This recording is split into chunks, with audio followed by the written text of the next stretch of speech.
Gott kvöld, komið sæl og verið velkomin að Rauðaborðinu. Þriðjudagskvöldið 10. desember. Í dag alþjóðlegur dagur mannréttinda.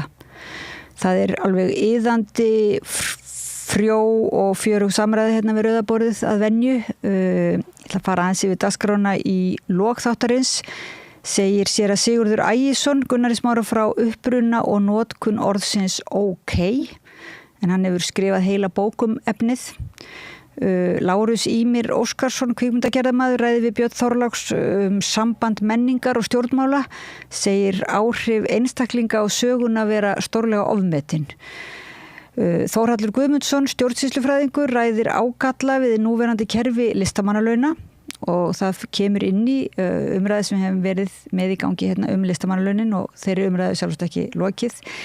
Í tilefni dagsins mæta fulltrúar Íslandsdeildar mannréttindasamtaka Amnesty International en samtökin fagna 50 ára afmæli og þau mæta hér til leiks Anna Lúðvíksdóttir framkvæmdastjóri, Árni Kristjánsson ungliða og aðgerðastjóri Amnesty og Edda Sól Artúrsdóttir formaður háskólahreyfingar Amnesty International og þau segja okkur frá nýrri bíómynd sem verður á dagskrá á RÚV í kvöld og frumsýnd í Bíó Paradís í dag, segja okkur líka frá mjög svartri skýrslu og mikilvægi þess að við séum öll vakandi fyrir því að mannréttindi séu virt og þar skiptir hvert nafn máli. En hér eru mætt fyrst til leiks í samræði við Maríu Lilju þau Guttormur Þorsteinsson og Sofía Sigurðardóttir frá samtökum hernaðarandstæðinga og andmæla breyttum áherslum í utanríkis- og öryggismálum Íslands í tilefni frétta af aukinni hernaðar uppbyggingu í Keflavík. Þannig að þið farið ekki langt þegar koma sér hérna fyrir, við förum í bara fullt fjör hérna eftir nokkra sekundur. Gerist áskrifundur á samstöðinni og taki þátt í að byggja upp öfluga og róttæka samfélagsumræðu. Með því að ganga í leigjendasamtökin styður þú baráttu leigjenda. Leigjendasamtökin eru fyrir öll þau sem vilja vinna að réttlæti og öryggi á húsnæðismarkaði. Leigjendasamtökin.is Allir þættir samstæðvarinnar eru fáanlegir á öllum helstu hlaðvarpsveitum. Þarstan að tala borgarfulltrúa. Borgarfulltrúar Sósíalistaflokksins eru með viðtalstíma alla mánudaga klukkan 13:30 til 14:30. Það þarf ekkert að bóka tíma, endilega kíkja við í Bólholt 6, 105 Reykjavík. Við erum í útvarpinu á FM 89,1. Segðu það á samstöðinni.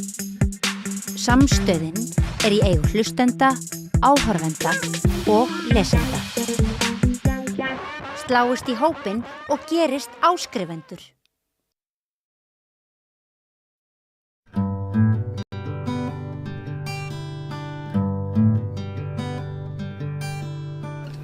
Þakkar fyrir Oddný. Hjá mér eru sest hernaðarandstæðingar, 2, Sofía Sigurðardóttir og Guttormur Þorsteinsson. Verið velkomin. Takk. Takk fyrir. Það brá nú ansi mörgum í brún í gær þegar bárust fréttir af 300-400 hermönnum hérna á Keflavíkursvæðinu. Voru þið jafn hissa?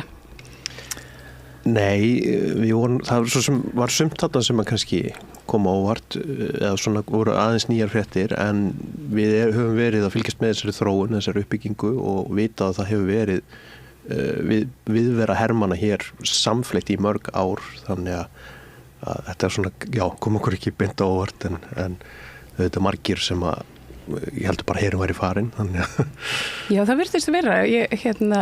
Nú talaði Sigríður Hagalín kollegi minn um það hreinlega að henni hefði brugðið í brún. Hún hefði bara fengið smá sjokk þegar hún áttaði sig á umfanginu en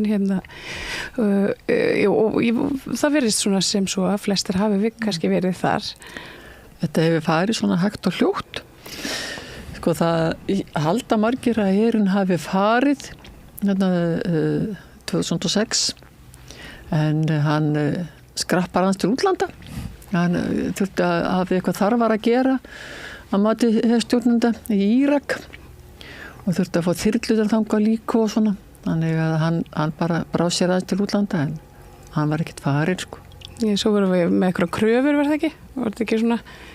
þetta ekki þegar Davíð Oddsson fer þarna og reynir að halda þeim?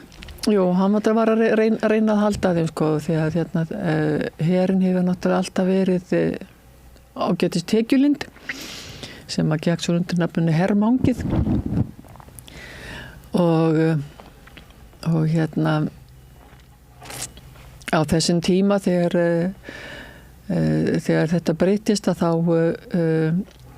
var náttúrulega eiginlega ekkert fyrir þá að gera hérna á Íslandi, þeim litið svolítið fram að því var þetta búið að vera gaman hernum að fá að fara til Íslands og sjá rússneska kafbáta og rússneskar herflugvélar og svona, þannig að þeim fengu svona smá svona tilfinningu fyrir að þeir væri eitthvað að gera þetta í hernum sko. Já, svo kostaði engin mannslíf sko heldur. Nei, það er kannski leiðileg svolítið staða, en það var, já, þetta er náttúrulega, hann er á leiðinni svona í burtu meira og minna frá kalda stríðinu og svo er verið að reyna að halda í hann og sem er akkurat svolítið öfugt með það sem er þegar herinn kemur upphálega, því að þá eru þáverandi stjórnvöld svona helst að reyna að halda umfanginu í skefjum sko, í þessuna upphafi kalda stríðsins en svo þarna undir lokin þegar þetta var orðið bara til málamynda þá eru þetta haldi í þetta eins og þau geta og til dæmis akkurat þessi yfirlýsingum Halldórs og Davíðs að við styttum við hernað Bandaríkin í Írak, hún er náttúrulega komin til þess að kaupa sér meiri tíma sem að okkur telst til að hafa verið svona 18 mánuður sem við fengu. Svo 2006 þá fer herinn allavega svona nafninu til en það sem kannski í rauninni gerist þá er að herinn fer en varnarsamningunum er ekki sagt upp eins og Davíð Oddsson hafði nú hótað en það var Geir H. Haarde komin í forsætisráðherrastólinn og kannski svona aðeins rólegri í tíðinni þannig að og því miður þá er varnarsamningunum ekki sagt upp af því að það hafi verið svona kannski þessi skilningur sem að Davíð og Halldór héldu fram að það þyrfti að vera sameiginleg ákvörðun Íslands og Bandaríkjanna hvaða herafli væri hér þó að það hafi verið svona bóltið að snúa þessu við frá því að reyna að halda aftur á því að herinn flæddi hérna yfir og upp í það að reyna að halda sem flestum orðstu þóttum og eitthvað svoleiðis en gallin við þetta er að með þessari hálfgerðu svona uppgjöf Íslands í þessu að gera ekki neitt í ítlum varnarsamningum og svoleiðis þegar herinn fer að þá fær bandaríski herinn í rauninni allar óskir sínar það að vera hér ennþá með öryggissvæði, vera hérna með aðstöðu fyrir flugvélar, geta millilent og svoleiðis og án þess að hafa neinar skuldbindingar gagnvart vörnum Íslands í rauninni. Það hafi komið á þessu loftrýmis eftirliti 2008 sem koma orrustuþotur frá NATO-ríkjunum til að æfa sig í herflugi og það er alltaf fyrirfram auglýstum tímum þannig að það er ekki mjög mikil kannski forvörn í því að það er verið að tala einhverja varnir. Þetta er bara fólk kvartar yfir þessum háaða í útlandum og það er gott að geta komið til Íslands og terroriserað hvalina Þetta er svona sýningarflug eitthvað. Akkurat. Það verðist vera, já. Já, æfingarflug sko, það er svo þessi loftrýmis gæsla sem var eitthvað orð sem var fundið upp yfir þetta fyrirbæri og sko herstöðin á Íslandi þó að þetta heitir nú varnarsamningur þá hefur þetta aldrei snúist varnir Íslands sem ríkis og aldrei varnir Íslendinga sem íbúa í þessu ríki. Þetta snýst varnir Íslands sem bækistöða fyrir her. Akkurat. Það er verið að verja þessa herbækistöð sem að Ísland er og eins og sko, ég man ekki hver að vara forseti Bandaríkjanna sem að kallaði þetta þeirra ósökkvandi flugvélumóðurskip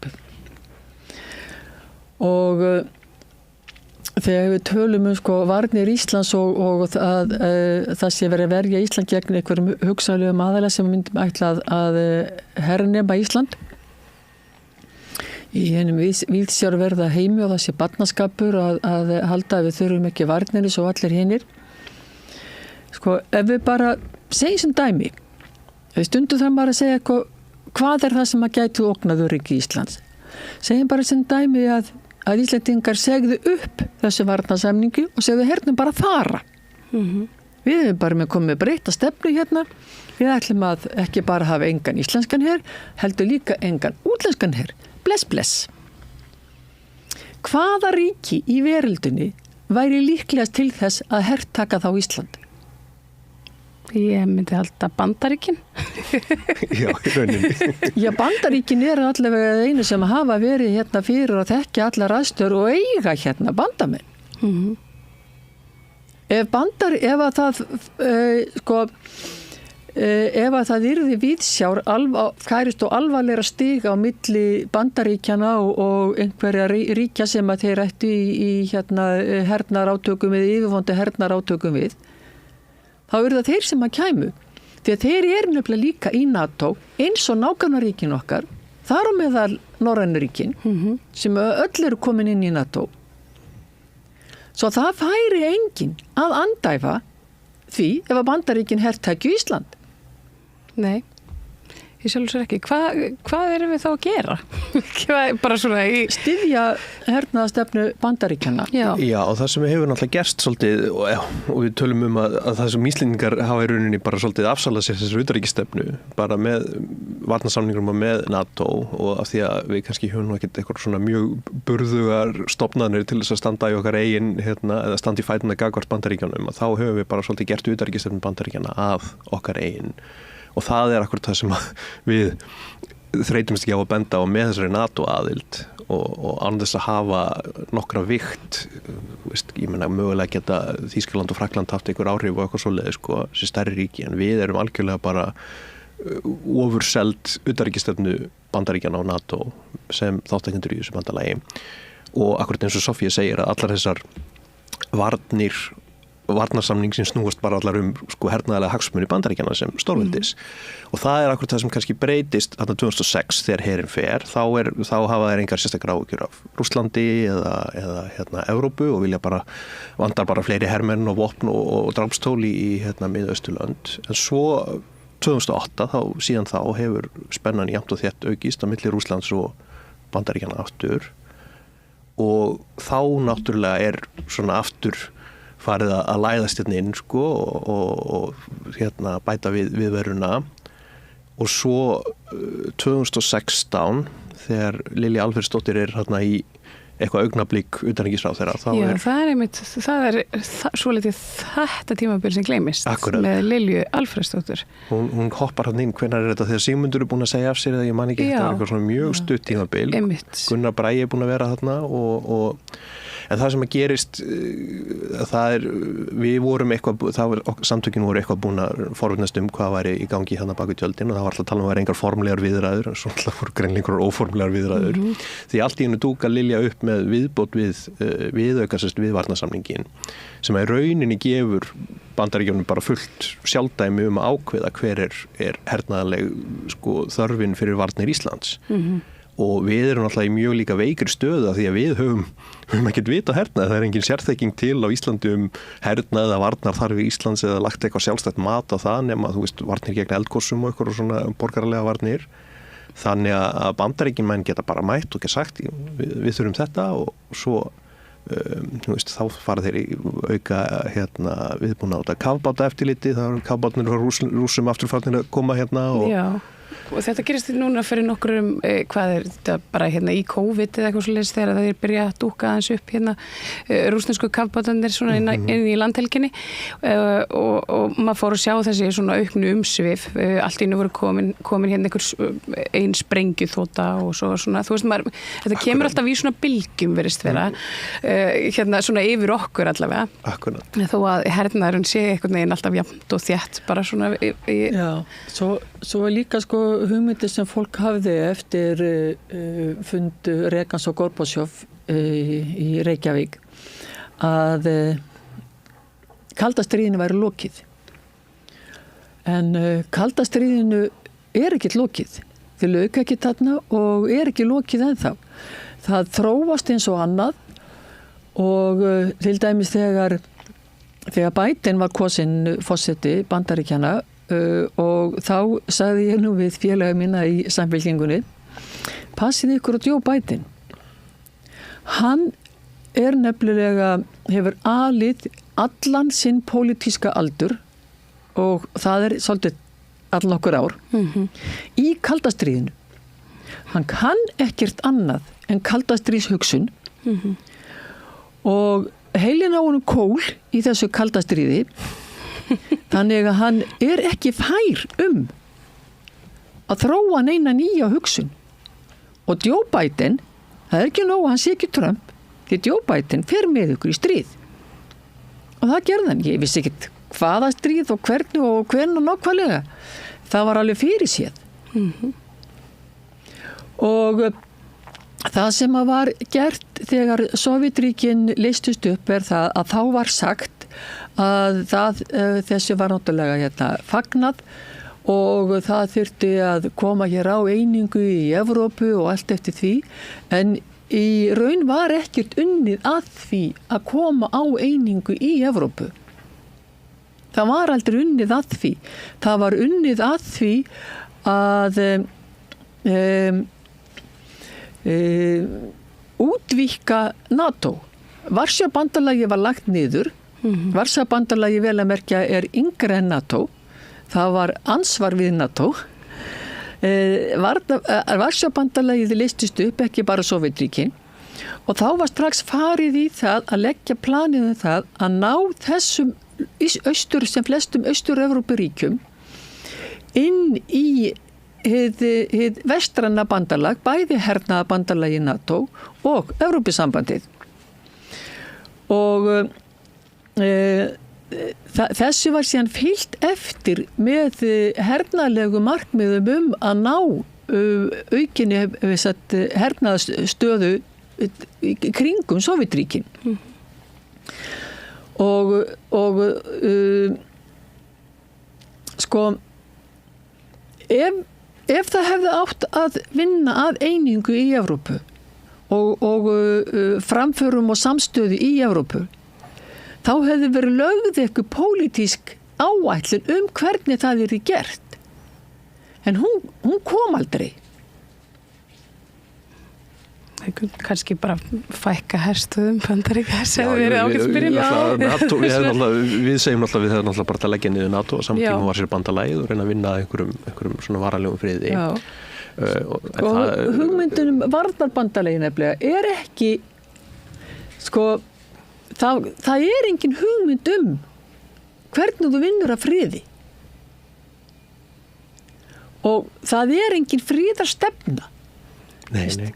Ef við mótum stefnu í efnahagsmálum og annars höfum við kaos í efnahagsmálum við þurfum að móta stefnu í umhverfismálum við höfum ekki að missa umhverfismálum bara í skít og skólpið og við þurfum stefnu í friðarmálum ef við ætlum að hafa frið en í staði fyrir að móta stefnu í friðarmálum þá friðarmálunum bara útvitað til hersins.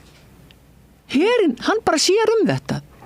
Við stjórnmálamenninni geta bara verið að sjá eitthvað annað, eitthvað kvótakerfi og jafnlaun áætlanir og raflínur og svona. Já, og ekki bara einhver her, líka bandaríski herinn, nú erum við að tala bara eins og hér. Allstaðar, þetta bara afhent hernum? Já, svona bandaríski herinn og það náttúrulega sérstaklega því að bandaríkjamenn eru akkurat sko svona, þeir eru langfljótastir akkurat að grípa til hernaðarlegu lausnana þegar kemur að einhverjum álitamálum. Það alltaf svarið sko, það einhver róstur í Sýrlandi eða Líbíu eða eitthvað svoleiðis og þá bara svarið, það alltaf senda sprengjuflugvélarnar sko. Akkurat. Og þetta er akkurat utanríkisstefna sem við kvittum upp á og ég meina það kannski ekki verið að við erum svo sem herlaust, þá ekki verið svo sem að draga íslenska hermenn inn í þetta en það er alltaf einhvern veginn þarf svona litlumis Erum við nú fljót að klára hérna íslensku þjóð þegar það ákjæmi herskilda inn í NATO og við þurftum að senda kandidata. Við myndum allavega þurfa góðan hópa útlendingu til að vinna störfin á Íslandi við ætlum að senda Íslendingar í herinn. Það var nú einn sem að hefur sérst Já, en sko nú erum við erum með þetta samkomulag, við erum með þetta, hvað er þetta, 70 og eitthvað ára samkomulag, Það bara, hefur ekkert breyst. Það var komið hann einhverja svona reglugerðir og eitthvað svona ofan á en í grunninn þetta bara nákvæmlega sama samkomulagið og samkomulagið þetta að Bandaríkin hafa hérna landsvæði eða herinn hefur hérna landsvæði en það nú reyndar eitthvað aðeins búið að hérna, fyrst var það NATO og það voru nú einhver sem að vildu halda því þannig að það yrðu þetta yrði þá varnarher frá sem flestum þjóðum en ekki bara Bandaríkjunum en núna þetta bara orðið Bandaríkjunum eða hvernig var ég miskileika? Viðveran á vegum varnarsamningsins við Bandaríkin, svo eru einhverja ratsjárstöðvar og eitthvað svoleiðis sem eru á vegum NATO og við tökum þátt í einhvernum framkvæmdum þar og það til dæmis þessi kostnaðarþátttaka Íslands í þessu vissulega kannski mest af þessum framkvæmdum verið að borga af Íslandi af NATO og Bandaríkjunum en við sjáum það til dæmis ef við skoðum útgjöld til varnarmála sem eru bara merkt varnarmálum í fjárlögum og þá hafa þau margfaldast núna á síðustu árum frá því að vera svona rétt rúmur milljarður og nú held ég að þessi talaðum að varnarmála útgjöld fyrir næstu fjárlögum eru 7 milljarðar og þar að vera einhver peningur náttúrulega sem fyrir í þessi vopnakaup til Úkraínu og svo til dæmis talaðum að það séu hérna það byrju 100 manns komnir í mismunandi embætti sem sinna vörnum Íslands sumt af því kannski einhverja borgarlega varnir en það einhver varnarmála skrifstoð til dæmis í utanríkisráðuneytinu það sem svolítið fólki og hérna landhelgisgæslunum alltaf náttúrulega verið að þvæla inn í þetta að eitthvað sem ætti nú að vera svona borgarlegu stofnunir sendið í það að þjálfa hermenn og fjórsveltar borgarlega stofnunir sem og taka þátt í flótaæfingum bandarískum herskipum og svoleiðis þannig að þetta eru auknar fjárhæðir sem voru settar í þetta og það náttúrulega við veist vera skýr stefna það að þeir bara auka og það hefur auðvitað verið krafa Bandaríkjanna lengi og forseta og utanríkisráðuneytis Bandaríkjastjórnar að breyta samningnum við Ísland að við gefum aðeins í staðan fyrir við höfum þennan einstaka samning sem við borgum minna en aðra þjóðir af því við erum herlaus þjóð það þetta með 1% af vergri landsframleiðslu og svo en ég heyrði 2% og svo er hækkað upp í 2,5% það var alltaf þrýstingurinn á þessi NATO-ríki að taka þátt í því og Bandaríkjamenn neyta náttúrulega alltaf meira en það Evrópa sá enga sérstaka ástæðu til þess en núna eru næstum því öll Evrópuríkin í kjölfarið af Úkraínustríðin komin upp í þessi 2% og stefna yfir þessi 2,5%. Í hvað fer þetta? Hvað þetta? Hvert erum við að dæla þessum peningum? NATO ég segja það að NATO er ekki með her. NATO er með sameiginlega herstjórn, þetta er það bandalag sem er sameiginlega herstjórn, en þeir sem að leggja til herinn eru viðkomandi herir. Viðkomandi ríki, þeir leggja til sín eigin her og sín eigin vopn. En þegar NATO sem slíkt, að því að stendur í átökum, ekki einstaka NATO-ríki, kannski eitthvað staðar í Írak eða annar staðar, heldur NATO sem slíkt eins og bandalagi segir árás og eitt árás á því öll þannig ef eitthvað ræst og eitt þá eiga þau öll að koma og þá leggja þau öll til sín her en Ísland hefur engan her og þess vegna leggur Ísland ekki til neitt her og svo kemur náttúrulega fram á fjárlögum þessara ríkja hvað þau eru að leggja til þessara mála og þar með líka til hernaðarbandalagsins en Ísland er að auka þáttöku sína í hernaðarþættunum í NATO og framan af þá sátu Íslendingar einfallega ekki herráðsfundi NATO af því að þeir hefur engan her og engan aðmirál eða general eða hvað sem þetta líður nú er kallað hefur búið að næla á nokkrum stjórnum þannig að við vorum ekki þar og núna er verið að senda einhverja til þess að sitja þessa fundi þannig að Íslandi farið að taka virkari þátt í hernaðarstefnunni sjálfri Og það náttúrulega kostar útgjöld líka eins og annað, þannig að það hluti af þessum útgjöldum sem að verða þarna. Nú, svo Ísland að kaupa hergögn, eins og að Ísland að kaupa hergögn sem sendin á vígstöðvarnir í Úkraínu. Þannig að þannig Ísland farið að taka, við framleiðum ekki hergögn, en við kaupum hergögn af einhverjum sem að síðan notuð í stríð. Við vorum til dæmis ekki að fjármagna Íraksstríði með kaupum á hergögnum. En það verið að núna fjármagna stríðið í Úkraínu með beinum hernaði, beinum fjármunum til hernaðar, þegar við höfum hvorki her eða hergögn, þá bara kostum við það til annara.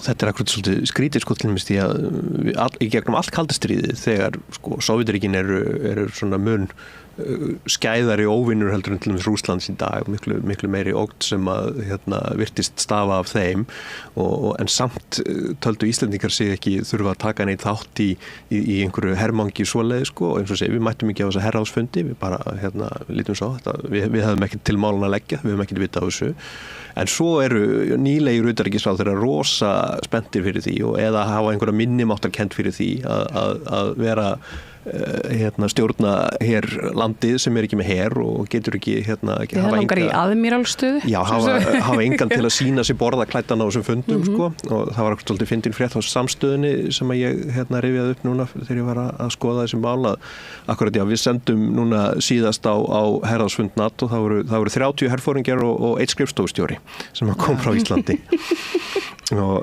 allir borðalæðir og hann bara jakkafötum greið þannig að þetta er svona minnumáttarkennd sem maður hefur séð aðeins poppa upp til dæmis eftirminnilega í Afganistan stríðinu þegar NATO var komið inn þar og þar með vorum við komin inn og vorum að leggja til eitthvað, þú veist, flugstjórn á flugvellinum í Kabul og svoleiðis og þá eru sendir út eitthvað sem voru kallaðir friðargæsluliðar hér á Íslandi en eru svo í rauninu bara titlaðir íslenski herinn þegar eru komið út.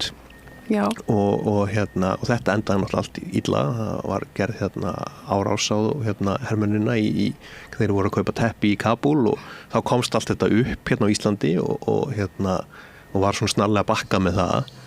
En svo alltaf aftur núna þessi þrýstingur þó að kannski við séum ekki að fara að stofna formlegan her að einhvern veginn að taka þátt í öllu þessu braskip, kaupa hergögn, mæta á þessa fundi, láta landhelgisgæsluna taka þátt í að þjálfa úkraínska sjóliðsforingja og svoleiðis. Þannig að það svona metnaðurinn stendur greinilega til þess að við tökum meiri þátt í þessu. Nú velti ég fyrir mér svona bara í samhengi við sjálfstæði þjóðar bara.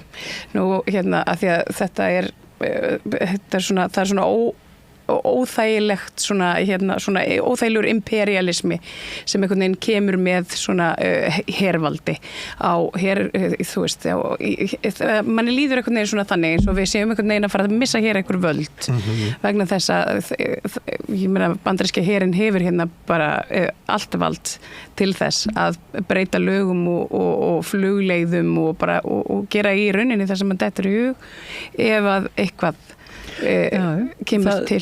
Það til dæmis ákvæði það að hér skuli ekki vera kjarnorkuvopn á friðartímum en það ekkit ákvæði það að hér skuli ekki vera kjarnorkuvopn á ófriðartímum og heldur náttúrulega engin skilgreining á ófriðartímum. Það að segja að þannig að við svona drögum ákveðna línur en ekki sterkar en svo að það haldið opnu að þessu með að nauðsyn brýtur lög og því haldið hér opnu að það sé hægt að vera með kjarnorkuvopn á Íslandi. Það ekki bann við því að það sé kjarnorkuvopn og ekki náttúrulega eftirlit með því að það séu ekki kjarnorkuvopn borð í hvorki skipum sem að fara inn í íslenska landhelgi eða flugvélum sem að fljúga íslenska lofthelgi. Og það að hefur verið aðstæða til þess að sé hægt að hafa kjarnorkuvopn á Keflavíkurflugvelli og mér finnst mjög líklegt að í þeim framkvæmdu sem að þarna í gangi núna, þar sé gert ráð fyrir því. Ég held að sé enga líkur á því að þegar það á að stækka Helguvíkurhöfn til þess að geta tekið þar inn stærstu herskip NATO-flotans. Já, mjög bráðrindar þau verði ekki með kjarnorkuvopn og það náttúrulega líka aðstæða sem við hafa inni í Hvalfirði. Þannig að kjarnorkuvopn í kafbátum líka og allt þetta, það ekkert eftirlit sem að fylgist með því að eina eftirlitið með hernaðarumsvifum á Íslandi á höndum Bandaríkjanna.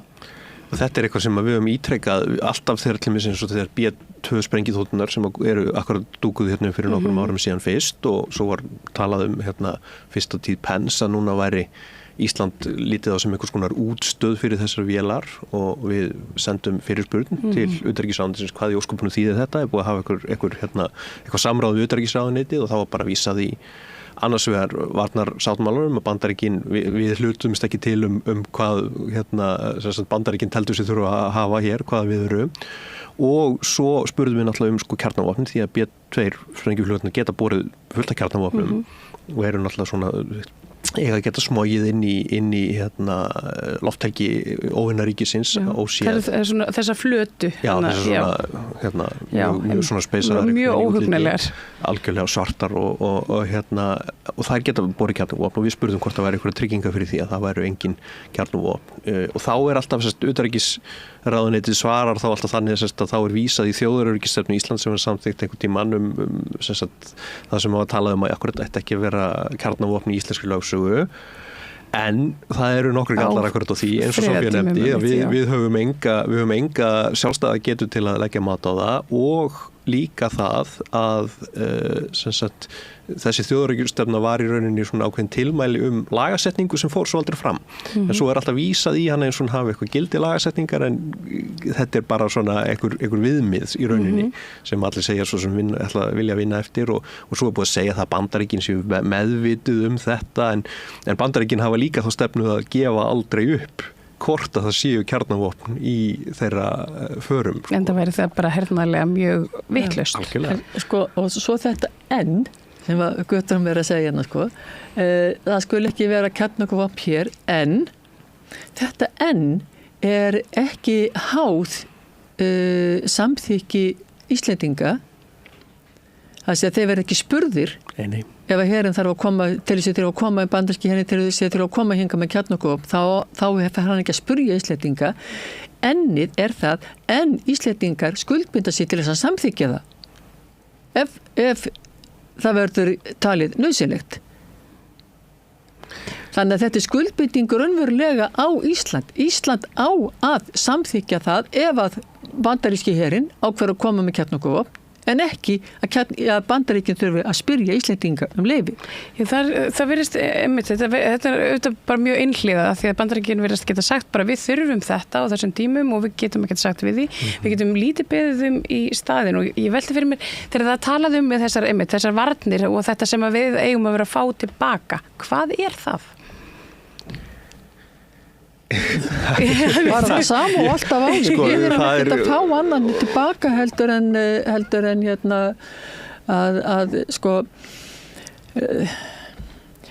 bandaríski herinn var gríðarlega mjólkurkýr á Íslandi strax bara breski herinn var það og það var nú gert grína svo kalla blessa stríði sem gerði síni mína ríka Íslandingar fórnuðu alveg bæði fjármunum og mannslífum í síðari heimsstyrjöldinni á þess að það væri með hér, þetta var meira fólk sem var bara fyrir þessu í siglingum, sjómenn og á bæði fiskiskipum og farskipum. En þarna náttúrulega verður til vinna og Ísland kemst út úr kreppunni með allir þessari vinnu sem í kringum herinn. Hann þarf vegi og húsnæði og ýmislegt og það samur upp á Keflavíkurflugvelli. Íslenskir aðalverktakar sem eru gríðarlega öflugt verktakafyrirtæki sem sáum allar nýframkvæmdur á Keflavíkurflugvelli og svo þurfti annað fyrirtæki sem að Keflavíkurverktakar sem að sjá viðhaldsverkefnin á Keflavíkurflugvelli og Keflavíkurverktakar uksu eftir því sem að hér var búin að vera lengur og þurfti meira á viðhaldi mannvirkja að halda og það sagði mér nú maður að þegar þú komst á einhverja fundi í NATO og það var nefnt nafnið Iceland Prime Contractors að þá bara snýri mér sér við því að þetta fyrirtæki var náttúrulega frægt fyrir það hvað þið skrifuðu feita reikninga fyrir öllu sem að þeir gerðu hér á Íslandi Þannig að sem er svo og kannski allt annað samtali en maður hugsaði að því báa fjárhagsstöðu Reykjanesbæjar og hvernig það virðist ekki skila sér samt sem áður þetta var líka var eitt stærsti atvinnurekandinn á Suðurnesjum og þetta var farið að bitna á bara ýmsum öðrum atvinnugreinum því að það var fyrst og fremst verið að horfa á svona, hvað maður segja, atvinnugreina sem að kröfðist ekki mikillar menntunar. Krakkarnir í fjölbrautaskólanum framan af þegar hann byrjaði. Hinn fannst enginn ástæða þess að klára fjölbrautaskóla þegar komist í vinnu. Þannig að menntunarstig og var lágt á Suðurnesjunum en atvinnustigið nokkuð hátt. Svo þegar herinn fór, þá bara fór stóriðjan af Suðurnesjum og Suðurnesja búa sátu náttúrulega bara sveittir við að finna hvað getum fundið stálpípuverksmiðju það var nú stálpípuverksmiðja sem að þeim var seld alveg í þrennum kostningum held ég það átti að koma stór stálpípuverksmiðja niður í Helguvík og það var alltaf verið að leita að einhverju svona þannig kom þessi United Silicon fabrika af því að það er verið að leita að einhverju stóriðju í staðin fyrir stóriðjuna sem fór og þetta svo sem gerist víðar til dæmis bara eins og við virkjanaframkvæmdir á Íslandi ég nú á Suðurlandi og þegar var verið að byggja virkjanana hverju eftir annari fyrst Búrfellsvirkjun og síðan Sigöldu og áfram að þá var það þannig að á Íslandi voru þannig reglur að verkalýðsfélög á hverju svæði að félagsmenn þeirra hefði forgang að atvinnu á svæðinu. Svo ef það þurfti meira vinnuafl þá gat það komið annars staðar frá. Þannig að verkalýðsfélagi Rangæingur að allir félagsmenn þar höfðu og bara íbúa þar með og það bara gæst í verkalýðsfélagið og fékkst vinnu á svæðinu. Svo komi verkalýðsfélagin í Árnessýslu og höfðu líka næst í röðin í aðgang og svo koma erlendir verkamenn því að það voru Júgóslavar sem að byggðu Sigölduvirkjun og allt þetta fólk borgar í lífeyrissjóð og það var á þeim tíma 4% frá sem var dregið af á launaseðlunni þínu og 6% viðbótarframlag frá atvinnurekandanum og búið að hækka viðbótarframlagið þannig að það haldi 4% á launaseðlunum og þegar síðan ef þú fórst úr þessu stéttarfélagi til dæmis bara fluttur úr landi þá máttur þú taka út 4% þín ekki 6% þannig að það voru borgað í lífeyrissjóði af Júgóslöfunni líka og þeir fengu 4% sín þegar þeir fóru og komu aftur til Íslands en 6% sátu eftir og lífeyrissjóðunni þarna fyrnaði. Þetta er einn af fáum litlum lífeyrissjóðum á landinu ennþá. En þetta er já, og það væntanlega er eitthvað svipað upp á þetta sög til vinnuafl sem kom úr öðrum greinum. Þetta var nættúrulega kallastörf og þá var farið að setja svona saumastofu hellu og prjónastofu í Vík og eitthvað svona handa konunum að gera. Því að svo þið vitið, þá geta konur ekki keyrt búkollur, geta bara mjólka búkollur. Þannig að þær fengu að sitja eftir mjólka kýtnara meðan bændurnir fóru í En hvernig þetta sama gerist á norðan? Já, nú réttlæti Þórdís Kolbrún fráfarandi utanríkisráðherra í starfsstjórn. Hún ég sitja fyrir svörum í Silfrinu í gær. Það sem að hún talar að þetta sé sko nú eða aldrei, segir hún. Þetta svo hræðilegur heimur og við þurfum að gera eitthvað í okkur málum, við þurfum að einhvern veginn að styrkja varnirnar og svona og það sem, sko, ég velti því svo mikið fyrir mér sko í samhengi við varnarsamningin sem að kveður ekki á neinar sérstakar varnir nema bara eins og Bandaríkja her hendar. Hvað hún að tala þetta mjög góð spurning og ég meina auðvitað það sem kannski augljóst núna einhvern veginn það alltaf verið að tala svona ógnina sem að stafar af Rússum og eitthvað svoleiðis og það akkurat þarna Sertis og eitthvað svoleiðis sem að fylgjast með nú var það Þórdís Kolbrún sjálf sem að fleygði burt sendi, hún flaug heim var það ekki sendi hér Moskvu eða var það öfugt hún kallaði heim en sko ég meina augljóslega hvað fyrsta lagi náttúrulega eins og þú segir viðbúnaðurinn hér á Íslandi miðað ekki að því að vernda Ísland fyrir innrás Rússa eða eitthvað svoleiðis heldur þetta bara það bækistöðvar sem að Bandaríkin telja sig þurfa og það tala eitthvað svona styrkja varnir hvaða varnir? Og akkurat, þú veist, maður kannski færtur auk fyrir eins og segir einhvern svona borgarlegum vörnum en svo þegar það fara að tala sko ef þú farin að ímynda þeir til dæmis eitthvað allsherjar stríð við Rússlandi eða eitthvað svoleiðis sko þá myndi ég nú kannski segja að varninda væri bara það að grafa kjarnorkubyrgi því að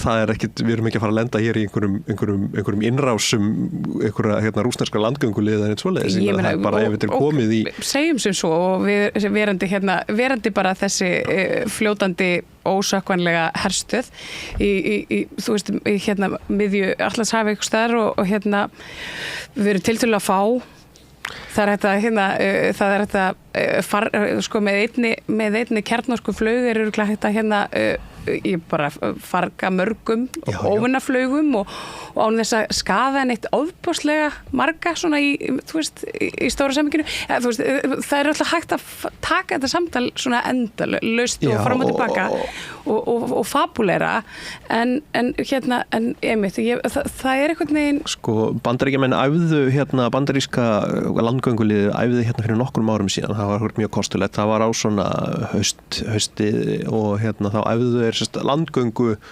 í einhvers staðar á Suðurnesjum og það gekk nú ekki betur en svo þú þurfti endalaust að fresta vegna veðurs þannig að þá vitum við það ef Rússarnir gera strandtök þá þarf að bíða eftir að verði nógu gott veður til að Bandaríkjamenninni komi hér á móti en eins og segi þetta eru fáránleg sko plön einhvern veginn sko þú veist auðvitað eru hermennir alltaf að æfa sig við þessu og hinnu en ég meina þú veist ef það gerir hjálparsveitin svo sem líka ég meina þú veist þeir finna sér eitthvað að gera sko í þessu en allar hugmyndir að við þurfum að hér að fara að verjast hér með einhverjum hefðbundum hernaði gagvart einhverju erlendur ógn sem þá alltaf auðvitað Rússarnir sem horft á það bara fyrirgefið það bara þá kjarnorkuflugurnar verða að fara að fljúga hér á milli sko áður en að það gerist og þú veist og sko ég veit ekki ég veit eiginlega ekki hvað ég á að segja lengur þetta að því að sko þetta er svo mér finnst þetta persónlega svo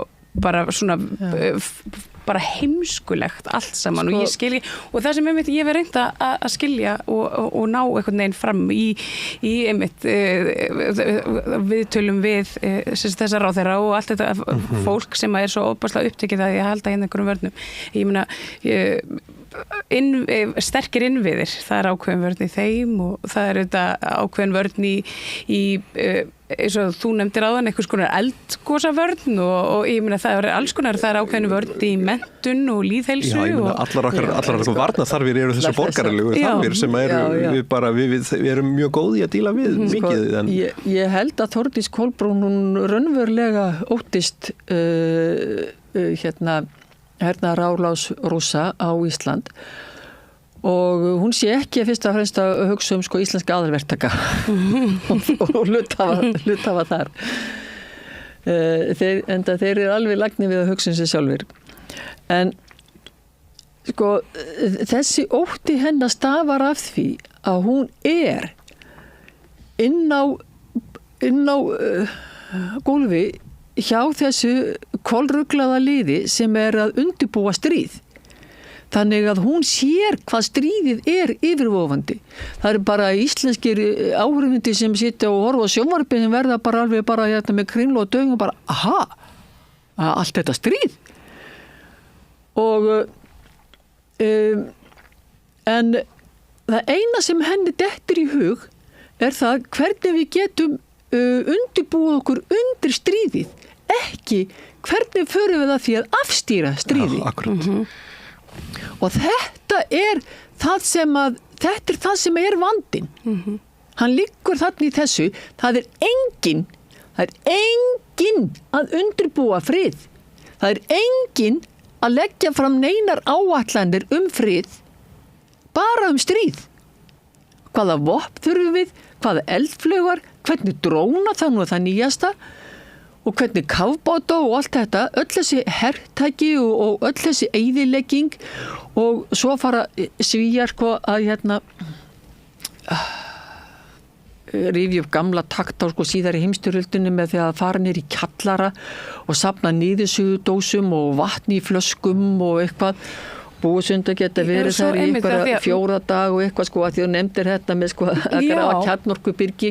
Þegar ég var í MH þá vorum við að ræða í eðlisfræði tíma eitthvað kjarnorku og þá var eitthvað sem að spurði hvernig það úr hverju er best að gera kjarnorkubyrgi. Þegar var bara að tala svona geisla áhrif og komið til gegnum þetta og hitt og eitthvað. Sannig grasi er eitthvað í efnavirkni í grasi sem að dregur úr kjarnorkugeislun. Nei, sagði hann. Þá verður bara eftirleikur, þetta ekki að taka þátt í eins löngum eftirleik. En kannski bara þetta er raunverulega, þetta er varnarstefnan í hnotskurn. Hún er kjarnorkubyrgi úr grasi. Akkurat. Það er enginn að gera neitt til þess að afstýra hernað. Norðurlandasagan, hún er full af átökum milli Norðurlanda kóngana allra saman. Þannig að nýbúið að vera að sína þætti í sjónvarpinu, sögu Svíþjóð, þá búið að taka líka sögu Danmörkur. Þetta voru og skoða gömul landakorta, þá Danaveldi og Svíaveldi þarna og Svíaveldi tók við Balkanríkin og norðurhluta Póllands og allt þetta og þetta voru stórveldistímarnir. Svo kom einhverjir svona ungir sagfræðingar og fara að skoða þetta og komast að því að það var orðið hallari bara að vantaði fólk í Svíþjóð. Það voru allir kallmenn sendir í herinn, þeir byrjuðu á því þeir voru að munstra liði í herinn, þeir var ekkert spurðir, þeir voru bara teknur og sendir í herinn. Þá tókstu einhverja auðnuleysingja og einhverja sem að voru illa vinnufærir og helst ekki giftir, af því að gifti menn þurfti að sjá fyrir fjölskyldum og börnum og svona. Svo náttúrulega dugði það ekki, það var búið að drepa þá allir eitthvað staðar í einhverju glóríus stríði eitthvað staðar og þá þurfti bara að fara að sækja hinna vinnandi menn og unga feður og alla þessa. Þetta sami er að gerast í Úkraínu núna.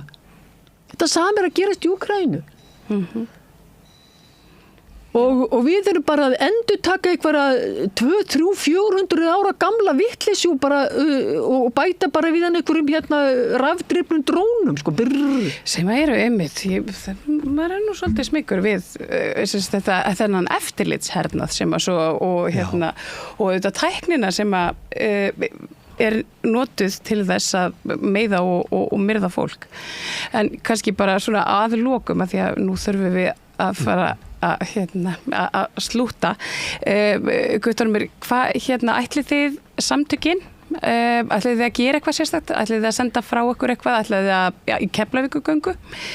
Já, við höfum náttúrulega reynt að svona pumpa utanríkisráðuneytið og þingmenn og svona allar upplýsingar þetta. Það getur verið svolítið erfitt líka, vonandi líka núna þegar fólk veit af þessu, þá kannski vaknar fólk aðeins til lífsins hvað er í gangi og þá er vonandi hægt að safna einhvers konar hreyfingu sem að hefur eitthvað að segja á móti þessu en það er náttúrulega eitt gallinn og þetta er náttúrulega svolítið kostulegt að Þórdís Kolbrún sé að kalla eftir meiri umræðu því að öllum mikilvægustu ákvörðunum utanríkismál hefur mjög markvisst verið haldið frá allri lýðræðislegri og þinglegri umræðu.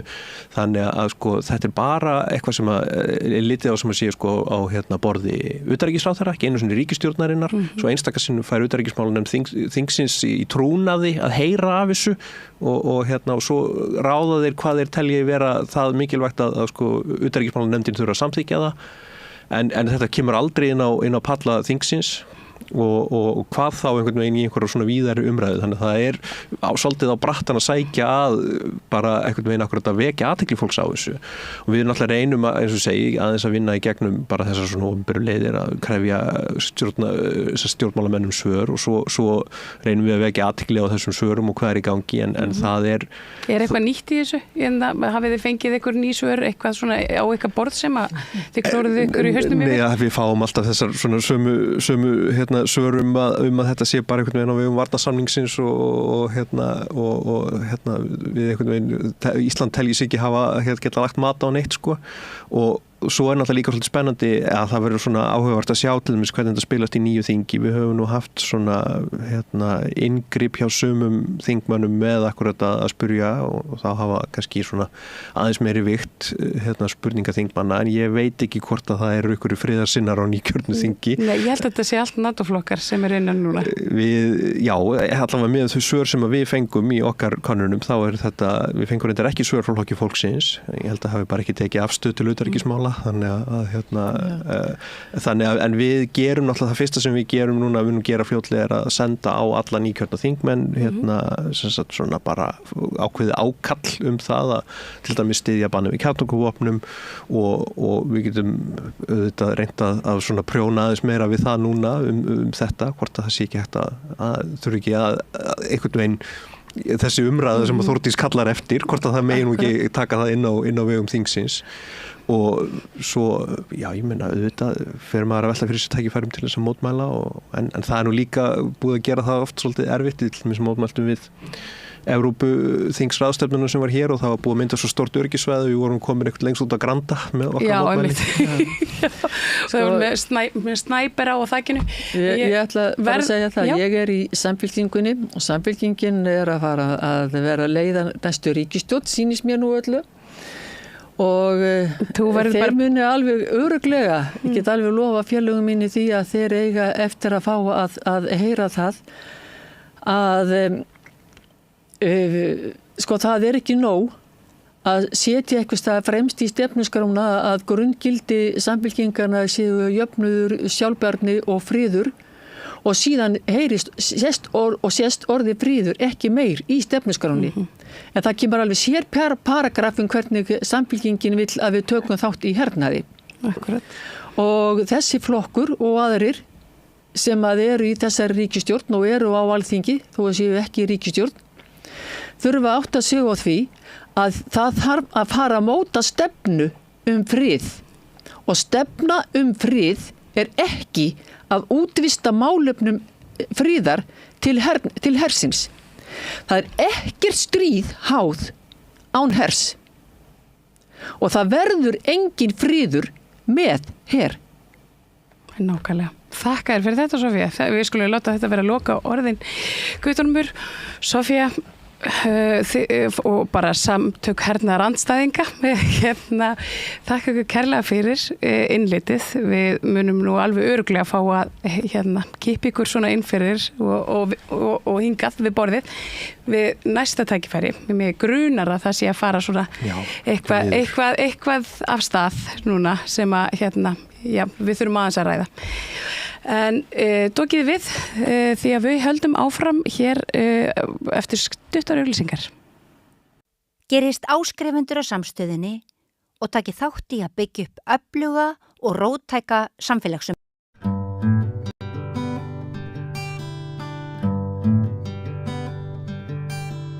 Í dag 10. desember, alþjóðlegi mannréttindadagurinn og að því tilefni eru komnir hérna mjög góðir gestir að rauðaborðinu. Það eru eiginlega fulltrúar Íslandsdeildar Amnesty International, Árni Kristjánsson, ungliða og aðgerðastjóri, Anna Lúðvíksdóttir, framkvæmdastjóri Amnesty og Edda Sól Artúrsdóttir, formaður Háskólahreyfingar Amnesty og aðgerðasinni, og þú ert líka í norrænu ungliðaráðinu eða hvað? Já. Sem norrænt ungliðaráð Amnesty International. Já. Því að ungt fólk mjög virt í Amnesty International, það ekki? Jú, það stór hluti af aðgerðastarfinu og að líka bara byggja upp, þú veist, fyrir framtíðar aðgerðastarf. Aðgerðastarf. Og þið viljið ekki meina þið séu sko terroristar eða svoleiðis, þeir ekki þannig aðgerða sínar? Nei, þú veist, Amnesty mjög skipulagt og með mjög skýrar svona reglur og viðhorf með hvernig á að sinna aðgerðastarfi, en það mjög góð vettvangur til þess að bara kynnast aðgerðastarfi og læra á það og síðan fara hver sem annar sem að vill fara, sem að kannski endurspillar sín eigin sín best. Nú þetta sko, þetta eiginlega magnaðist í svona, hvað þetta aðgerðar eða þrýsti hópur eða svona samtök bara í heiminum á mannréttinda sviðinu, og ég meina það alveg eiginlega vita mál að aðgerðir Amnesty International skila miklum árangri, og það sem ég veist alltaf fallið, það alltaf eiginlega miðað við einstaklingin, það ekki svona þrýsti hópur bara til stjórnvalda og bara verða höfða til stóru heildana, heldur einhvern veginn alltaf þessi byggist upp á þessum bréfaskiptum til einstaklingana, láta þá sem eru í fangelsi, samviskufanga, það ekki, láta vita af að það fylgst með, að það verið að veita aðhald. Og nú sem sagt Íslandsdeildin á 50 ára afmæli í ár, og þeir eru að sýna bíómynd og hvað gerir það þessum í þessu tilefni? Sko, já, það búið að vera ansi margt í gangi, einmitt. En já, þessi bíómynd þessi heimildamynd, hún svona bæði að fagna þessu 50. starfsári sem búið að vera annarsamt með skrúðgöngum og málþingi og fengum aðal framkvæmdastjóra samtakana í heimsókn og svo framvegis, en líka líta aftur og bara fagna því svolítið að fyrir 50 árum hafi unghjón ákveðið að stofna þessi samtök á Íslandi, Íslandsdeild, og að því hafi verið haldið til streitu í öll þessi ára. Þetta náttúrulega ekki mannréttindahreyfing sem kannski fellur inn í ákveðna flokkapólitík, þannig að það á einstaklega lítið heima á Íslandi, það svo margt sem fer í aðra hvora áttina, og þessi svona í raun bara kannski skrýta orða þannig, þessi auðmjúka barátta að berjast bara fyrir mannréttindum. Það svona, það það sem þessi myndna að fanga og allt fólki sem bakvið einhvern veginn. Þannig það svona, já, það myndin. Og þegar við vorum að hugsa hvað viljum við gera, það var þá í fyrra, hvað ætlum við að gera til þess að fagna 50 ára starfsafmæli Íslandsdeildarinnar, og við sátum þarna á skrifstofunni nokkur og veltum ýmsum möguleikum fyrir okkur og við vorum öll sammála á stjórninu að heimildamynd væri rétt að svari við því til þess að ná líka að fanga allar þessi fjársjóði og þessi litlu gullmúla sem leynast bæði heima hjá fólki í formi ljósmynda en líka inni á heimildasafni RÚV, taka þetta allt saman og ná að búa til heildstæða mynd sem sýnir bara frá stofnun Íslandsdeildarinnar í Norræna húsinu 15. september 1974 og þar til að bara við fögnuðum 50 ára afmælinu, það kemur með í heimildamyndina.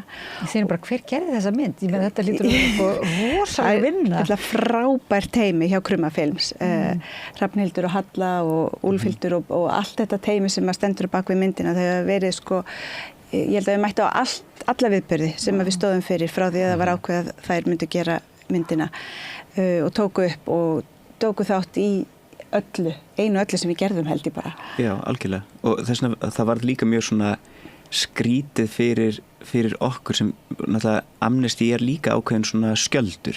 Þú getur unnið að mannréttindum svolítið í krafti Amnesty en að vera alltaf með myndavél á þér að gera það sama, að það verður maður svolítið svona, það tekið upp til dæmis atrið þar sem ég að skrifa e-mail, maður verður svona mjög sjálfsmeðvitað á meðan þannig að það var líka svolítið svona, en við vildum opna dyrnar og sýna fólki líka að þetta miklu meira en bara kannski eitt fjöldapóstur sem fólk fær reglulega og það alltaf án fólksins þá þetta í raun ekki þá er þetta ekki til. Nei, ég held að það skýnir svolítið í ljós í myndinu. Við vonum auðvitað að fólk horfa á hana, það hefur verið að frumsýna í dag í Bíóparadís og svo á RÚV klukkan 8:55.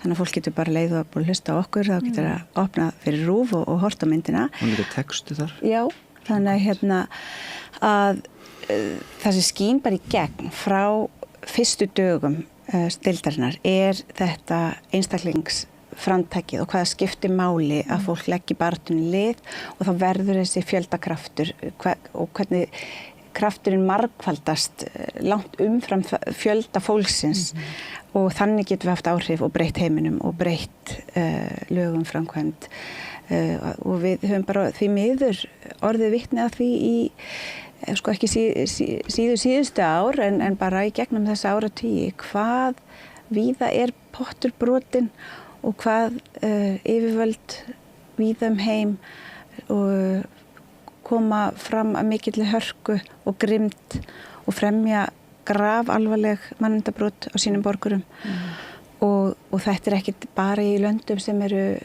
langt í burtu. Nei. Við þurfum ekkit að fara lengra en til Evrópulanda, það er verið að skerða tjáningarfrelsi, það eru Bandaríkin með dauðarefsingar og Hvíta-Russland og Svo er það Ísland. Og svo er það Ísland, já. En er það ekki einhvern veginn í regluverkinu eða þannig, hvernig þetta er sett að sko amnesti-deildirnar í hverju landi beita ekki með mikið þrýsting á sín eigin stjórnvöld? Var ekki einhver svoleiðis regla, er hún ennþá í gangi? Það hefur breyst með árunum. Það var alltaf að tala við tökum ekki upp mál í eigin landi. Það var svona skýra reglan. Síðastliðin ár hefur það breyst að því marki að deildir í hverju landi fyrir sig þekkja sitt landslag og sitt umhverfi hvað best. Þannig að þetta er ekki svona eins afmarkað eða stíft eins og var og Íslandsdeildin hefur látið framkvæma 2 rannsóknir hér á landi, annars vegar varðandi réttindi hinsegin fólks og transfólks í heilbrigðiskerfinu og svo réttindi fanga í gæsluvarðhaldi og hvernig beitingu einangrunarvistar er notað á fanga í gæsluvarðhaldi hérlendis. Þannig að þá notum við okkar slagkraft til að þrýsta á stjórnvöld hér í landi. En það er miðað við að meiri hluti mála sem við tökum upp sé einmitt þá málefni sem að gerast annar staðar. Já. Og er það ekki svona fyrir þá sem ekki, náttúrulega flestir þekkja nú vel til Amnesty International og þetta svona, það er eiginlega mjög mikill sýnileiki hefur verið síðustu árin finnst mér þegar að menn fá tölvupósta og líka þessi SMS sem eru dálítið skemmtileg, eða skemmtileg, þau eru náttúrulega svolítið hræðileg, en það er svolítið magnað að fá þau, sko, sem sagt að þá á maður að senda áskorun bara með SMS-i. Einmitt. Og þá fær maður bara einhverjar pínu í nokkrum línum sögu einhvers einstaklings sem hefur verið að berjast fyrir einhverju og hefur verið fangelsaður. Maður er kannski stattur í miðju fermingabóði, fær allt í einu SMS bara það er verið að pynta kínverskan samviskufanga og maður það er að bregðast við því. Það er einhvers að mér finnst það sem ég finnst áhugavert er að maður einhvern veginn tengist alveg strax allt í einu við umheiminn sko, í gegnum þessi litlu SMS. En upphaflega er þetta bréfaskipti, er það ekki? Upphaflega gengur þetta út á það að þeir sem hafa verið fangilsaðir, sem eru samviskufangar, það er ekki fangilsaðir þeir eru fangilsaðir fyrir skoðanir sínar, trú, fyrir einhverja tjáningu eða það er ekki lagalegu grundvellir í rauninni fyrir þeirra fangilsun og við tölum með samviskufanga oft áður fyrir að tala pólitíska fanga en þetta eru í rauninni þeir sem eru fangilsaðir fyrir skoðanir sínar og trú og já, þeirra eigin samvisku í rauninni en það sem ég held að við höfum alltaf fæst í þessa tækni átt og frá því að fólk settist niður í hópum og þetta kemur alltaf rosalega vel fram í heimildamyndin okkar en hvernig fólk settist niður og skrifaði bréf, handskrifaði bréf til þess að þrýsta á yfirvöld að þá hefur þetta fæst í það og líka það að fólk er önnum kafið og þetta tekur styttri tíma heldur en að mæta ykkur staðar og skrifa þannig að það er annarkvort tölvupóstarnir eða fara heimasíðun okkar eða SMS-in þannig að það eru margar leiðir til að taka þátt í þessu aðgerðastarfi en Árni er náttúrulega með það á sínum höndum hvað er hægt að gera. Og náttúrulega að þú ert að nefna þetta með bréfið sko, að eins og í þitt nafn bjargar lífi sem hét einu sinni Bréf til bjargarlífi og einu sinni Bréfamarathon og var þá að vísa í kannski uppruna þeirrar herferðar sem var bara hópur pólskra ungmenna sem kom saman á bókasafni fyrir 2001 minnum mig og bara skrifuðu bréf í einni bunu bara eins lengi þau gátu til þess að þrýsta á yfirvöld í mismunandi löndum út af einmitt samviskufangum og þolendum mannréttindabrota sem verður síðan að svona herferð sem allan heim og þessi stærsti mannréttindaviðburður í heimi. Minn þáttur í því til dæmis að fara í eins marga framhaldsskóla og ég mögulega get yfir þessa svona mánuði, nóvember og desember og bara halda fræðslur, segja frá þessum einstaklingum sem við að safna undirskriftir fyrir hverju ári. Við að safna fyrir 9 einstaklinga eða hópa í ár og vanlega 10 en það bara leystist eitt málið í ár sem það frábært og en þannig að þá er ég að segja frá þessum þolendum mannréttindabrota og reyna að bara að planta þessu fræi í sem flestar skólastofur að þú sem einstaklingur þú getur haft áhrif á einhvern veginn vegferð annar mannesku sem að þola mannréttindabrot sem brot á mannréttindum sem við eigum öll og þar leiðandi ættum í raun öll að bera ábyrgð á eða getum haft þessi áhrif á fólki í kringum okkur. Það gerir líka verkum að maður þekkir sín eigin mannréttindi betur að þeir beita sig fyrir mannréttindum annara.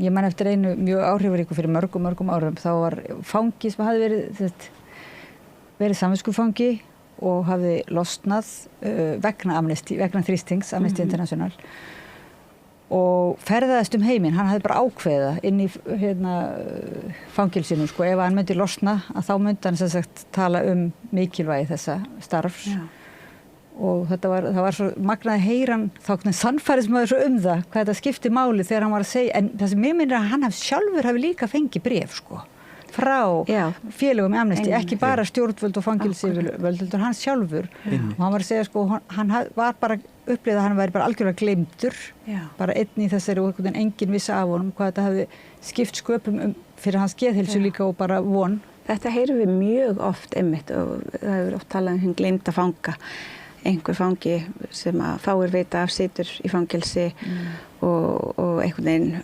fáir að velta hans máli fyrir sínum að kannski hans nánustu og það að félagar Amnesty setjast niður og skrifi svona stuðningskveðjur sem við köllum það, stuðningsbréf getur verið nokkra setningar, getur verið lengri bréf og bara segja við vitum af þér, við hugsum til þín, við erum að berjast fyrir þér, þú ert einn af okkur og það skiptir gríðarlegu máli. Á þeim tíma þar til þá vonandi að málið hans leysist og viðkomandi leystur á haldi en þetta hefur sýnt sig og við heyrum það alltaf, fólk sem hefur komist úr fangilsi talar mikilvægi þess að finna það að fólk bara út allan heim veit af því.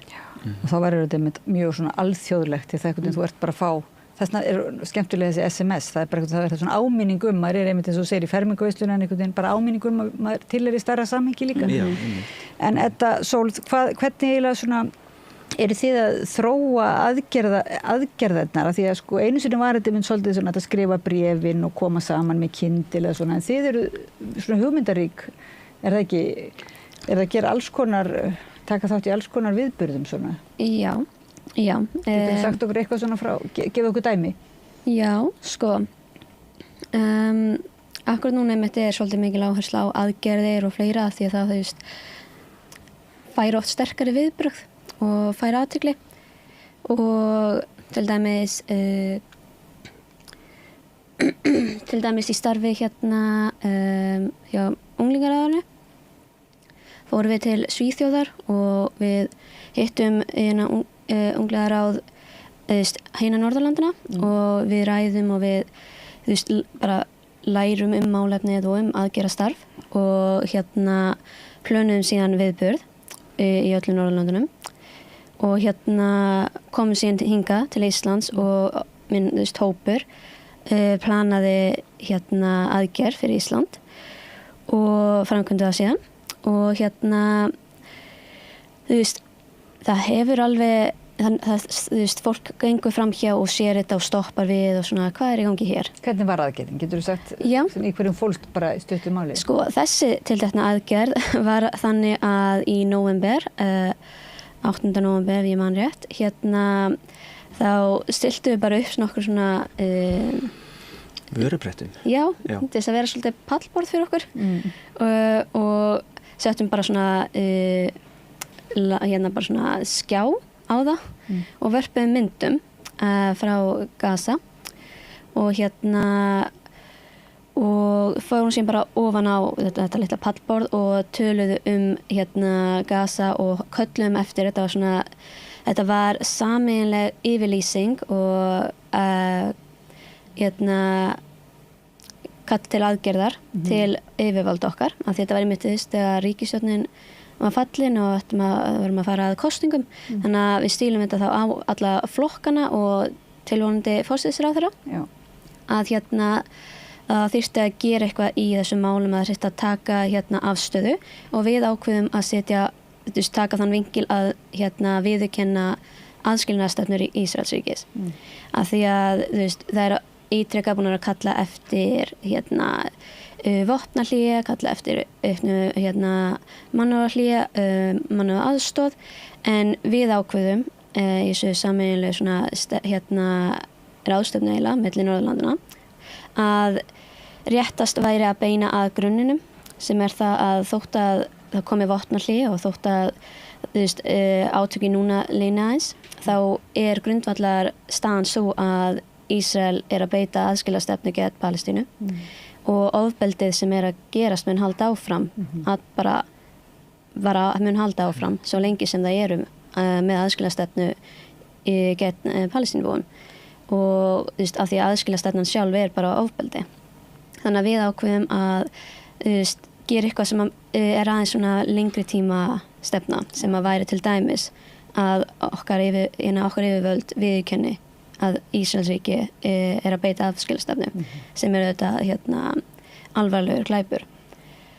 Og kannski bara gott að nefna að þetta er í fyrsta sinn sem norrænu deildir Amnesty International eru með svona norrænt ungliðaráð þar sem aðgerðin sem er svona afurð þessa samstarfs því við höfum alltaf verið með svona norrænt svona þing þar sem allir hittast í einu landi, gera einhverja aðgerð þar og fara síðan heim en við vildum breyta þessu gefa ungu fólki meira kannski ákvörðunarvald þannig að það væri minna eins og einhvern veginn svona heimsókn sem það getur síðan bara pakkað inn og gleymt og þannig að við vorum alltaf þetta var ákveðin áhætta bara svona hvaða unga fólk er að fara að taka við þessu og bara bera ábyrgð á samstarfinu halda uppi reglulegum fundum frá ágúst fram í nóvember búa til samfélagsmiðla efni saman alveg þvert yfir öll þessi lönd og þannig að það við tekist var bara, það var afrek út af fyrir sig en þá sem sagt var þessi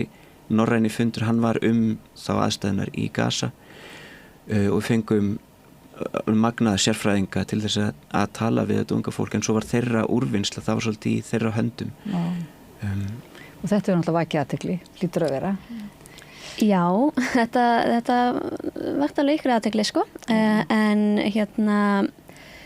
ég hefði nú viljað fá fleira fólk og kannski aðeins meiri athygli fjölmiðla við mitt plönum þetta með það í hug að bara einföld mótmæli myndi ekki fá það mikla athygli lengur af því það er búin að vera svo mikið og það er farið svona minkandi að vera að nefna það þannig að við vildum fá svolítið reyna að brjóta þessu upp á mynstrunum með aðgerð frekar en bara hefðbundnum mótmælum og svo bara aðgerð í kjölfari núna bara í, hvað var í gær? Já, 9. desember, já og það var þá í tengslu við útgáfu hópmorðsskýrslunar Já, því mér langar einmitt að spyrja ykkur það næst svo skýrslu hefur nú fengið svolítið umfjöllun en náttúrulega líklega alls ekki næga umfjöllun af því að þetta er mjög svört skýrsla sem að Amnesty gefur út það ekki? Jú, þetta er greiðlega stór skýrsla, hún er tæplega 300 blaðsíður og ég hugsa að þrátt fyrir mjög stíf ferli sem að hver einasta skýrsla Amnesty fyrir gegnum, þá held ég að þessi skýrsla sé svo sem hefur farið í gegnum hvað mesta svona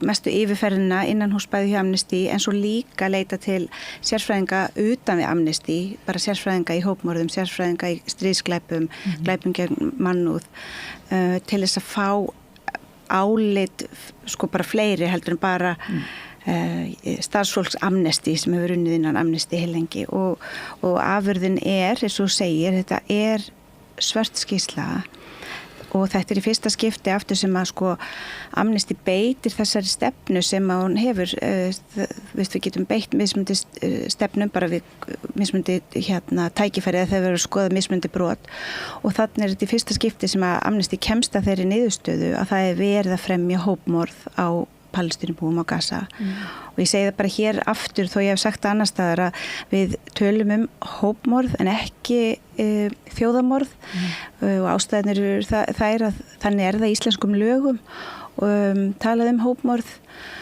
og hópmorð getur átt við fleiri hópa en þjóð. Þetta getur átt við trúarhópa, þjóðernishópa, kynþætti og það fram eftir göttunum. Þannig að það nú svona ástæðin. Þannig að Amnesty talar alltaf hópmorð og niðurstöðin svo að Ísrael bæði þá vísvitandi og með ásetningi að reyna að deyða og skaða íbúa Palestínu á Gaza og líka búa til sko lífsskilyrði sem eru bara ekki lífvænleg með því að eyðileggja innviði, eyðileggja spítala, sjúkrahús, alla heilbrigðisþjónustu, eyðileggja landbúnaðinn, hefta eldsneyti inn á svæði. Við þekkjum þetta, við erum búin að heyra þetta í fréttum núna því miður í rúmlega ár, en með því að skoða þetta allt saman heildrænt og skoða líka staðhæfingar sem að ísraelskir embættismenn og háttsett yfirvöld hafa sett fram að þá kemur í ljós að þeir vita hvað þeir eru að gera. Það ekki óvart að óbreyttir borgarar sé einhvern veginn að lenda í sprengjuregni. Þeir vita nákvæmlega hvað þeir eru að gera.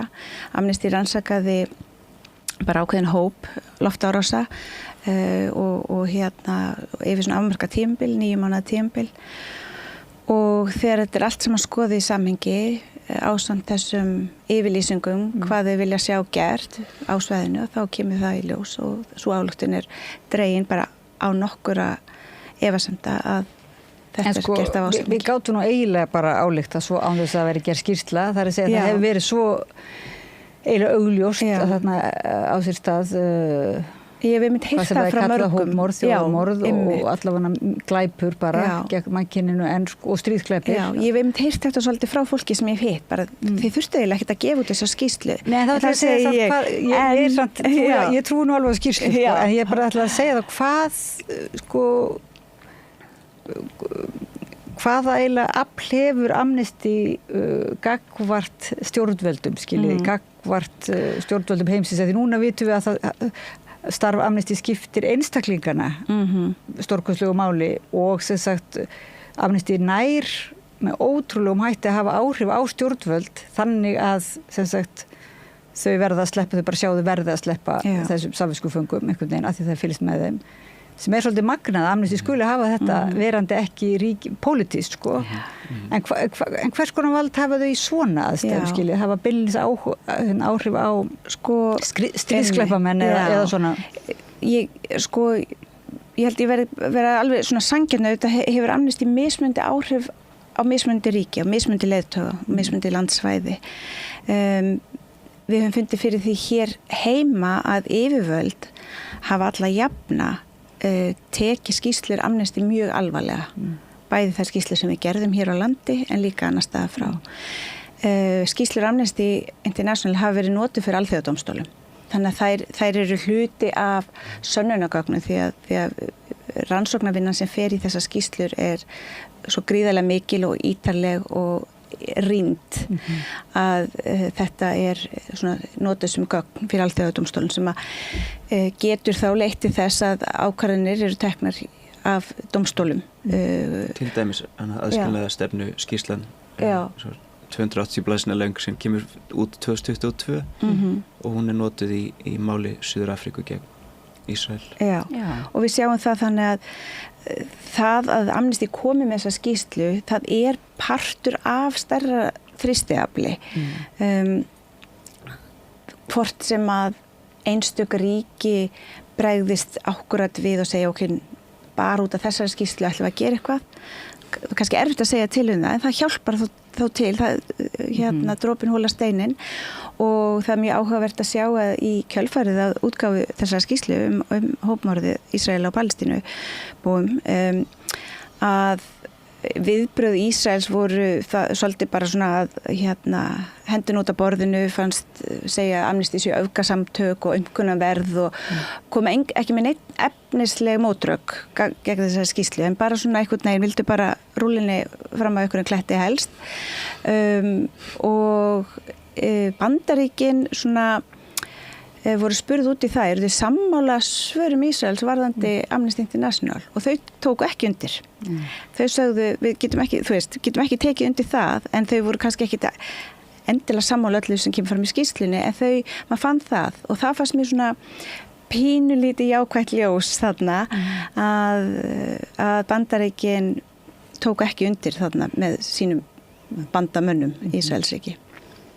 Já, þannig að þetta áhrifamátturinn og áhrifavaldið er mikið og finnst þér ekki svolítið merkilegt að þetta sem að þegar þú ert til dæmis í þessu að undirbúa þessar aðgerð með í Norræna mannréttindaráðinu, ungliðaráðinu finnst þér ekki þú eiginlega sjá það bara hvernig pólitíkin einhvern veginn verður til eða svona svolítið bak við tjöldin, hvernig þetta hvað einhver þrýstingur skiptir máli eða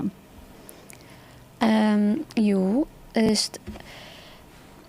að því að í því sem ég hef verið að gera þá er þetta bara unglega fólk og bara ungmenni að koma saman og við fáum þarna séns á að nýta bara það sem að Amnesty hefur að bjóða fyrir okkur og fyrir það sem við viljum gera með þeirra svona leiðbeinslu og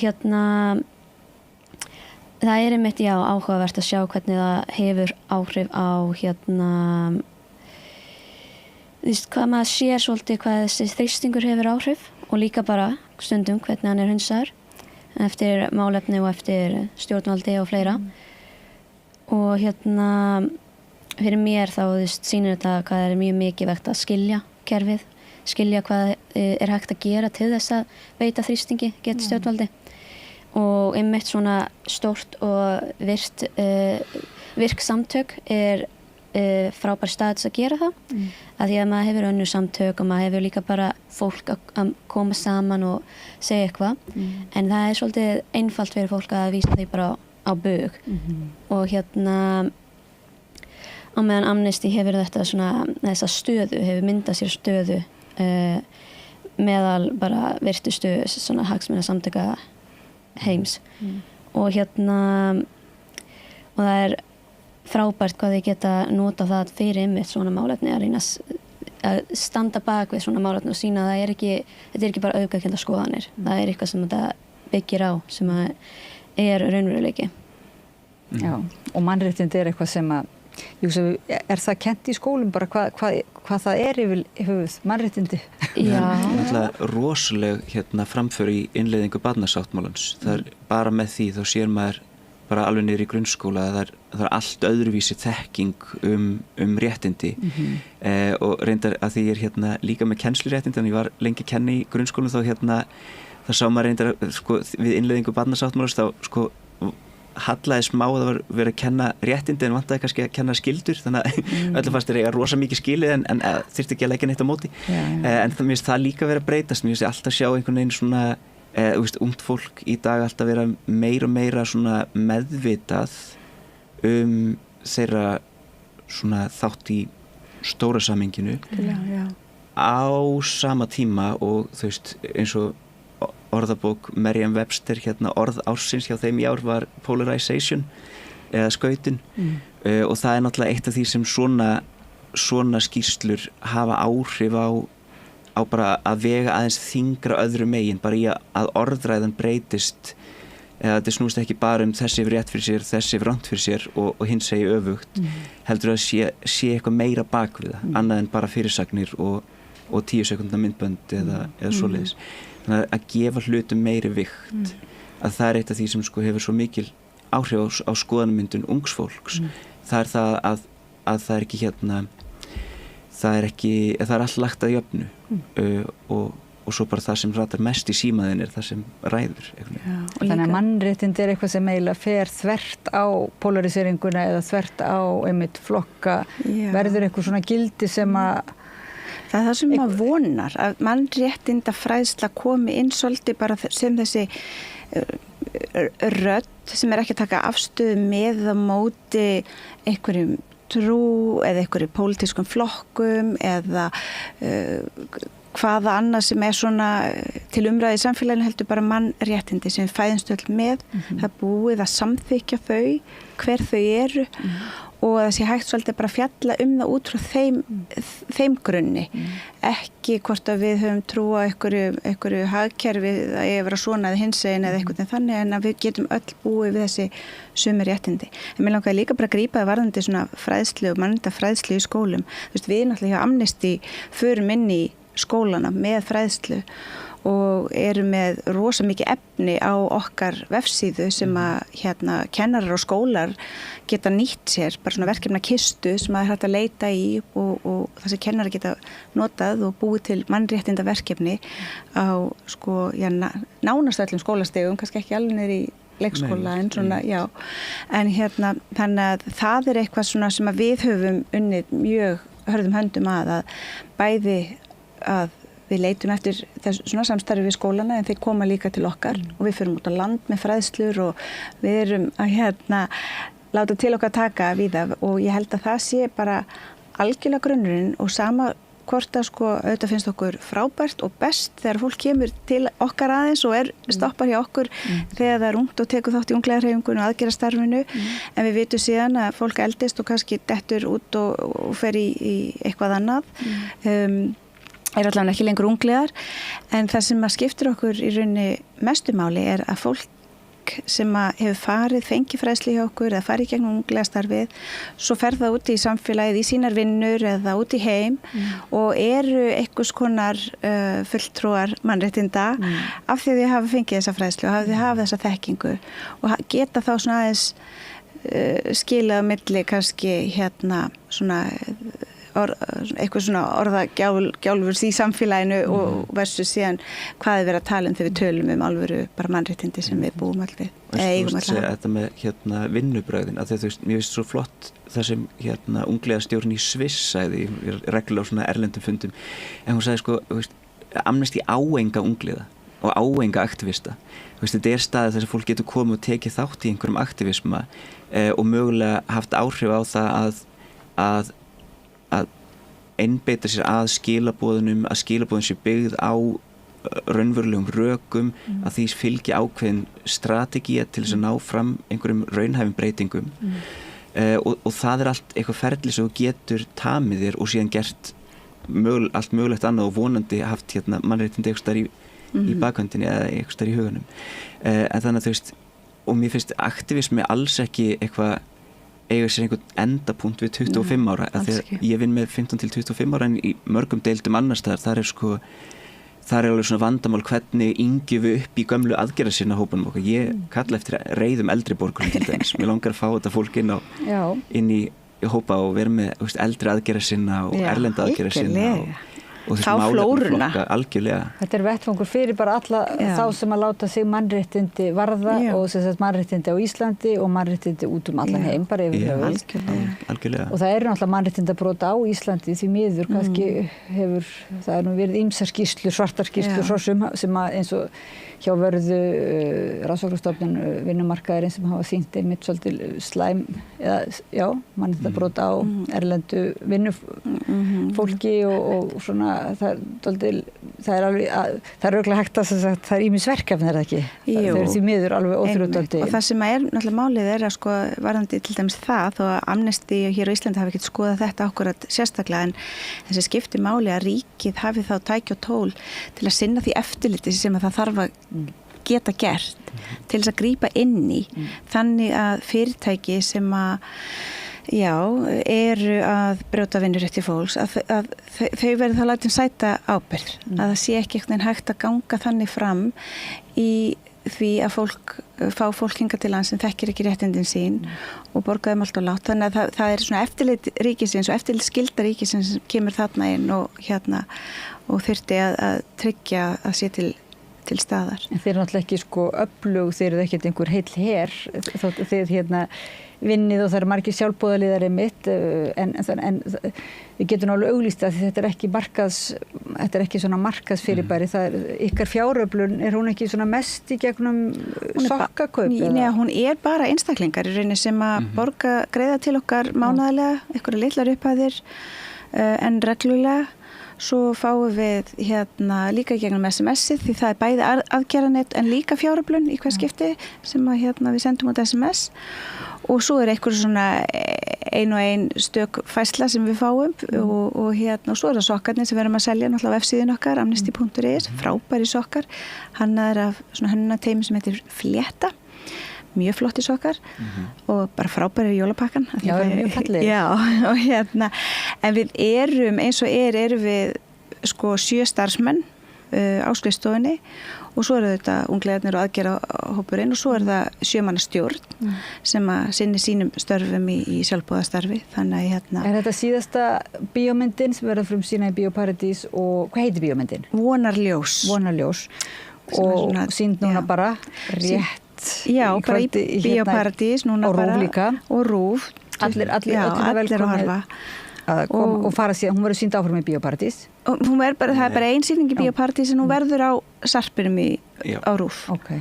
En er þar með svona þessu ammælisári 50 ára ammæli Íslandsdeildar Amnesty International, er það hátíðarhöldunum lokið?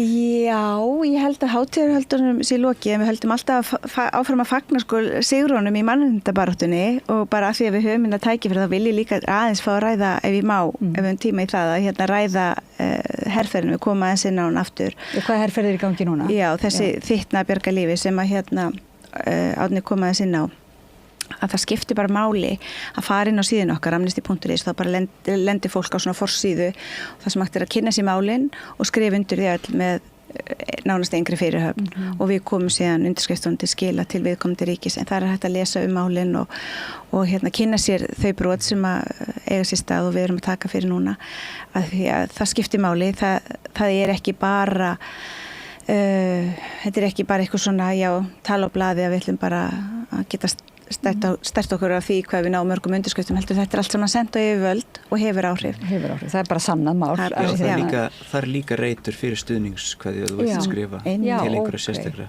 Já. Það er ansið sniðugt að geta taka smá tíma kannski það þegar maður hefur heyrt frá föngum að skipta máli. En það var boðið upp á svona þjónustu og maður gætt fengið eins og verið í áskrift eða þannig að maður fekk málefna pakkana og skrifa undir marga í einu, var það ekki svona að maður fekk að senda eitthvað svoleiðis?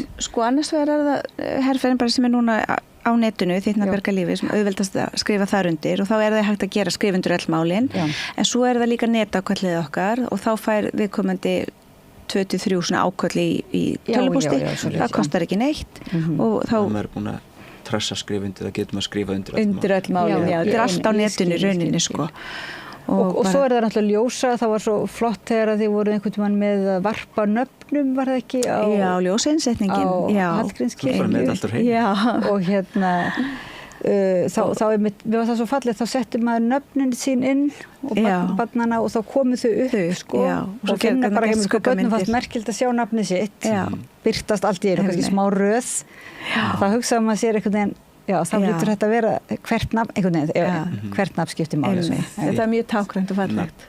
Bjargar lífi, og það var meira sem þannig að það var svona logandi kerti, var það ekki, þetta er náttúrulega aðra en ég byrja að vinna, en það var svona logandi kerti og ef það var ekkert nafn að bætast við þá bara byrja að slokna á kertinu.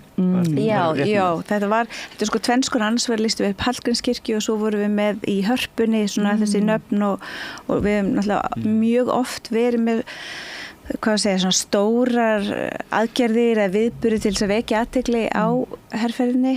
Núna í ár er hún svona aðeins minna í sniðum þannig, sko, við erum bara meira að hugsa samfélagsmiðla og komin að í bara gera eina bíómynd Já, ég segi það, það er svolítið mikið að skella í heila bíómynd. Já, þannig að eru þið með einhverja fleiri aðgerðir ungliðarnir svona í bígerð? Sko ekki akkurat núna að plana fyrir restin af árinu, sko. Nei.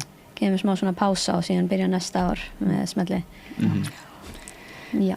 Þannig að starf Amnesty heldur áfram, kannski vonandi næstu 50 árin og bara, já, svo lengi sem að mannréttindi eru fótum tróðin í þessum heimi, þá þarf að veita aðhald og vera vakandi. Ég þakka ykkur kærlega fyrir að koma til okkar hérna Rauðaborðinu og spjalla og ég óska ykkur til hamingju með afmælið og til hamingju með daginn því það er alþjóðlegi mannréttindadagurinn eins og ég sagði og þið eruð öll starfandi hjá Íslandsdeild Amnesty International, Árni Kristjánsson, ungliða og aðgerðastjóri, Anna Lúðvíksdóttir, framkvæmdastjóri og Edda Sól Artúrsdóttir, formaður háskólahreyfingar Amnesty. Kæra þakki fyrir að koma og heyrum vonandi bara bendum hlustundum og áhorfendum á að fara inn á amnesty.is og vera munda undirskriftirnar, skrifa nafnið sitt undir mannréttindayfirlýsingu.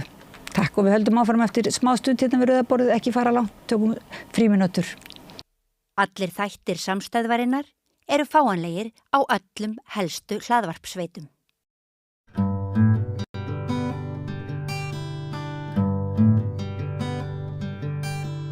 Já, við aðeins rætt listamannalaun svona undanförnum dögum og ætlum alltaf því áfram. Hingað kominn Þórhallur Guðmundsson sem er ekki listamaður, stjórnsýslufræðingur. Og þú skrifaðir grein og boðaðir það að væri fyrsta greinin af mörgum á Vísi listamannalaun sem að þú byrjar á svona kannski að draga upp svona mynd af stöðunni, þeim breytingu sem að höfðu verið gerðar til þess að mæta kröfum eða óskum að lagfæra kerfið og leggja eitthvað svona mat á það hvort að það hefði gengið eftir. Eigum við að reyna kannski að gera það hér, að draga upp svona mynd af því hvað þetta er. Það er náttúrulega, það hafa verið listamannalaun og fólk þekkir hvað það er. Gagnrýnin sem hefur verið á það er þetta sé allt og lág uppað, allt og fáir sem að fá. Það er bara brot af þeim sem að sækja sem að fá. Síðan hefur verið gagnrýni á því að þessu sumi sem eru áskrifundur að listamannalaunum, kannski ef maður fer lengra með þá gagnrýni að þetta leiði til svona einhver svona klíkumyndunar að það sé svona einhver aðall listamanna sem að getur gengið þessu sem vísu. Það sé ekki næg endurnýjun að ungt fólk fái ekki styrki.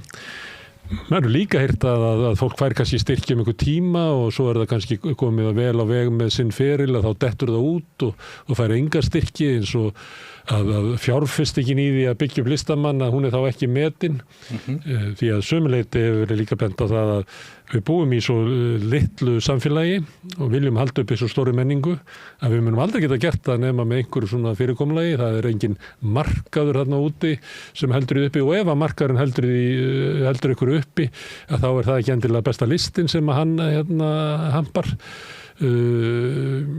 Það hefur líka verið bent á og ég held að sé eitthvað svar þarna með að svona eldri listamenn að við berum einhvern veginn ábyrgð á því að styrkja þá áfram. Þannig að svona ýmis svona sjónarmið og svo var náttúrulega eitt sem var líka að ég sæki listamannalaun og svo fæ ég bara nei og ég veit ekkert meira það. Þannig ég er alltaf að tala eins og við einhvern vegg og þá kemur niðurstaðan svo að það er gefnar svona stuttar umsagnir. Er þetta yfirleitt var eitthvað sem að önnur sjónum við? Sko, þú fangar þetta alveg það sem er mín tilfinning og það sem ég hef búin að vera að það er þau samskipti sem ég er búin að eiga við listafólk og undanfarna viku úr öllum greinum. Aðkoma mín byrjar fyrir á þessu ári þegar að kom til mér svona kunningjar og vinir og ættingjar og listamannastétt og biðja mig aðstoð við að gera umsóknina.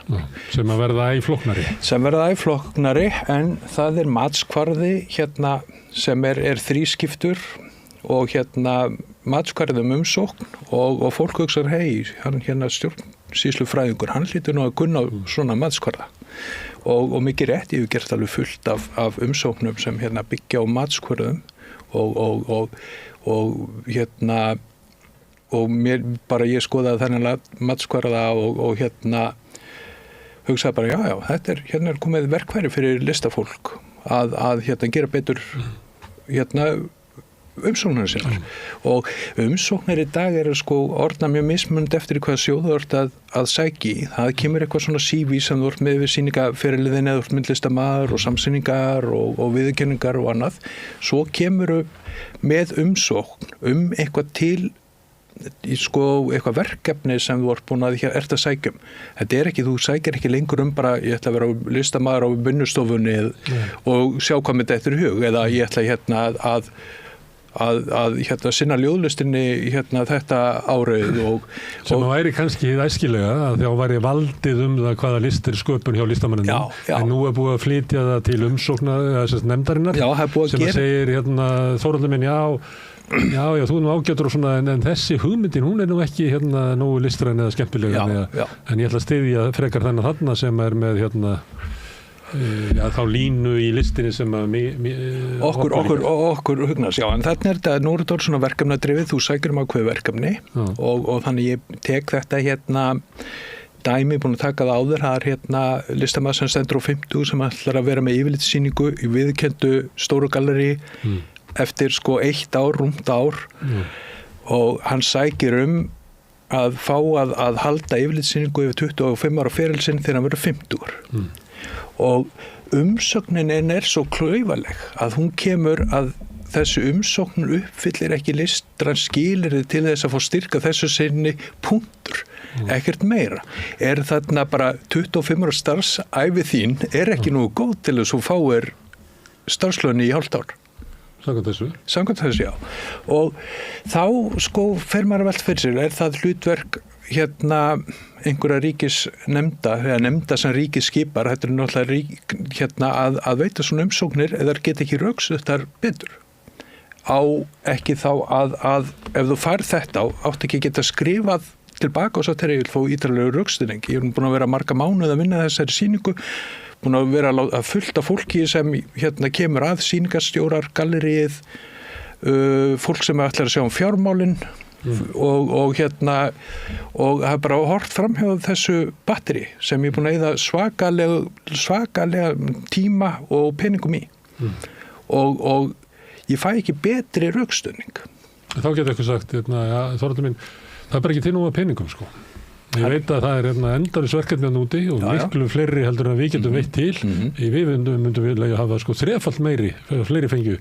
Þannig einhvers stað verður að draga línuna og þessi yfirlitssýning þín þótt að hún sé stóru áfangi í þínu lífi þá er það ekki stór viðburður í íslenskri menningu. Já, þá væri það ágætt að rökstuða eitthvað í þess áttina.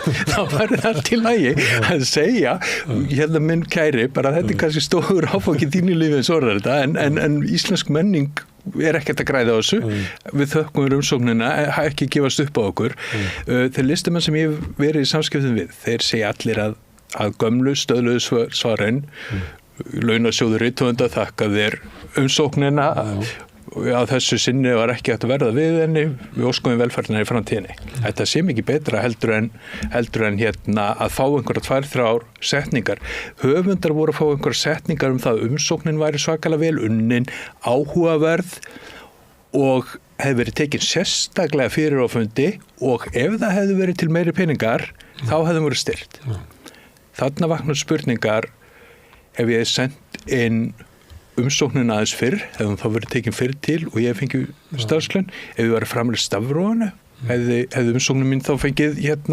framgang og síðan þegar þetta er bara að vera senda á þetta og alla rithöfunda sem fengur synjun, sama staðlega svarið sem er svona, við skulum ekki særa þá við skulum hrósa þeim en við getum ekki gert fyrir á þetta hlutverk ríkisins að vera með þetta? Það er sena í einni Humphrey Bogart-mynd þar sem hann skýtur konu og segir sorry sweetie but I have to kill you sem það er svona þetta hljómar svona þannig þetta er kurtisisleg aðtaka og þetta er náttúrulega skiptir fólk gríðalegu máli og ræður í hvort að fólk getur að halda áfram í listsköpuninni annað að við erum að tala um matskvaran ef þú getur ekki útskýrt með orðum hversu hún er hafnað, á hverju það sem er magt, hverju þá ekki bara notaðar og þú far bara sent bref við höfnanu þessu sinni, þú skoraði 72 stig til þess að hljóta náð í ár. Síðasti inn, hann fekk 81. Já, nákvæmlega sko. Og kannski einhverjar nokkrar setningar það sem okkur fannst að var að CV þitt er ekki nógu gott eða hugmyndin þín er ekki, okkur fannst svona ekki tímaáætlun ekki standast eða eitthvað. Þetta er skriffinnska en þetta er ekki eitthvað sem tekur margar viku þó að séu 1340 umsóknir. En að því sögðu, þá er þarna Rannís að framselja ábyrgð og ákvörðunartöku til nefnda sem eru sér valdar fyrir þetta og þessar nefndir eru kannski ekkert er kannski ekkert í neinu sérstöku spennandi hlutverki. Það fá inn mörg hundur umsóknir, það hafa einhvern x tíma til þess að fara yfir það fá kannski ekki heldur neina leiðbeiningar hvernig að skila þessu af sér og þar á ekki eru þau að fjalla vin og kunningja í jafnlitlu listasamfélagi og Ísland menningarsamfélagið okkar er ekki bara mjög lítið þrátt fyrir að það sé alltaf stækkandi. Aðrar náttúrulega það kemur alltaf þessi gagnrýni að hver ekki meiri peningar. Við fáum 960 milljónir listiðnaðurinn menningariðinnan í Íslandi veltir milljörðum. Þetta er dálítið góð hugmynd eða góð spurning. Fólk sem ákveður það vill vera listafólk og ætlar að vinna við það. Ef þú ert ekki rithöfundur þá ert að fara í voðalega gloppótt ferli. Þú ert að fara inn í litla sjóði sem er með lítið bólmagn, fáar úthlutanir og það líður langt á milli þeirra. Þannig að þú verður alltaf að vera einhvers annars, þú verður að vera einhverstaðar að kenna myndlistanámskeið eða kenna á píanó vinna á auglýsingastofu, það verður hægari listsköpun, það verður hægari ferillin verður slítróttari. Hann byggist ekki jafnt og þétt upp, hann byggist upp í einhverjum svona stökkum og þetta er ekkert sérlega kannski gott vinnuumhverfi. Rithöfundar, þeir búa nú betur heldur en aðra stéttir. Það eru fleiri sem fá sjóðunaröflagri og það er til dæmis núna fór í fyrstu umferð í umræðu á Alþingi bókmenntastefna Íslands frá 2025 til 2030 og þar kemur fram að það er aðgerða áætlun, það er endurskoðun regluverks, það á að efla miðstöð íslenskra bókmennta, efla sjóði barnabókahöfunda, ýtundi sóknarlenda markaði og svo framvegis. Hérna er ein stéttin bara komin með bara næstu 5 ára áætlun hvað það á að gera. Ég leitaði að hvort aðrar listastéttir hefðu fengið einhverja svona væru búin að markast einhverja stefnu. Eina sem kom sem ég fann var einhver þingsályktun tillaga að auka kaup á listaverkum í nýbyggingar og vegum ríkisins en svo tillaga var aftur sendið nefnd og auka umfram þessi þetta er eitthvað að auka. Það hefur nú verið umræðum að fella þetta í burtu út af Landspítalanum.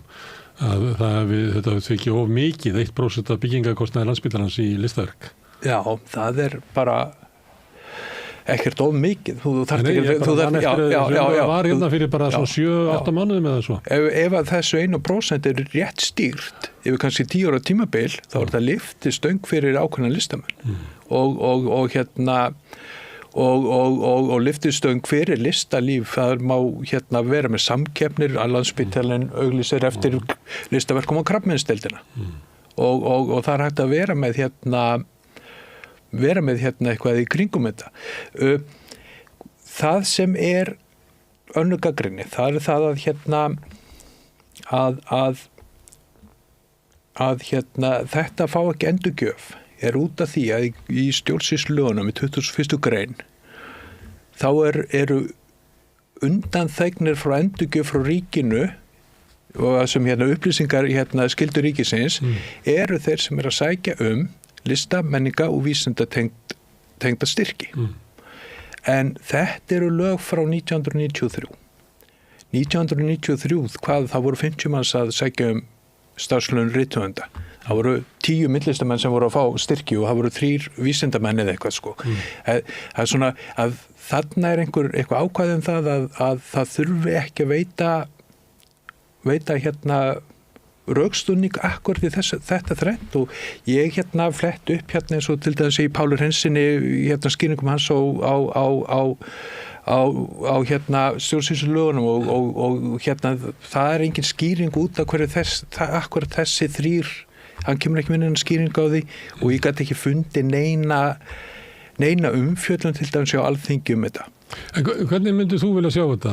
Þú er nú stjórnsýslufræðingur og þú vilt að fólk sækja fái rökstudda niðurstöðu, geti kært til kærunefndar listamannanefnda og það munu verða 2/3 af þeim sem að sótt munu kæra og við verðum hann með lögfræðinga í vinnu og helst líka eftirlitsstofnun starfslauna til þess að búa til meira þannig að það verið haft eftirlit með því að nefndirnar veljist rétt fólk og annað en er það hægt að því að listamannalaun eru eldgömul og ég meina Laxness og Kjarval voru á listamannalaunum bara frá beint frá Alþingi stundu voru tekið af þeim ef það voru höfðu skrifað ykkur á óæskilega pólitíska grein Þórbergur lenti því og Laxness líka og þarna var þetta svona skúffu þáverandi skúffu fyrir þingmanni ráðherra þingið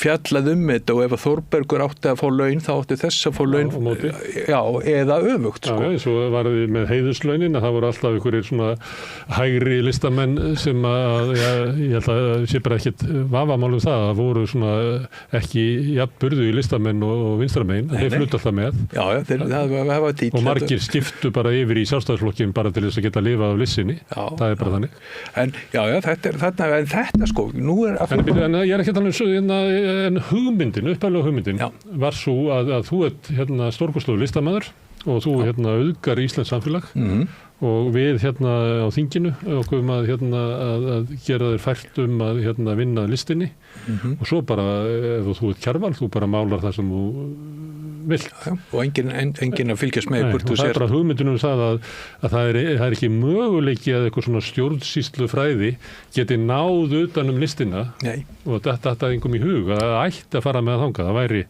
þetta er við meira með þessu hugmyndi listamannin sem einhvers konar snilling, einhvers konar Ok, það fara í næsta skref sem ef við tökum rithöfundana sem eru með stærsta sjóðinn og er líka með kannski þróaðasta markaðin sem er bókútgáfa það er hægt að horfa á að það sé snjallara að styrkja þig sem rithöfund heldur en að styrkja bókútgáfana vegna þess að þarna kemur frum sköpun og styrkurinn til þín auðvitað er það styrkur til þín en það er jáfnframt styrkur til bókútgefanda sem að borga þér lægri ritlun því að ef það væri ekki þessi listamannalaun að þá verið bókin dýrari og þar alveg hefði prentarinn síður vinnu og svo bóksalinn og þar hendur gotunum þannig að þetta er bara góð leið til þess að styrkja atvinnugrein að styrkja upphafspunktin bara ef við tökum fræðibókmenntir og fræðafólk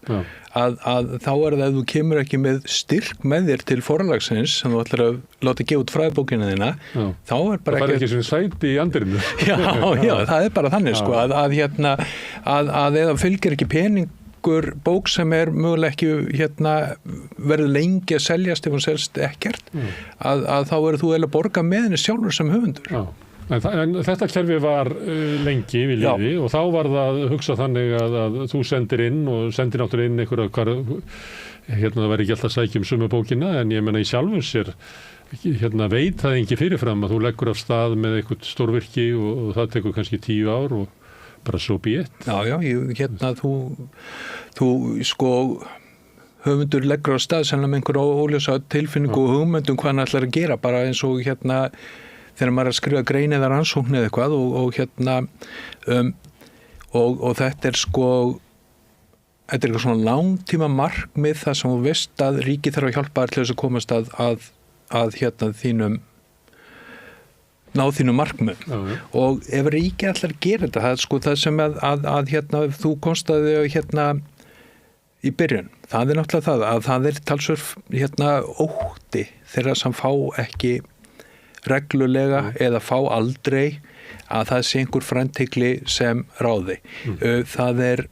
Það er sko þeir listamenn sem ég hef verið að tala við, þeir til dæmis nefna það að útlendingar, fólk með erlend eftirnafn á Íslandi, saman þó þessi búin að taka þátt í listalífinu í kannski áratugi. Hvort sem þetta séu rithöfundar eða myndlistamenn eða eitthvað tónlistafólk, það bara virðist ekki hljóta náð fyrir augum þessar útlutunum. Þetta er svo þröngur, þetta er svo þröng klíka sem að við Íslands samfélagi er. Já, það er náttúrulega framtíkli er þetta bara á, sko, ég manna ég talaði einu svona við pólska konu fyrir svona 10 árum síðan og hún sagðist vera að hugsa að taka upp íslenskt ættarnafn vegna þess að þegar hún var að leita sér húsnæði henni var ekki eins og svara. Ég þekki þetta, ég var félagsráðgjafi útlendinga í fyrra lífi og þetta er alveg það að hafa erlend ættarnafn er alveg ákveðin útilokun frá íslensku samfélagi og útilokun frá íslensku listalífi líka og það hefur líka verið gagnrýni á það að til dæmis unglistafólk fyrir utan einstakar rithöfunda þeir eigi erfitt með að komast inn. Nú ákvað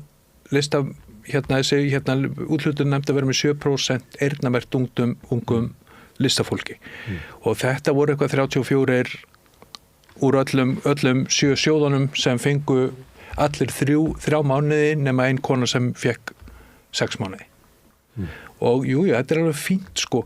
Fínt að fá smá viðurkenningu, fínt að þú getur tekið sumarfrí og skrifað. En á lágmarkslaunum, þetta er miðað við lágmarkslaunum. Já, þetta er Þetta hækkaði síðast, þá var það vegna þess að kjarasamningar höfðu hækkað lágmarkslaunin og listamannalaunin voru komin undir lágmarkslaun. Þetta er svona cirka 3.300 krónur á tíman í tímalaun.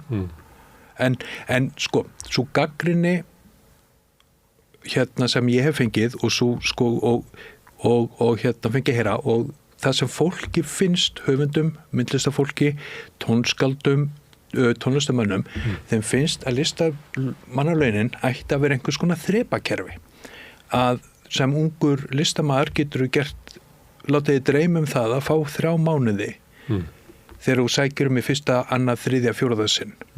Þeir eru búin að vera í þessu að fá 3 mánuði og kannski einhver einn ferðastyrk og annað og þú ert að þroska og vinna að listinni og fann að fá viðurkenningar, þá ertu farin að geta sótt í 6 mánuða kategóriuna.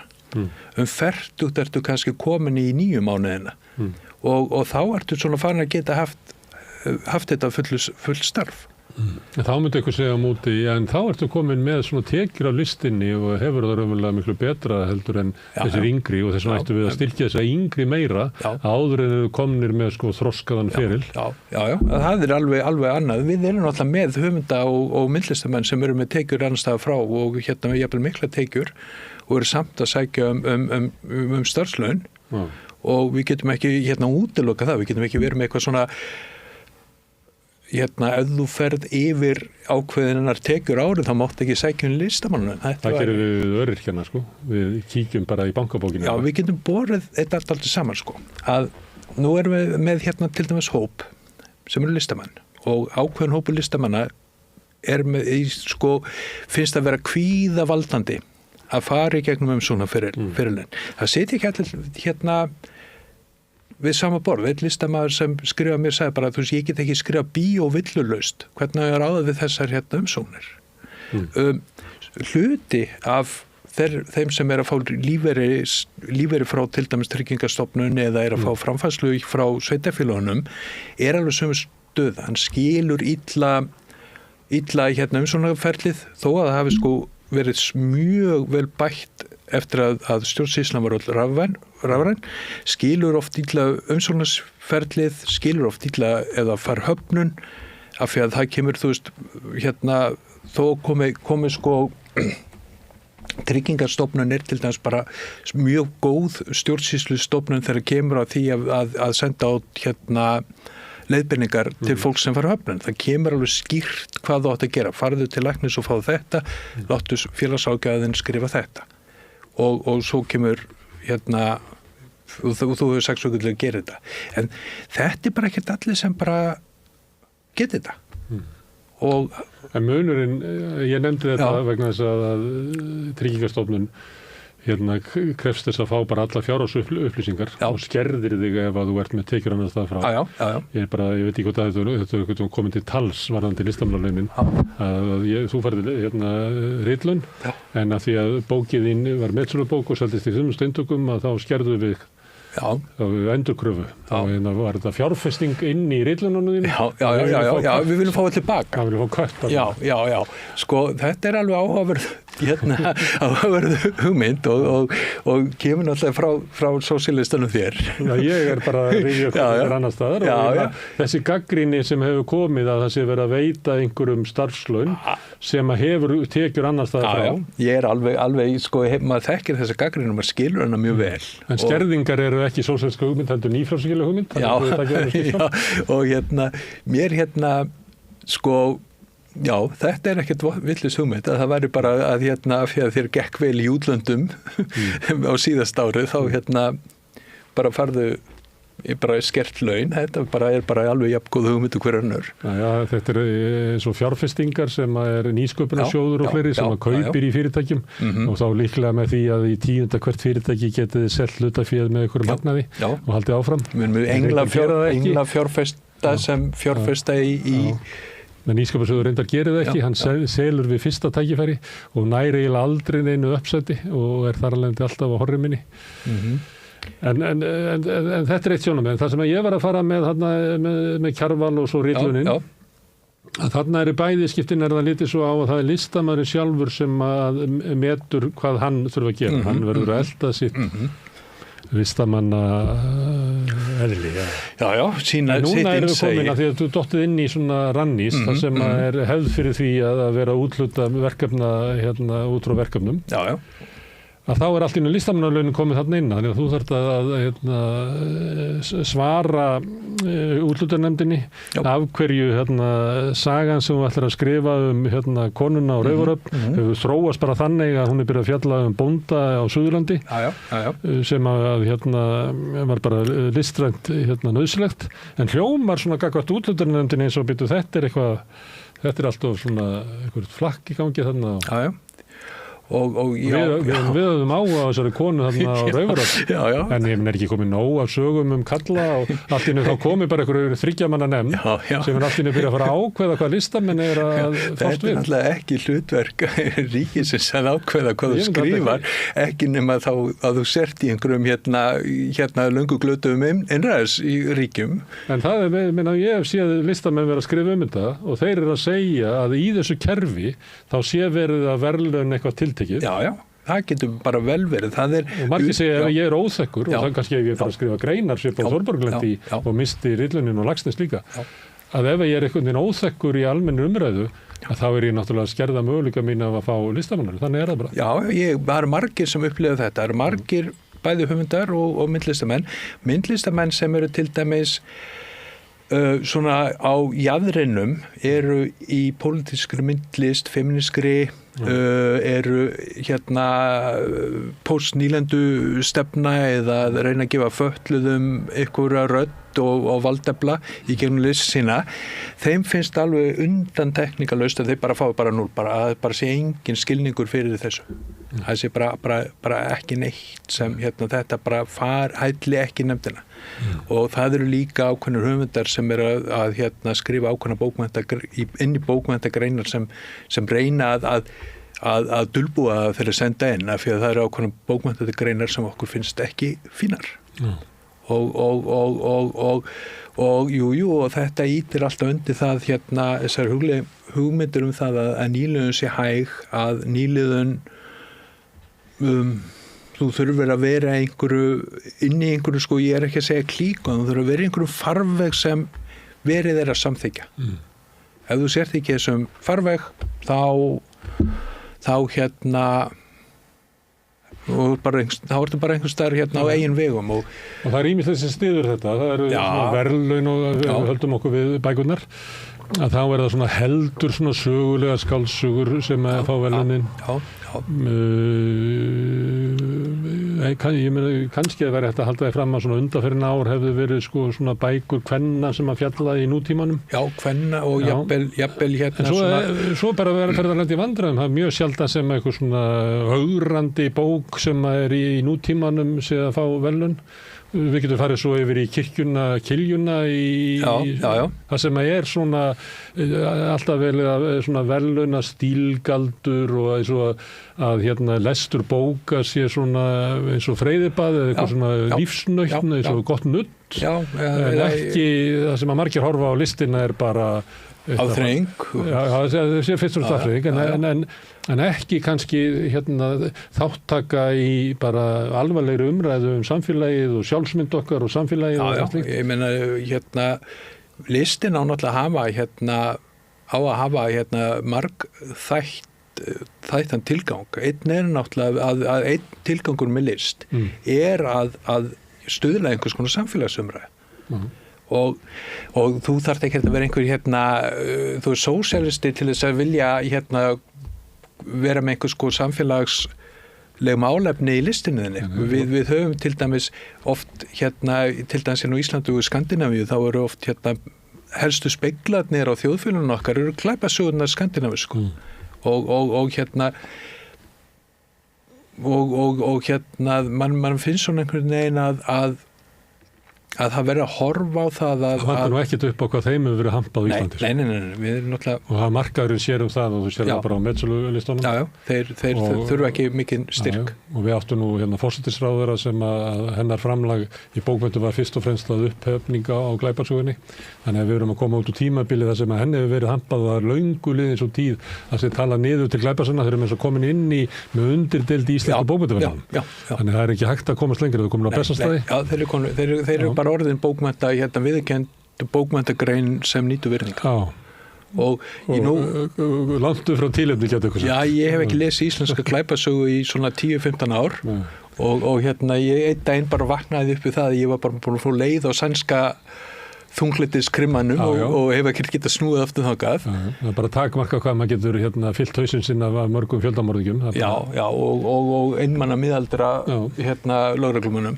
En varðandi þetta mismunandi hlutverk listarinnar og þá erum við með markað sem er að núta og hann sér til dæmis krimmanna og hann sér sögulegu skáldsöguna og það eru kannski þær bækur sem eru mest seldar og svo erum við komið með kerfi sem er endurgreiðsla kostnaðar til útgefenda sem að hefur ekkert val gæði eða mikilvægi eða neitt slíkt heldur borgar bara í takt við það sem að markaður vill, það sem að mest selst, það sem að hendar best kynningarmaskínunni sem að er fyrir, hvort sem að kiljan eða opnu viðtöl í mokkanum og eitthvað svona maskína sem að ítir undir tiltekna bókmennta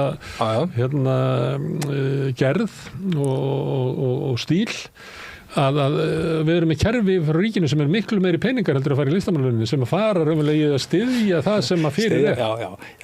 Og þá segir maður í slíku umhverfi er þá ekki ennþá mikilvægar að listamannalaunin fari þá í að styrkja hitt. Jú.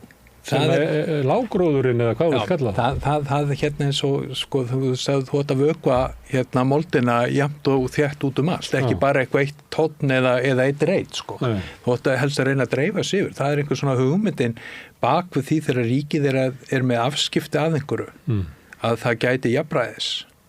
Það gerir ekki í þessu endurgreiðslukerfi vegna þess að það er lágmark sem þú þarft að fá þannig að við getum ekki dæmi ef þú er að gefa út Arnald þá færð þú kannski 5 milljónir í endurgreiðslu en ég er að gefa út ljóðabók sem er fyrir 200 eintökum og ég fæ ekki krónu. Nei, þú jafnvel bara ert til stóru skuld sennilega eftir útgáfuna. Já, því að ég fæ engan stuðning þetta þykir ekki nógu stórt verkefni til þess að þykja endurgreiðslu.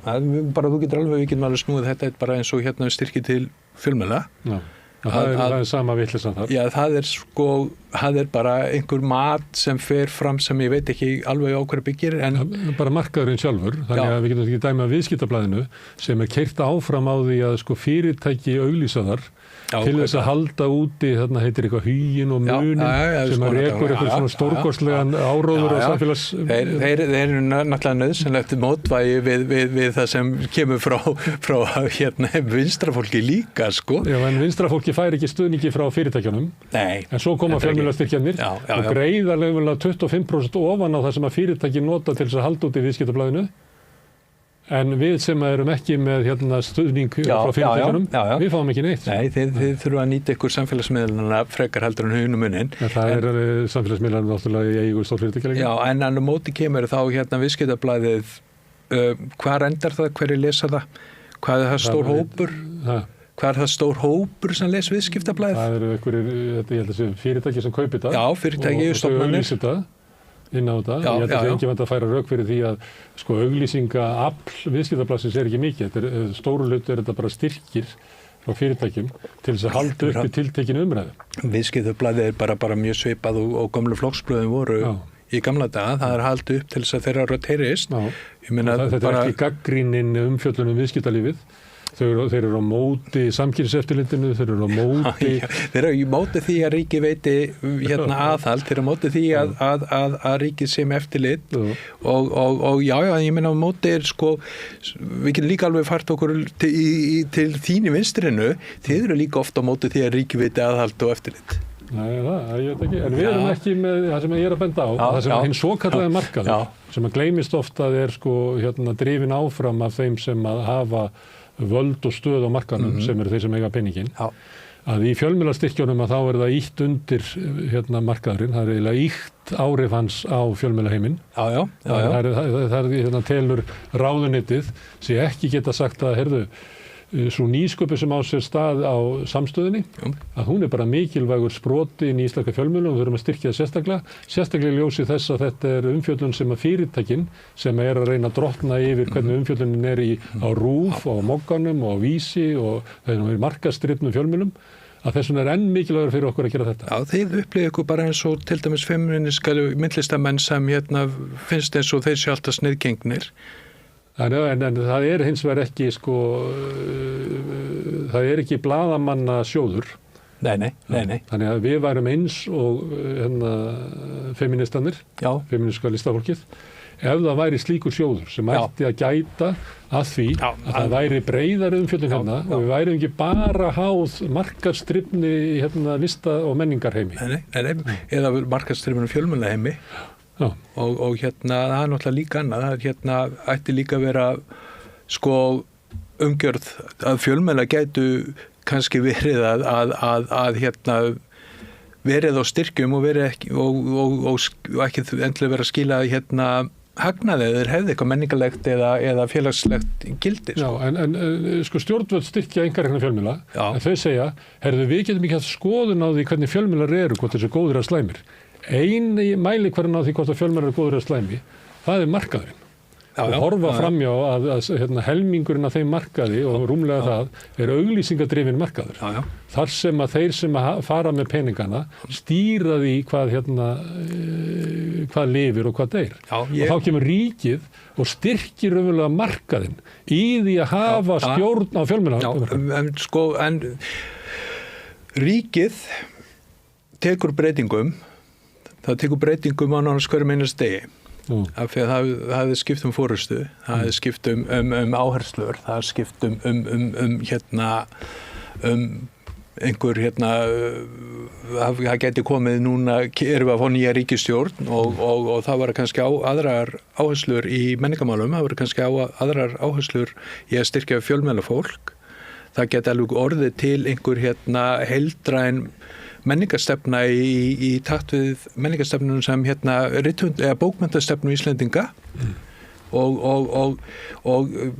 við veitum það ekkert núna en ríkið... Við reyndar kannumst ekki alveg við þá umræðu innan stjórnmálaflokkana, til dæmis feminísku höfundarnir eða þeir sem að upplifa sig hafa verið hafnað vegna þáttöku í almennir umræðu. Þessi flokkar á þingi er ekki málsvarar þessa fólks. Ég meina flokkarnir þingir meir og minna með sömu línuna í menningamálum. Já.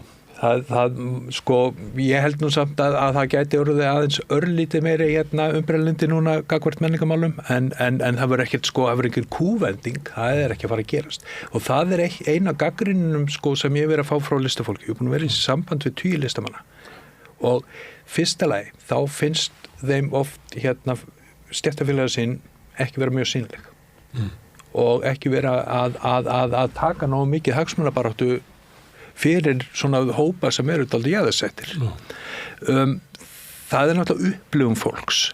Ég skoðaði að það er samt alveg margt gott að gerast. Bandalag íslenskra listamanna gerði samningi í hittifyrra ráðgjöf til mennta og viðskiptaráðuneytisins svona einhverja menningar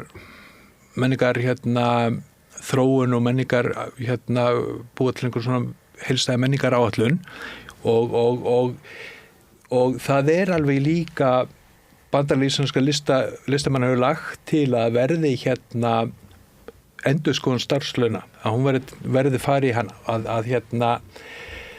að það verði farið að skoða það sem kallar allianskerfi og á við á Norðurlöndunum og Írlandi eða jafnvel að taka upp einhvers konar tekjufallsstyrkjakerfi eða samblanda þessu og það einnig velt fyrir sér sko hvort að listafólk ætti að fara bara einhvern svona borgaralaun.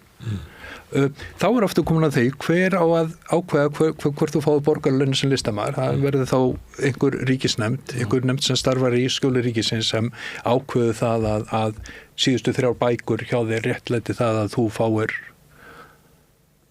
560 steg, ég veit ekki, borgarlaunin eru örugglega lægra en Ég reiknaði nú í tengslu þessu umræðu að ef við myndum setja alla sem 18 ára eldri á listamannalaun, þá væri það 2000 milljarðar sem það myndi kosta. Já, það það svolítið peningur.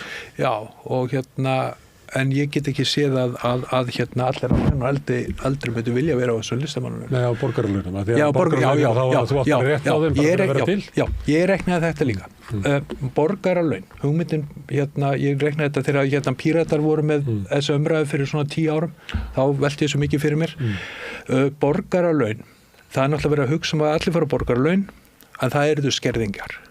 Að ef þú kýst að vera kennari og farð milljónum mánuði fyrir það, að þá skerðustu bara og þú ert kannski bara ekki að fá neitt úr borgaralaununum.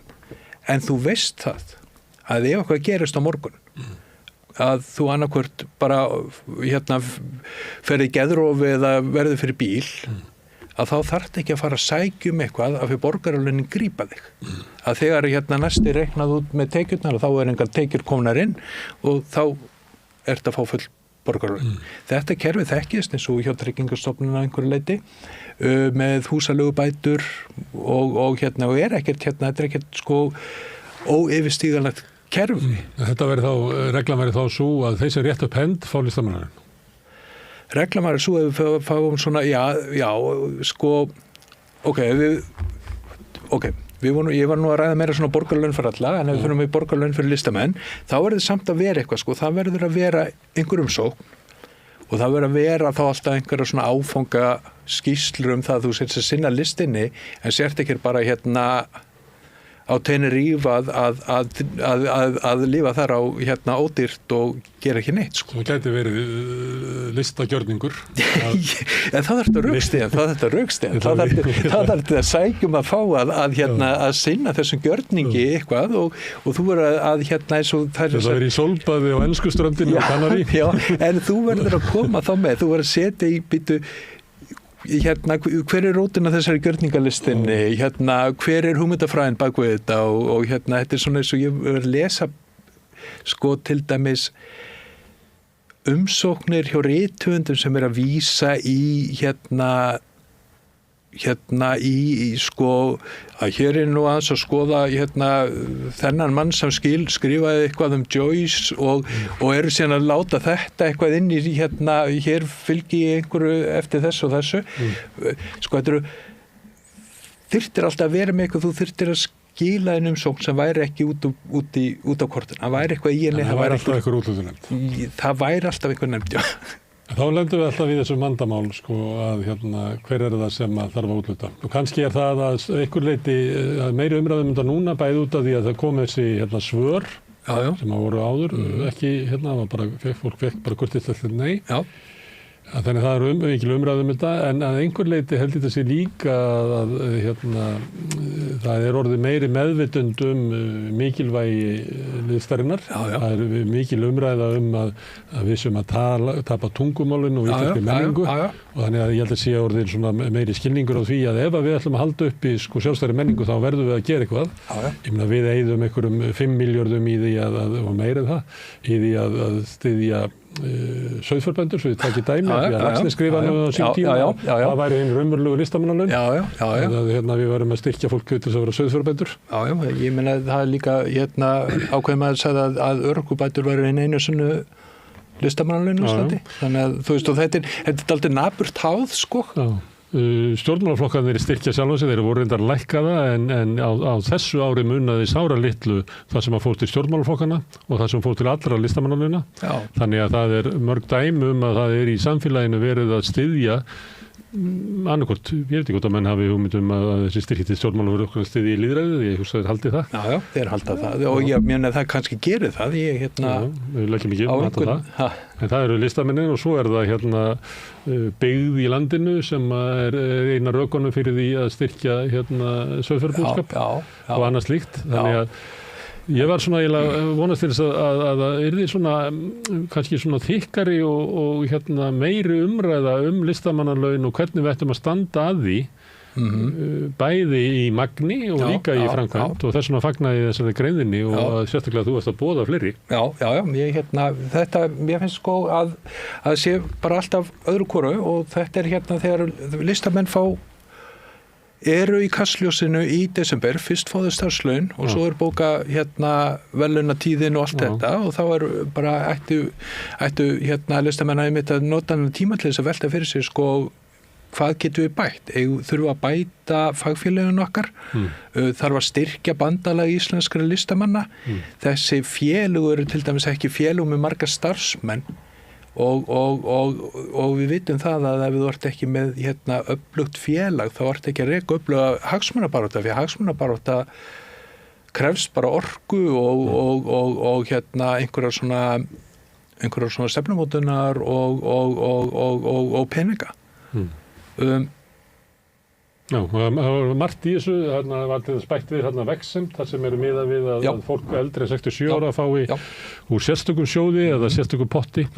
Þar ég reiknaði það að segjum að einhver sé þar inni sem er bara með eftirlaunin frá Tryggingastofnun að svo fær hann starfslaun segjum bara hálft ár að þá er skerðingin 70%, ríkið tekur 70% tilbaka.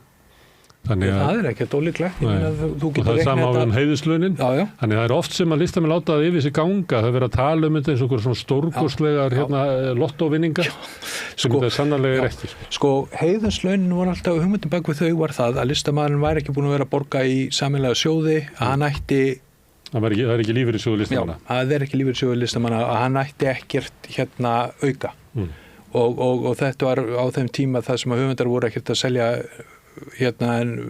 bækur í bílförmum nema 1 eða 2. Sko, nú er þetta svona meira heiðuslaun að vera verðlaunaði fyrir ævistarfið. Þetta er meira svona einhver svona táknrænn, og þessi peningar eru 380 skall eða eitthvað, þetta er alveg svakalega skelfilega lág upphæð. Og ríkið næri þessu af þér aftur. Já, ríkið tekur þetta af þér aftur. Það var þá frekar, sko, það er núna er þessi hvað þetta er Vexemt veitt 7 höfundum og ég veit alveg að það er mörgum ungum listafólki sem finnst það bara skrítið á þetta fólk ekki að eiga nóg eftir af því að Vexemtin er að þú ert búin að eiga góðan feril skilaði ferillin er einhverjum peningum og þetta kemur alltaf. Svo getur það líka verið, Þórhallur, að kannski bara allt í lagi að hafa það inn í samfélaginu að við sýnum listafólki og náttúrulega fleiri bara einhverja svona þakkarskuld. Ég manstu þegar Ítalir eruðu heimsmeistari í fótbolta 82, Paolo Rossi skoraði þrennu.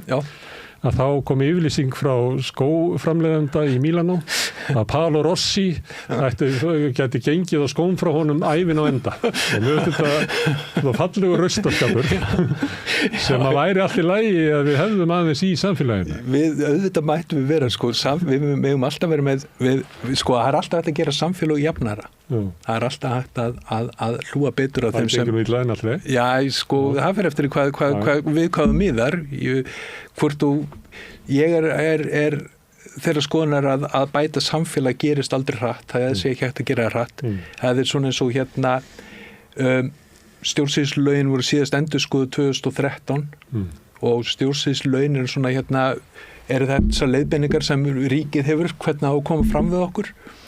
Þarf ekki að endurskoða þau aðeins kannski oftar heldur en á 10 ára fresti. Og jú, þetta hafði að má alltaf jafna og deila þessum gæðum betur út.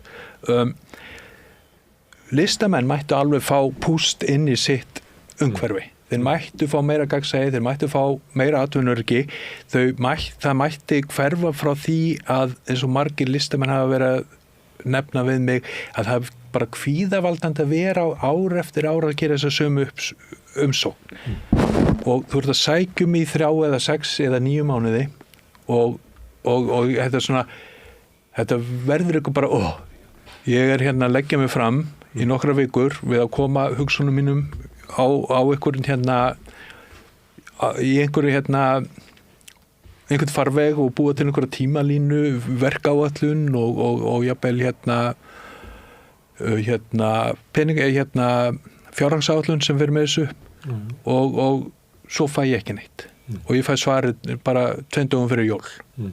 Þið vanti listarinnar megnað. Já, bara og þetta það ætti að vera meira ætti að vera til dæmis nú eru náttúrulega sjóðir sem fræðimenn getur sótt í.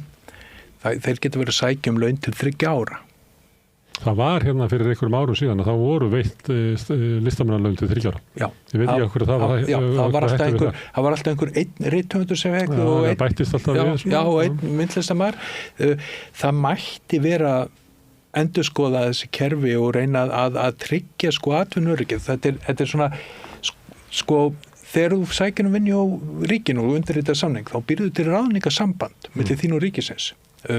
Ráðningarsambandið er þannig að þú ert með einhverja lög og reglur og skildur opinber starfsmann, hvað þú mátt segja og hvað þú mátt ekki segja og hvernig þú átt að vinna vinnunum þína og hvernig þú átt að mæta og ríkið er síðan með annars samband þess að segir að ef þetta og þetta og þetta gerist þá höldum við þið samt inn vinnu og við gefum þér styðjið til að þess að sækja þér endurmenntun, við styðjið að þú veikist, þú mátt fara í meðferð og koma tilbaka ef þú ert komin á þann stað. Þarna verður til ráðningarsamband. Það verður ekkert ráðningarsamband þegar þú farið 3 mánaða laun frá ríkinu eða 6 mánaða laun eða 9 mánaða laun og það voru nokkri sem ég hef haft verið samskiptum við sem voru með 9 mánaða laun og fjallu síðan í 0. Að þeir áttu vona því að halda áfram í 9 mánuðum ef illa færið að detta niður 6 mánuði. Það fór bara úr 9 mánuðum niður 0 og þessir sem listamenn sem tala og kannski að vinna sama verkefnin og þeir sóttu fengu 9 mánuðina. Já. Því að 1 ár er ekki einhver eining í listsköpun. Nei, það er bara mjög stuttur tími. Það er bara undirbúningsvinna að einhverju sýningu getur tekið einhverja mánuði, svo þarf þetta að byrja að mála og þú þarf þetta að ramma dótið og þú þarf þetta að flytja verkin og þú þarf þetta... Rithöfundur og þá segir útgefandi við að hann vill ekki fá bókfráður á hverju ári af því það bara er ekki slott fyrir það í að koma því út á markaðina, þannig að hann vill helst að þú komið með bók svona annað til 3 hvert ár. Já. Og ég meina þú veist að þú ert myndlistamar þú þarft að ljósmynda myndirnar fyrir sýningarskrá, þetta er bara svakalega mikið og svo náttúrulega í myndlistinni alltaf efniskostnaður. Já, efniskostnaður sem þeir ættu náttúrulega að fá sérstaklega. Innrömmun er svakalugur kostnaður fyrir sýningar hjá listafólki, bara fá eins ramma á allt saman. Þannig að þetta er svona, þetta er að allir sem verður listamæður á Íslandi, það bara einhver svona... Þú mennir ekki með því? Sko, ég bara mjög fein að ég var ekki listamæður. Það alveg bara, sko, venjulegt lífi nú flókið. Að bætir ekki þessu óöryggi og við ofan á það, sko. Þórður, takk fyrir að koma að tala listamannlaunum, við ætlum að halda því áfram og svo ætla ég að fylgjast með og hvet fólk þess að gera það með framhaldsgreinuðinum. Já, takk fyrir að fá mig. Takk fyrir. En við ætlum að sitja hérna áfram með rauðaborðið og ræða eitthvað allt annað. Ertu á leið heim úr vinnu? Stilltu á FM 89,1.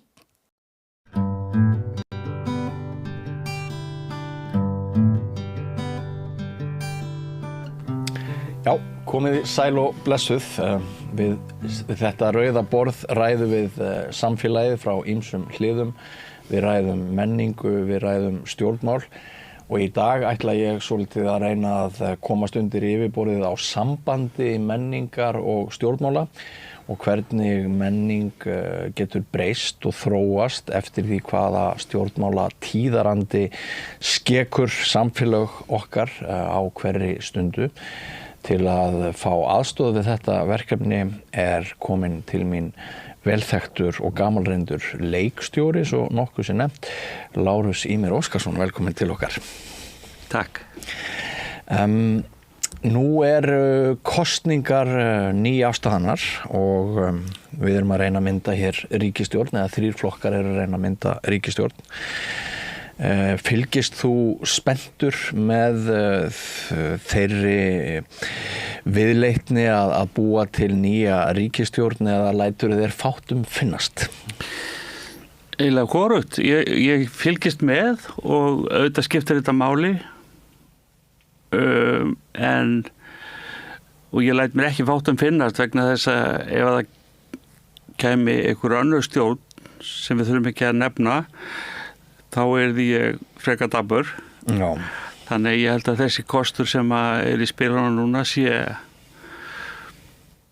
áhugaverður og gæti leitt til góðra hluta. Já. Og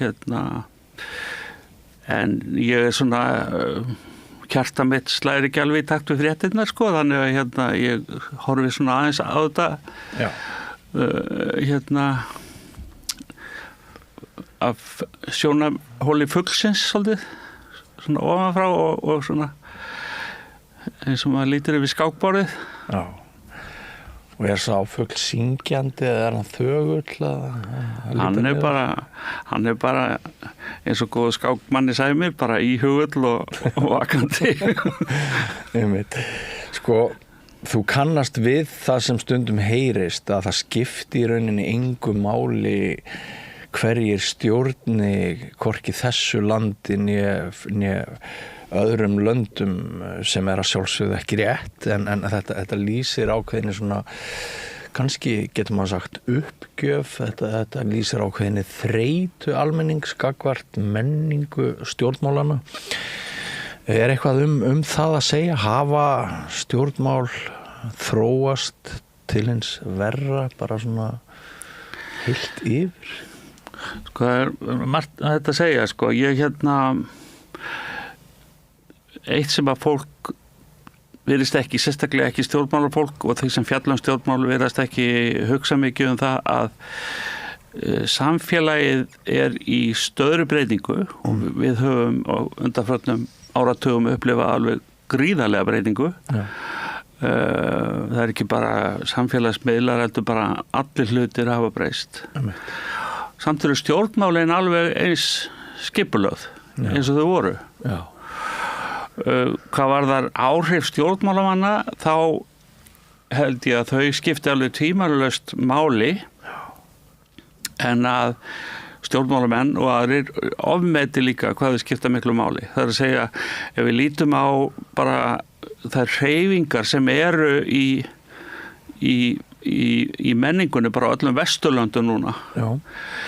Þá það ekki, sko, það ekki einhverja mannaverk. Sko, þróun í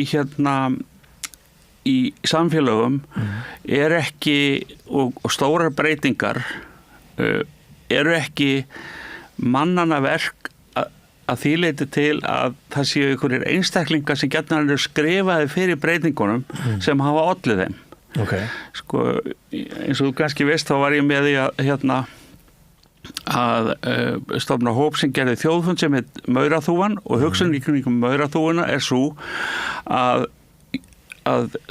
lítið dæmisaga sem var að það á sem flæðir í skóginum einhvers staðar og hún grefur úr bakkanum. Já. Og nálægt bakkanum stendur Mauraþúfa. Og þetta bara það sem raunverulega gerist að eftir því sem áin grefur úr bakkanum þá færir Mauraþúfan sig. Já. Engin maur veit af þessu. Nei. En Mauraþúfan veit af þessu. Þannig að þessar stóru hreyfingar í samfélögum þær gerast ekki á þann hátt sko, breytingarna sem urðu í Evrópu í sambandi við þegar að siðaskiptin urðu og svo framvegis voru ekki vegna Martins Luther. Nei. Martin Luther var bara boðberi þess sem að var í spilunum akkurat á þenn tíma. Já. Það hefði getað verið eitthvað sko Jonathan Smith eða eitthvað sem hefði gert það sama. Það var bara komin tími á það að hrinda katólskunni þarna á þessu tíma og þau gildi sem að lutherismin og mótmælendatrúin stóð fyrir bara það var komið tími á þau og sama alls konar annars konar breytingar sem verði í samfélagi og það er bara gerast. Þannig að sko stjórnmálamenn hafa vissulega sérstaklega til skamstíma geta haft áhrif, þeir geta fært til peninga innan samfélagsins, þeir geta farið í aðgerðir sem að þú veist í sambandi við bara infrastruktúr og allt mögulegt sem að auðveldar samfélagsþróunina og það eina sem að í rauninni stjórnmálamenn ætti að hugsa og gæti hugsa það er að segja það er að hvert viljum við að samfélagi fari og svo reyni ég að gera mitt besta með einhverjum litlum hlutum til þess að freka færist í þessa átt heldur en hina. Já. Og eftir ár þá er þessi aðgerð sem að ég held að væri svo besta til þess að ná í þessa átt ekki kannski relevant lengur og þá verð ég bara að breyta, taktik alltaf með markmiðið í huga. Já.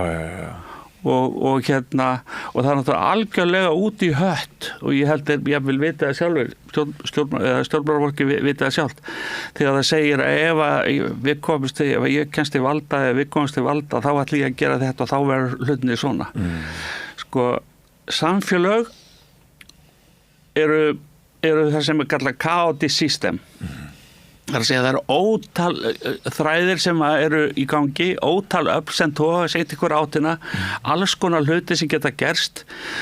Oft gerast mjög stórir og óvæntir hlutir, kallaði svartur svanur, þú kannski heilt það.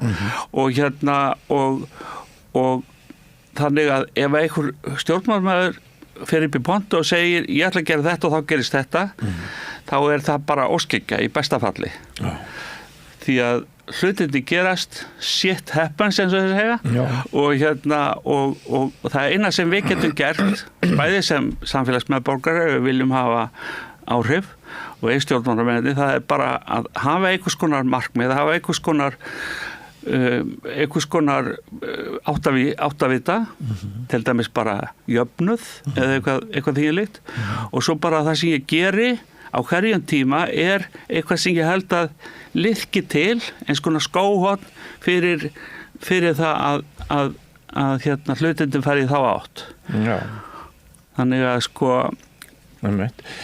valdstjórnmálamann er mikilvægt en það er ekki það sem að skiptir öllu máli eða leysir málin sko.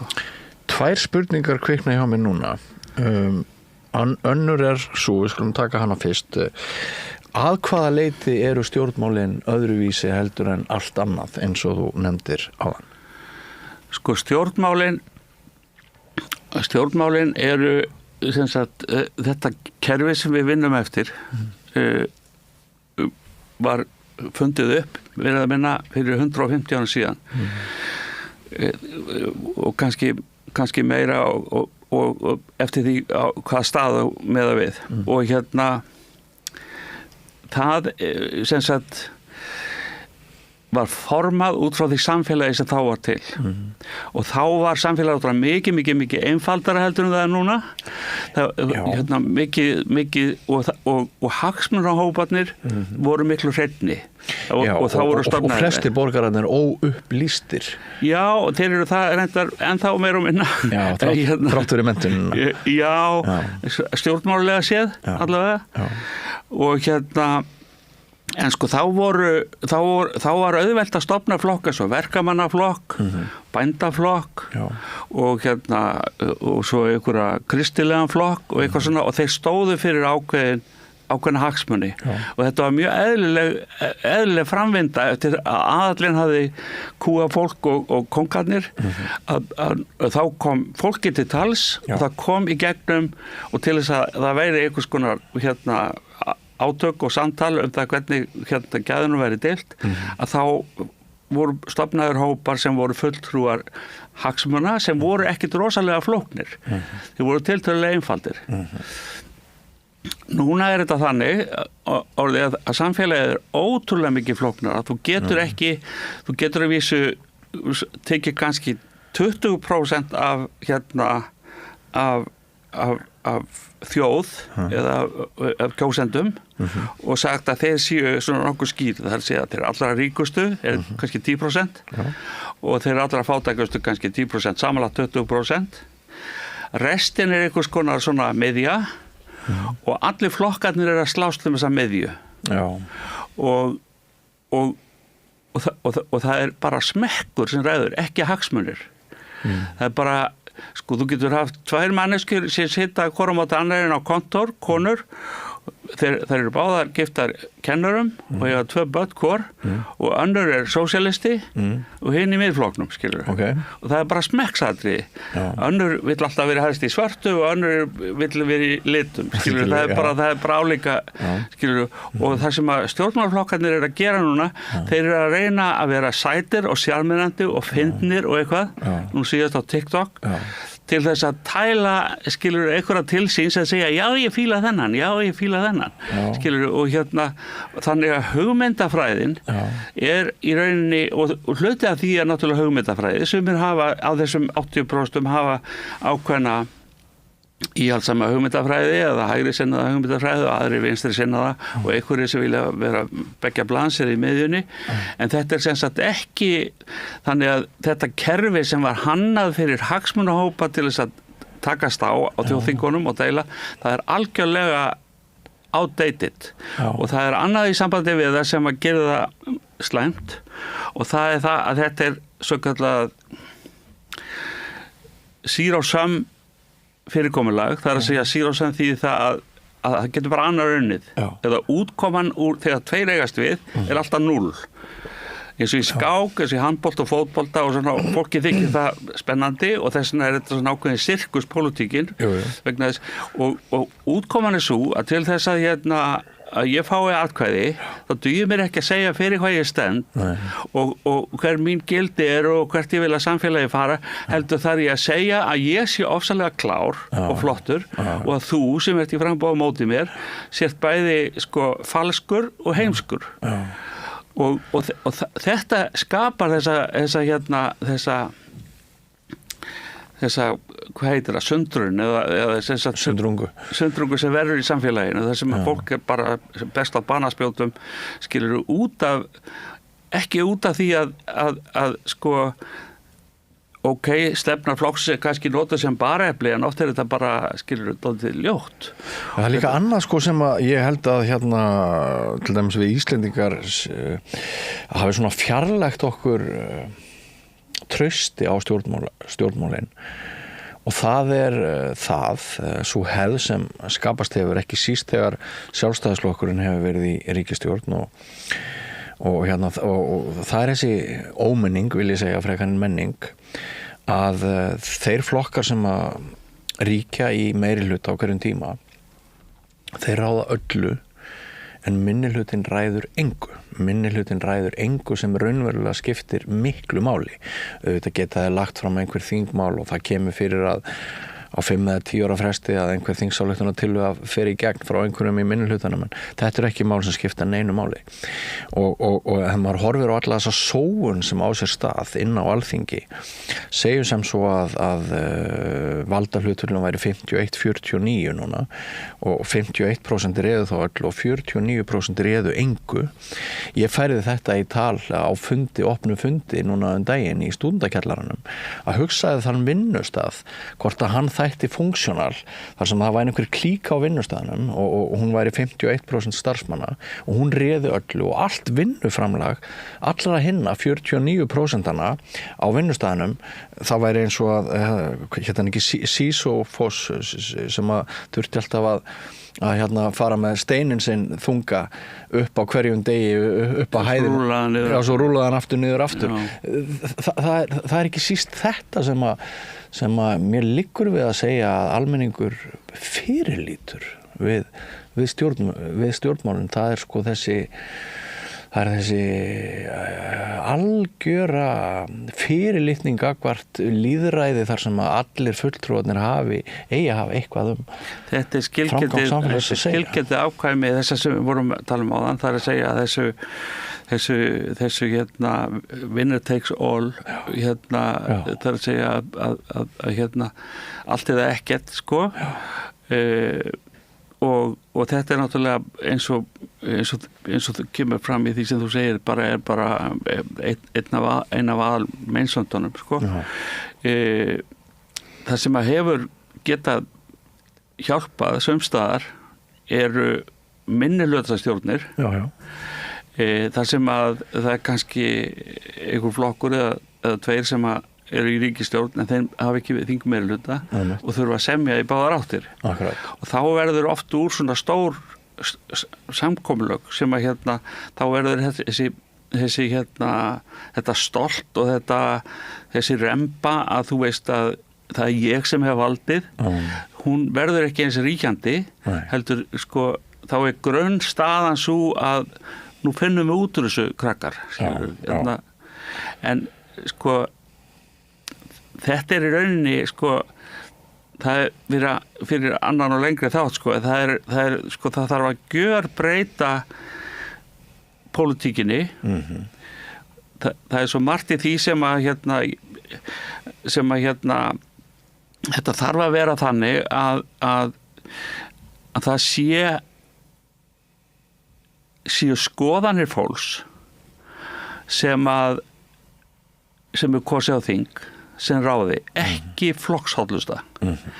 Flokkshollusta er baneitra fyrirbrigði vegna þess að og bara við þurfum ekki að kíkja á síðustu ríkisstjórn til að sjá að það er bara fullt af fólki í þeirri ríkisstjórn sem er stöðugt að ganga algjörlega gegn sinni betri vitund. Og þá ég ekki að tala um það að maður get ekki samið og þú veist og komist að sameiginlegri niðurstöðu. Stjórnlagaráð til dæmis á sínum tíma var ótrúlega fallegt dæmi um það hvernig fólk sem hafði alls ekki sömu skoðanir samdi sig að niðurstöðu sem að og allir rök allra, hugsanir allra, skoðanir allra skiptu máli en þau gengu inn í þetta með því hugarfari að nú bara gerum við það besta sem þessi hópur getur gert. Ekki það ég ætla að fá það sem að ég vildi. Ef það hefði verið kosnir inn á flokkunum þessir fulltrúar þá hefði þetta engu skilað og aldrei orðið neitt. Vegna þess að þá hefði fólk alltaf verið að verja stefnuskrá síns flokks og ekki geta gefið sig. Þarna voru einstaklingar sem að bara notuðu sitt hyggjuvit, gott fólk, notuðu sitt hyggjuvit til þess að finna lausn, finna málamiðlun sem að væri sko kannski fyrir mig þetta er kannski bara ásættanlegt og ég fæ eitthvað annað sem ég brenn fyrir í staðinn skilur. Og svona þyrftu stjórnmálin að vera en til þess þyrftum við að breyta einu pólitísku kerfi mjög mikið og það er sem sagt bara alveg prógram út af fyrir sig hvernig það er gert sko. Ég hef með ákveðnar hugmyndir og það sem er náttúrulega bara hugmyndir en til þess að stjórnmálin verði í takt við þennan marglaga kúltúr, þessa marglaga menningu sem að ríkir hér, og þetta á við önnur Vesturlönd líka, þá þarf annað fyrirkomulega, það þarf ekki þetta annarkvort allt eða ekki tugafar sko. En sko annað sem að mér datt í huga á þann þegar þú nefndir það að ef það hefði ekki verið Martin Luther King þá hefði bara komið einhver annar og við varum að ofmeta mátt einstaklingana í hræringum veraldarinnar á hverjum tíma. Þú semst að tala svona hinn þunga nið hins kollektífa í samfélagunum og ef við trúum þér í þessu, erum við þá ekki leið að henda nýfrjálshyggjunni svolítið á haugana vegna þess að boðaði hún ekki öðrum fremur kraftaverkamátt einstaklingsins og mikilvægi einstaklingsins og talaði hún ekki einmitt fyrir því persónudýrkunin einstaklingshyggjan sem að hefur farið mjög vaxandi núna síðustu áratugi, sumpart til góðs, gleymum því ekki, það er miklu, miklu betra að fæðast barn með eitthvað heilkenni og fá alls konar meðhöndlun og áhuga og athygli frá samfélaginu. Þegar fyrir hálfri öld þá hefði þetta barn hugsanlega hrokkið á milli skips og bryggju. En gallarnir eru náttúrulega fjölmargir á því að halda allt stand og falli með einstaklingnum og einstaklingshyggjunni. Ef þetta er rétt sem þú segir, var þá bara nýfrjálshyggjan einhver misskilningur eða? Já, þú færi ekki til að segja náttúrulega skapaði þetta gott nýfrjálshyggju. Sko, hún er sko, það hefur verið sko, það hefur verið skipt menningarskeiðum sem eru ekki, það er ekki alveg rétt orð vegna þess að sko það hefur verið talað sem sagt það sem eru kallað, maður getur sagt að sé hugarfar eða á vandur íslensku hugarför sem að hafa gengið í gegnum heimsöguna og þau hafa gengið í gegnum mismunandi heimsluta og mismunandi tímum og ef við förum tökum árið 1600 til dæmis þá sko var það algjör bara bannfæringarsök að segja að Guð hefði ekki ollið þessu og hinnu. Þetta var Guð sem hafði ákveðið þetta. Og ef þú hefði sagt þá við félagaðinn að sko, þetta er bara ekki svona, við þurfum bara að finna út úr þessu sjálf. Við þurfum bara að rannsaka þetta og sjá hvort þetta stendur á vísi í Biblíunni en nú er þetta á við náttúrulega öllu annu trúarbrögð líka en til þess að vita sannleikan þá þurfum við bara að athuga það taka fram stækkunarglerið eða stjörnuskíkin eða eitthvað þínulegt en það var það sem gerðist með endurreisninni sko þá bara kom fram ný hugsun sem er í rauninni ennþá ríkjandi, hún er kallað sko þetta er dálítið erfið, sko það er talað modernisma en það er kannski betra ég tala enska orðið modernity sko þetta er einn svo hugsun sem að sko nýfrjálshyggjan er svona og það gerist með öll þessi hugaför við förum ekki yfir þau núna öll saman en sko að þau úrkynjast þau á þessum tíma var rosalega gott að losna við þessa trúakreddur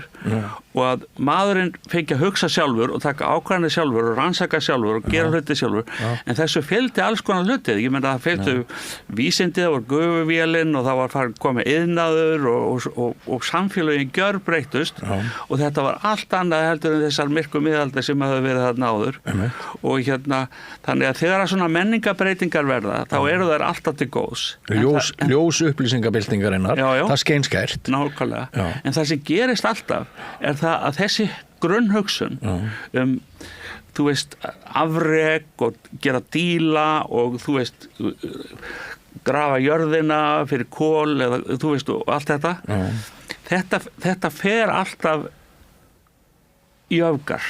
Þetta fer yfir í eitthvað og verður eitrað. Og þá þarf að fæðast nýr hugsunarháttur sem að gerði með þú veist, það er hugsunarháttur sem að hefur verið kannski sem við höfum þekkt vel síðustu kannski 20 árin, þú veist að það er ekki afreiksmenn sem gera þetta eða þú veist, heldur þurfum við að tala saman, við haldum fund og komum okkur saman og við passum náttúruna, við erum make love not war og allt þetta skilur sem er nýtt hugarfar en sko að því að peningarnir og afl peningarnir á bakvið því sem að ég get kallað modernity að því að ég lýsa þetta í betra orði sko þá heldur það áfram og það er sameiginlegt með öll kerfi saman hvort þú ert að tala um lítil kerfi eða stór kerfi, ég meina að þú ert að tala um kannski einhverja stofnun sem þú unni hjá eða einhver stjórnmálaflokk eða alþingi eða að það er sameiginlegt með öllum þessum kerfum að þau reyna eins og þau mögulega geta og einstaklingarnir sem að hafa það gott innan þeirra að gera allt til að stoppa það. Þetta er hluti af því að nýja stjórnarskráin var stoppuð. Bara ekki breyta, við höfum það fínt núna, ekki vera hræri í þessu. Og þetta er bara alveg bara tendens sem er algjörlega algildur að valda öfl, þau reyna að halda sínu. Og það sem að valda öflin á bakvið modernity, það er að segja peningarnir og allt þetta, þau bara eru svo sterk að þessi nýju gildi að við höfum öll jöfn og svo framvegis, þau bara fá að þrífa svona á kantinum en í rauninni grunnstruktúrarnir peningakerfin og svo framvegis eru bara ennþá á hraðsiglingu fram yfir hengiflugið í löngu úrsígengnum hugsanarhætti. Er þá verið að verja völd og skiptir það meira máli en nokkuð annað þegar við sitjum uppi með verðtryggingu, við sitjum uppi með hávaxtastefnu, við sitjum uppi með hagsmuni fjármagnseigenda alltaf langt umfram hagsmuni almennings og skuldara. Við sitjum uppi með stefnu Seðlabankans sem að virðist bara á köflum vera skít sama almenning og skít sama fólk sem að berst í bökkum og á í vanda. Þeir virðist bara auksum peningastofnanir. Eru þarna alltaf bara völdin að tala? Já, sko, ég kann ekki að fjalla einstakar hluti eins og stýrivexti eða slíkt, sko, en sem prinsip er þetta bara á hreinu að þeir sem hafa völdin þeir gera allt til þess að halda þeim og auka þau og þetta er bara, þú veist, þetta er bara þú getur farið niður í smæsta eininga samfélagsins og þetta er bara rosalega ríkur tendens og þú þarft einhvers konar þroska og einhvers konar víðsýni til þess að ganga út úr valdahlutverki og segja þetta er ekki rétt, þetta á ekki að vera svona, ég bara afsæla með þessum völdum.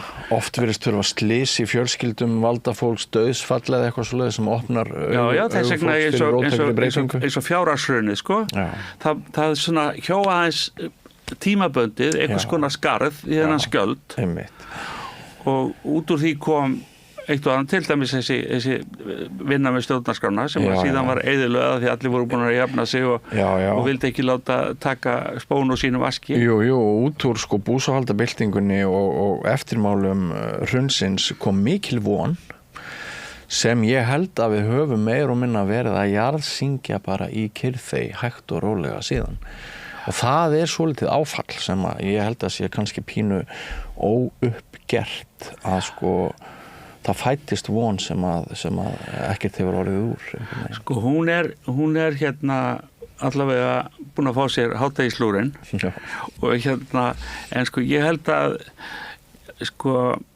að séu mjög margir, þú veist, þetta gerist á breytinga gerast á tveim plönum, annars vegar gerist það svona eitthvað offisítt plan og við horfum á það og það ekkert að gerast. Það bara, þeir sem hafa völdin eru bara að styrkja þau og þeir eru bara að passa upp á sitt og svona.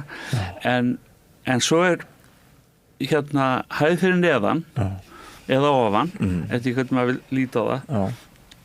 Það sem að alls konar fólk, gott fólk, skynsamt fólk, reitt fólk, leitt fólk að hugsa, skilur, og að vinna, að gera alls konar hluti.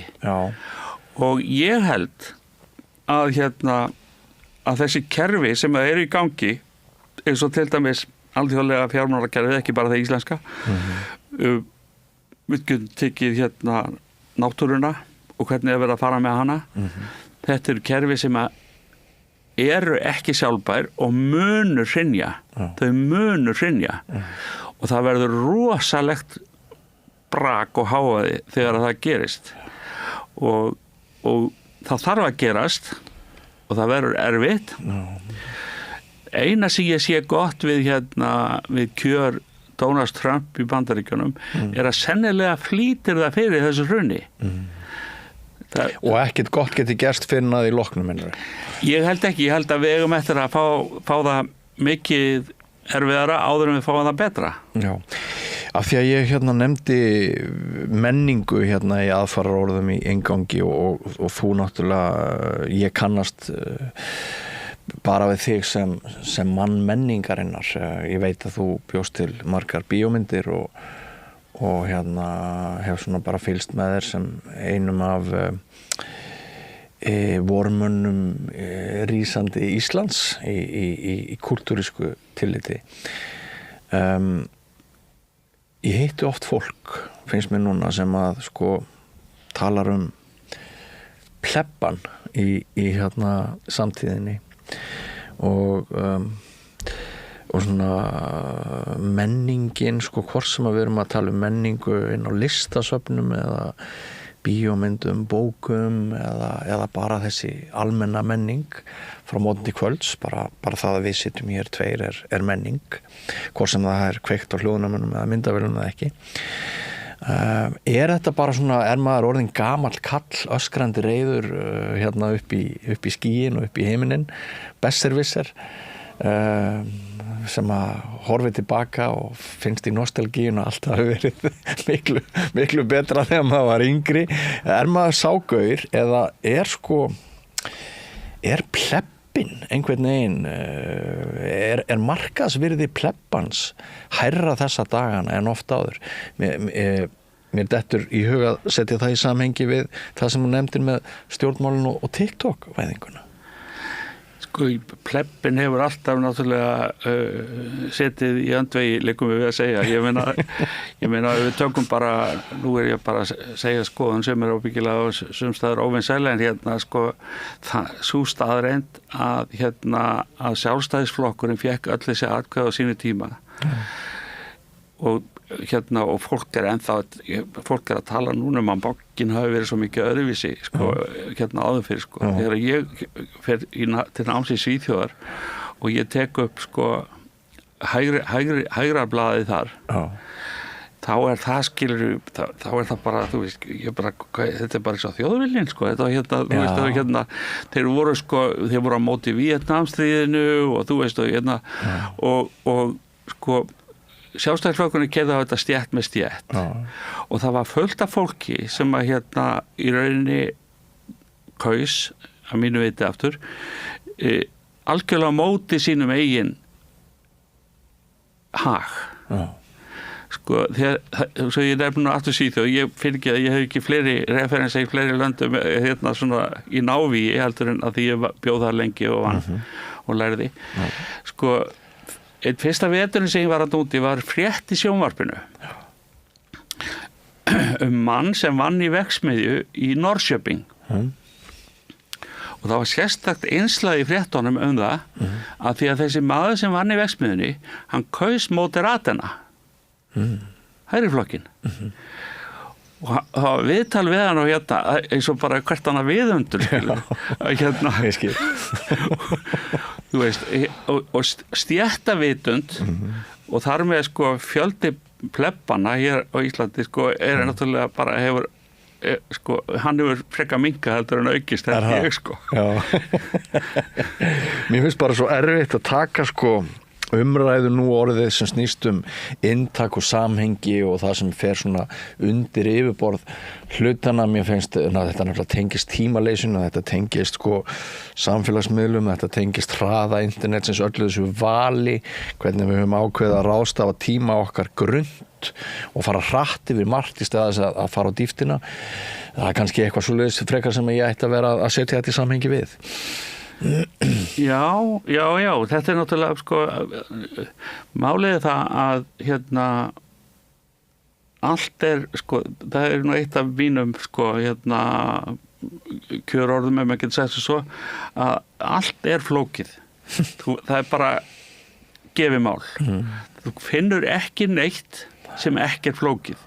Það bara sérstaklega í sambandi við samfélögin og slíkt. Það ef þú tala físiska hluti þá náttúrulega ekki flókið. Ég meina ef ég teki þetta glas og lyfti handleggina þá lyftist það og svo framvegis en í þessu titli sem við erum að tala þá allir hlutir hafa fleiri en eina hlið og það sem hefur einkennt hugarfar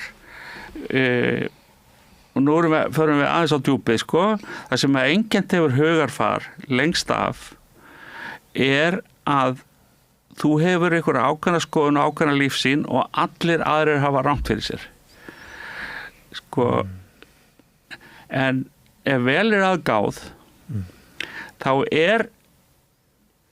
í skoðunum flestra, jafnvel þeirra sem þú myndir aldrei halda að þú væri sammála, einhver punktur, ef þú lítur á það frá þeirra sjónarhorni allavega, sem þú ættir að geta skilið. Tökum rasisma til dæmis. Sko, við getum, þú og ég bara, þú veist sagt nei við rasisma. Það bara einfalt mál. Við gerum það. Já, en ef við skoðum eitthvað innan gæsalappa plebba sem við myndi kalla en bara heiðarleg og góð manneskja sem vinnur sín störf og býr eitthvað staðar í ekki Garðabænum en eitthvað staðar annar staðar þá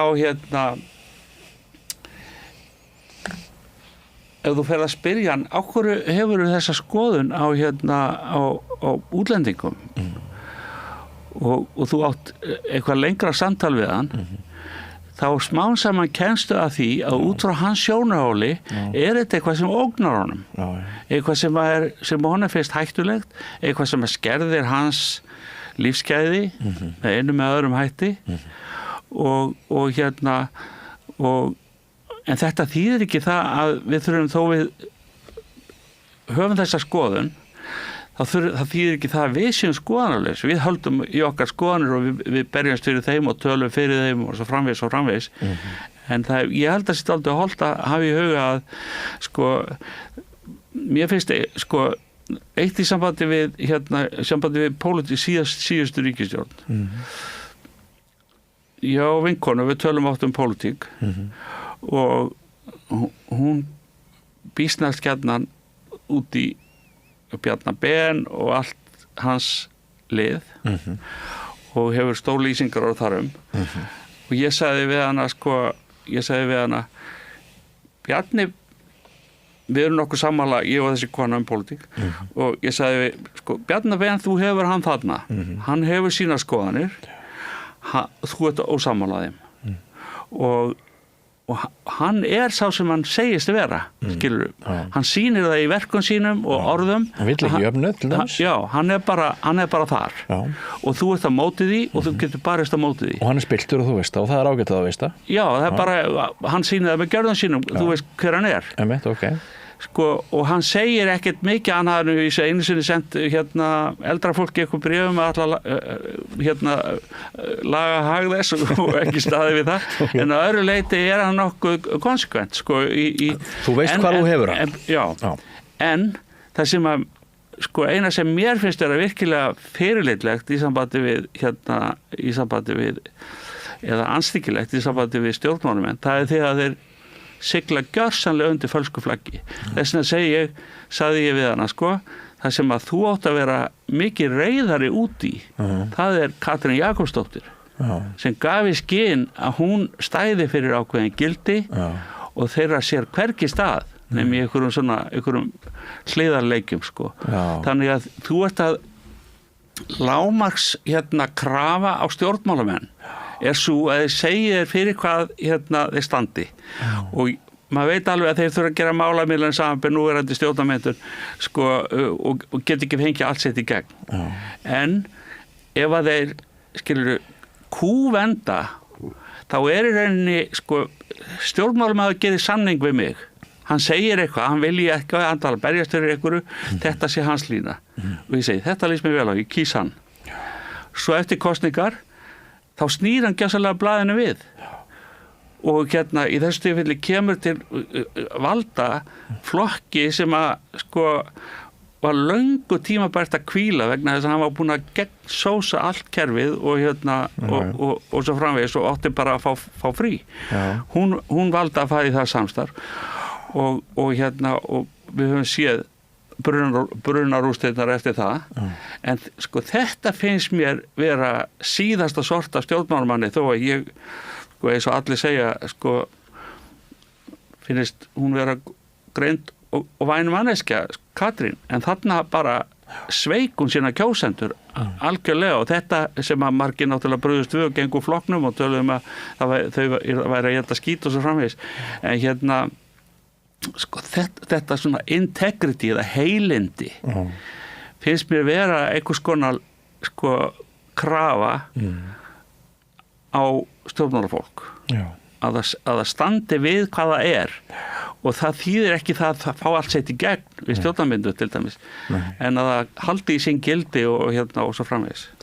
Saga Katrínar Jakobsdóttur náttúrulega tragedía á slíkum level Shakespeareskum level ég veit það, það algjörlega við höfum 2 Shakespeare karakter í íslensku stjórnum Davíð Oddsson og Katrín Jakobsdóttur þú segir nokkuð sko þetta var vinsælasti Íslendingurinn hér ekki fyrir löngu við töldum öll að hún gæti orðið forseti nákvæmlega alla daga nema akkurat eina daginn sem hún valdi til þess að segja okkur að hún ætlaði að bjóða sig fram og einmitt hvernig hún siglir þarna inn að manni syndist úr fjarska sem glæsilegur forsætisráðherra friðarboði boðandi siðbót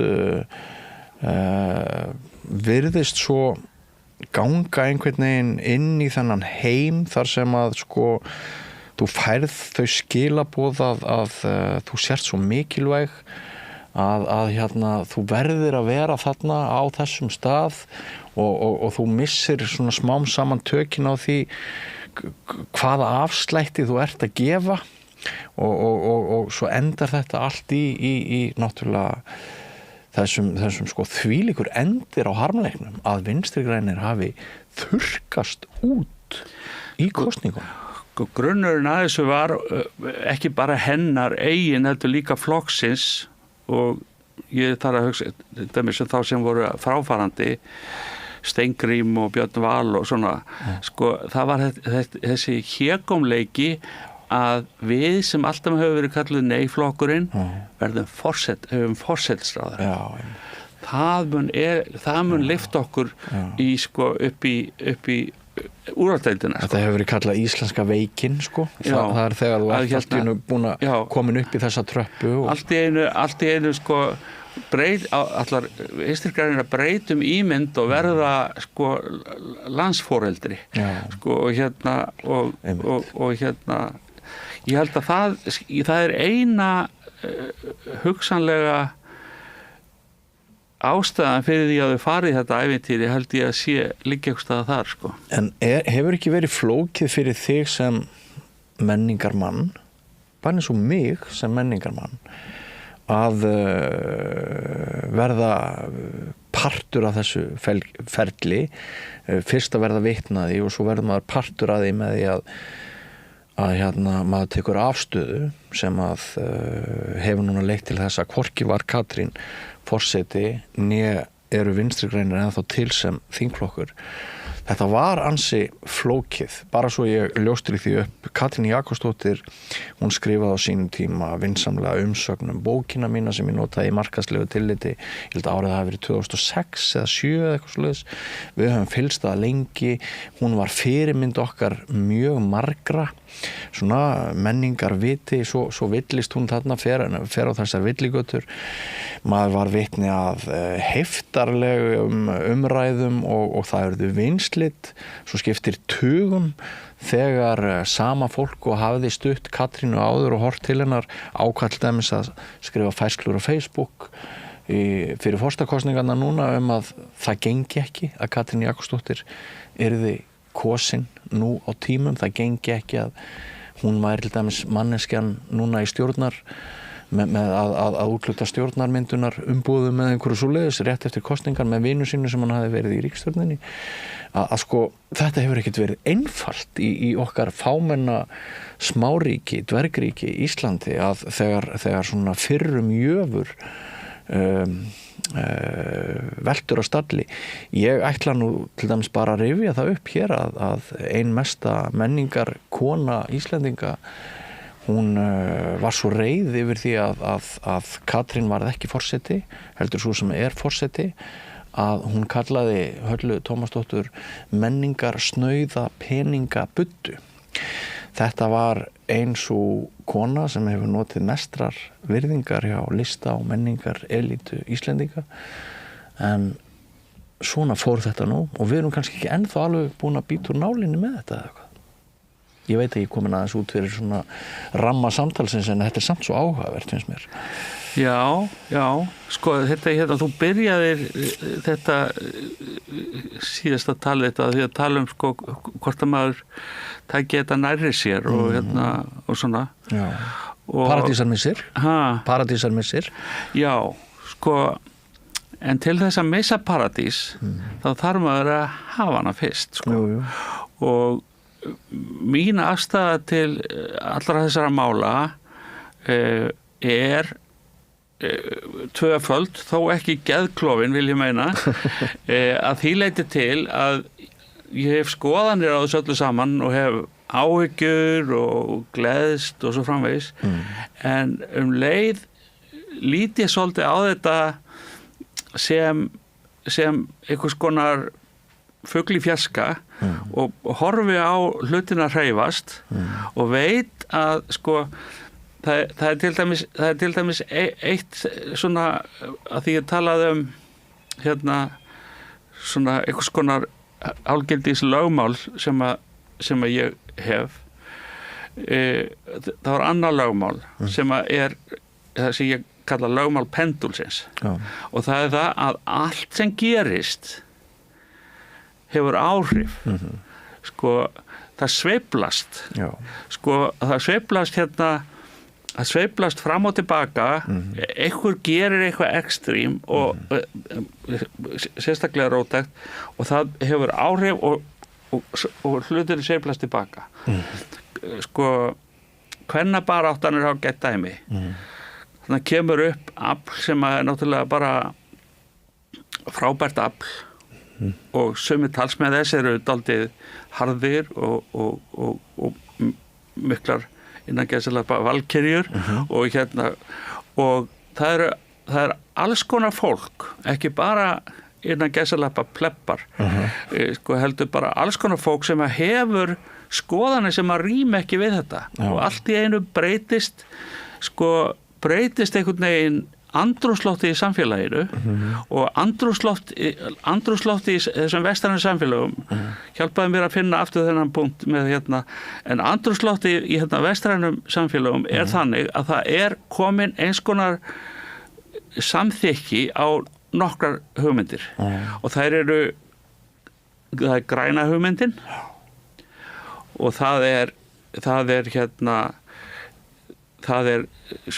svona liberal demokrati hugmyndin, það er að segja með tjáningafrelsi og slíkt og svo er það þessi hluti í sambandi við minnihlutahópa að við eigum að virða þá og svo framvegis og þetta og til þess að svona afstæða nái kjölfestu í samfélagi, þá þarf lígilegt nokk ekki nema 10% af komandi þjóð að það er oftast einhvers konar elita, einhvers konar fólk sem hefur sterkar skoðanir og tjáir þær og allt í einu verður það bara einhver samfélagsleg fötlun hjá þér ef þú ert ekki sammála og þetta er þannig til dæmis að mestu hægri flokkarnir í til dæmis á Norðurlöndum sko þegar þeir eru að tala á móti því að þú veist að hleypin flóttafólki og svo framvegis þá láta þeir alltaf fylgja þetta ætti frekar að fara til gamla fólksins okkar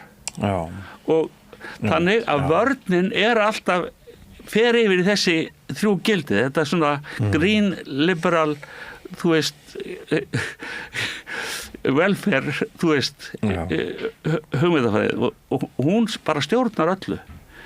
Og en þetta með pendulinn, sko, að þú veist, þegar það kemur fram mjög öflug, til dæmis eins og Me Too, sem ég veist bara vera frábært og og allt í kringu það, þá eru svo margir sem að finnst sko að þeim er ógnað, þeir jafnvel segja það ekki við sjálfa sig, en einhvern veginn sko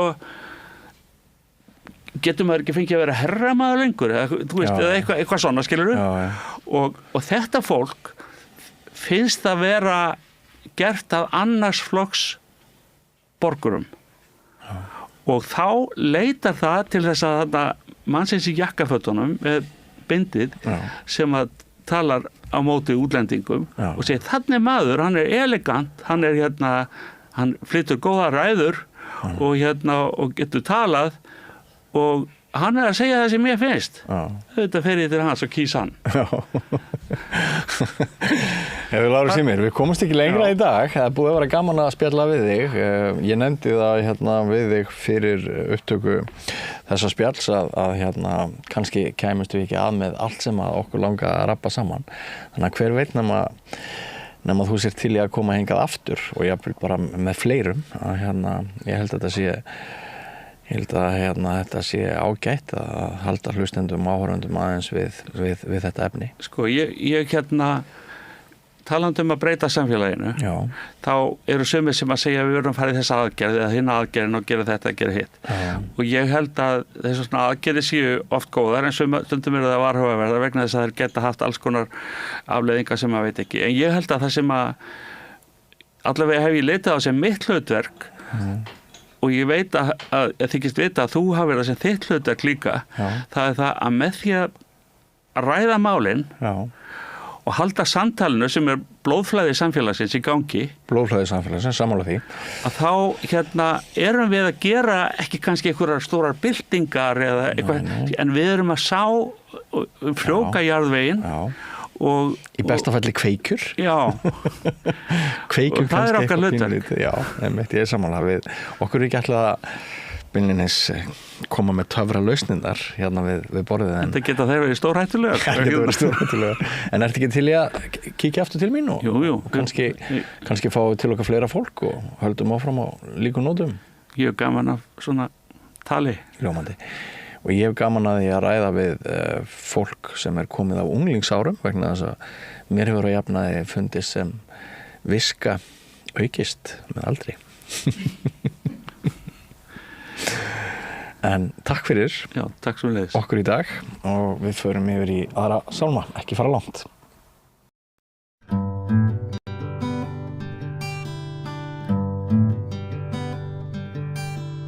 Já, heyrðu, við ætlum að fjalla bækur eins og við höfum gert hérna. Ég var eitthvað að spjalla daginn og vorum að ræða svona bækur sem hafðu svona merkingu eins og hvernig á maður að bregðast við ef ykkur gefur manni ævisögu Geirs H. Haarde og slíkt svona. En þá sagði ég að það var nú ein bók sem að myndi passa við allt, þar sem að enginn gæti lesið neina sérstaka merkingu í að maður fengi bókina OK sem er komið og Sigurður Ægirsson hefur skrifað. Þetta ekki, þetta er svona, þetta er frekar jákvætt svona OK. Já, það er það. En gefur marg svona merkingu? Já, það eru bara jákvæð strömmar hérna. Já. En svo hefur þetta breyst í gegnum tíðina. Ok, og það hægt að vera, ok getur líka verið svona... Það getur verið spurning líka. Spurning, já. Og svona ok, svona vantrúa spurning. Þetta er í ýmsum orðflokkum, sko. Þetta svona nær yfir einhvern veginn línuna, sko. Já. Það er 6 orðflokka og eftir bara í hvaða tungumálum þetta er og kom út bók fyrir nokkrum árum sem hét OK Across Languages. Þar voru fræðimenn að rannsaka ferðalag þessa. Já, svona í 16-17 tungumálum. Ferðalag þessa orðs. Er þetta orð? Ja, það er það sem ég er að velta fyrir mér, hvort þetta er orð eða orðasamband eða orðatiltæki eða hvað, sko. Eða skammstöfun eða... Já, og þú ert einhver nær eftir það, sko? Jú, ég er það, sko. Já. Ég er það, sko, og ég tel mig vera svona búin að koma að því hvernig þetta byrjaði og svona nokkurn veginn sögu þessa orðatiltækis, skammstöfunar. En aðalgaldurinn hlýtur að vera af hverju breytist þetta svona mikið út? Hvaða afl eða töfrar eru við þetta? Það er misskilningur og brandari á kostnað þekkts einstaklings. Það þurfti að vera þekktur. Já. Og ég er einhvern veginn ekki að finna upp hjólið, sko, en hérna, þessi kenning var komin fram í lok 19. aldar, 1880 og eitthvað, 7 minnum mig. Og þar var á ferðinni bandarísku prófessor í sagnfræði og latínu og grísku og sérfræðingur í krík-Indjánum sem voru þarna í suðaustur Norður-Ameríku. Og hann vildi meina að Andrew Jackson, 7. forseti Bandaríkjanna, hefði eiginlega átt mestan þátt í að þetta komst á flug. Og ástæðan var svo að hann var generalmajor áður en hann var forseti í bandaríska hernum og var að berjast við Indjána og naut liðsinnis annar Indjána sem voru landbúnaðarþjóð og fremur friðsamir og hétu Choctaw. Þeir voru þarna sem sagt vestan við þessa krík-Indjána, bara við hliðina. Og hann segir að með þeirri þjóð hafi verið og sé til orðið OK. Og bara með þessari þjóð, eða þessum Indjána ættborgi. Og í hvaða merkingu? Hvað merkir, já, þessari Indjána? Það merti... Ef þú ert OK, ertu þú, getur þú verið OK og hvað ertu þá? Já, það merti bara það er svo og ekkert öðruvísi. Það er svo og ekkert öðruvísi. Bara svipað á já. Svipað á amen hjá gyðingum, sko. En OK, það er eitthvað sem að, hérna, er svona í lagi, en það er ekkert afburðar, eða það er ekkert, það er bara svona sleppur, eða hvað? Hvað merkir? Jú, en sjáðu til, sko, að þetta var frummerkingin, svo breyttist þetta og svona vikkaði út.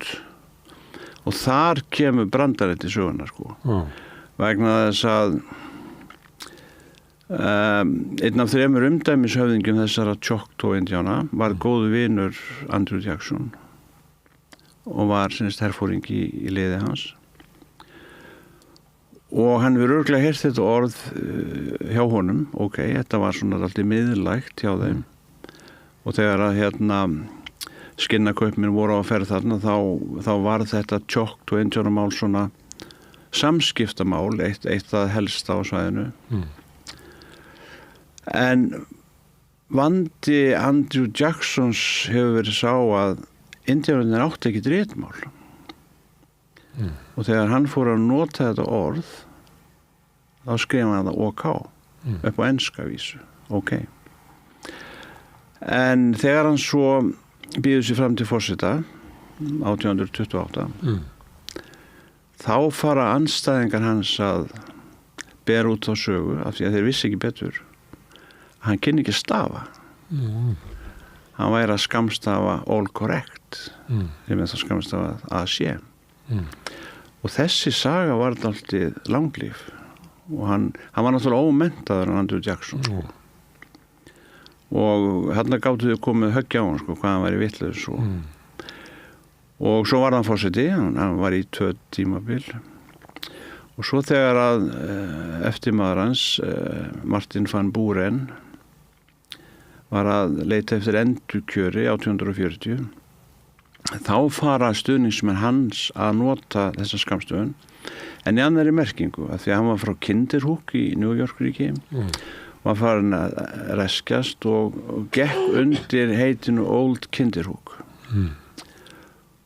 En stuðningsmönnum hans var bent á að þetta væri nú eldra og þá var rifjuð upp sagan af Andrew Jackson og menn héldu ennþá að hann væri svona vitleysi stafsningur sko, og fór að hlæja og hlóa þessu sko, og svo var sápugerðamaður sem kom fram hann einhverju síðar, hann heyrði þessa sögu og fannst hún fyndin og kallaði sápu sína OK Soap og hún var mjög þekkt og fór mjög víða og það var eitt af því sem að stuðlaði að semst útbreiðslu OK orðsins sápan, hún fór svo víða sko og svo náttúrulega borgarastyrjöldin gerði það líka því að menn voru að velta fyrir sér á þessum tíma hvaðan það væri komið og þess vegna eru þessar kenningar margar hverjar til það komið fram þarna og það er ein svona sem er svona hálf íslensk, það var Íslendingu, vestur Íslendingu sem að skrifaði hana í Heimskringlu og hún er bara hjá honum sem er merkilegt sko og hann vitnar í annan mann í Bandaríkjunum sem segir honum að þetta hafi tengst manni sem hét Otis Kane sem var allra manna samviskusamastur og allt það sko en þetta sýnir bara að menn eru verulega og virkilega að leita að upphafinu sko en ég vil meina en skiptir það máli? Mér finnst það Já, en ok, það skulle orðið öðruvísi.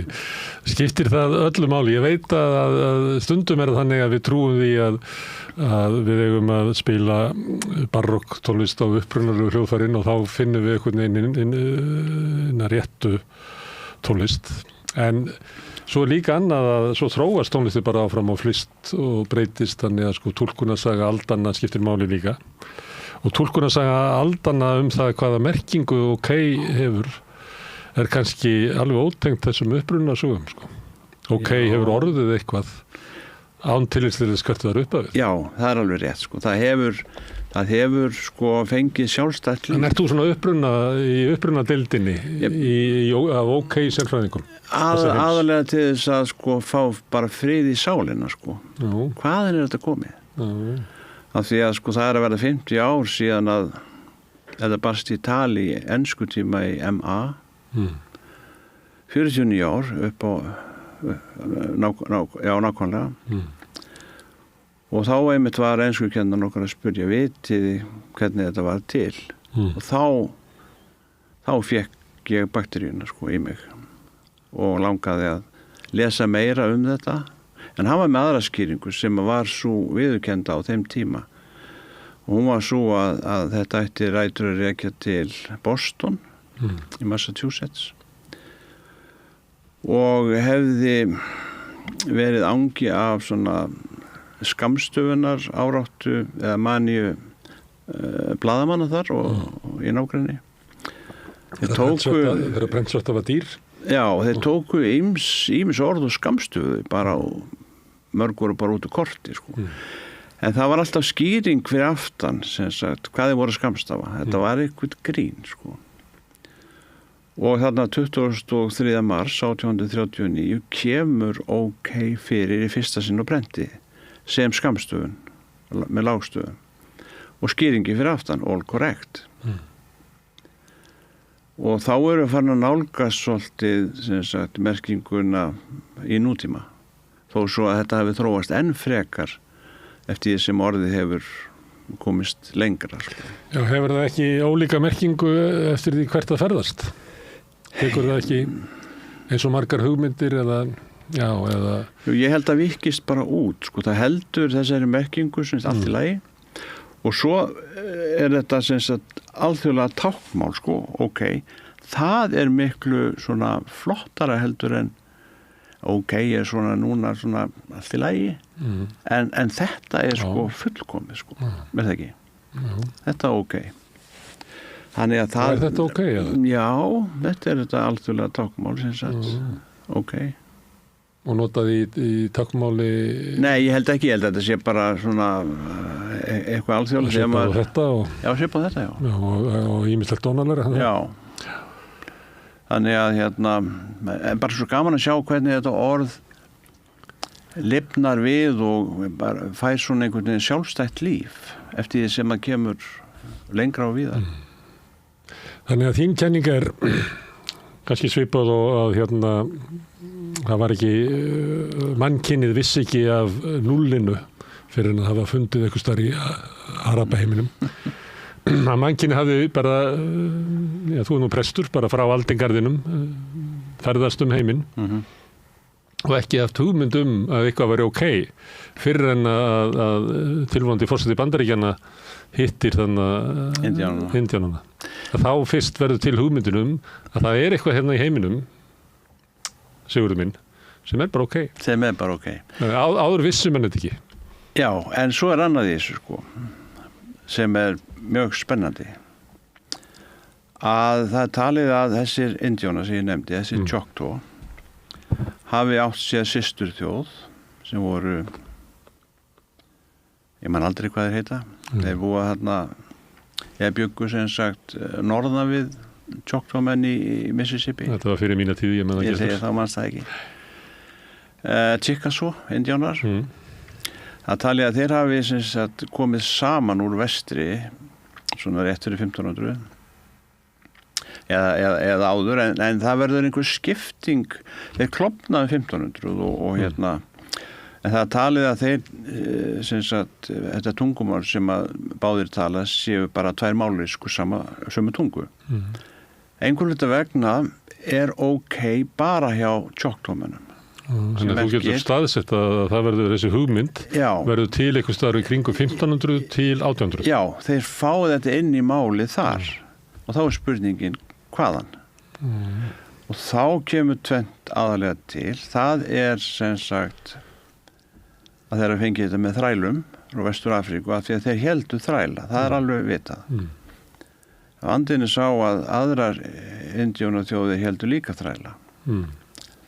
Spurning var þetta tilviljun að þessi þrælar komu með þetta eða hvað? Það er að vera móttaka. Þú getur haft hugmyndina en síðan er móttakan sem að... Já, móttakan, já, einmitt. Þeir voru móttakilegir fyrir þessari hugmyndum að eitthvað væri ok. Já, en svo er hinn hugmyndin sem að hann lagði fram það var úrugvæskur þjóðfræðingur lagði þetta fram í grein 1961 að þessir Indíánar hefðu fengið þetta frá frökkum í frönskukennslu vegna þess að frakkar réðu stóran hluta Norður-Ameríku þarna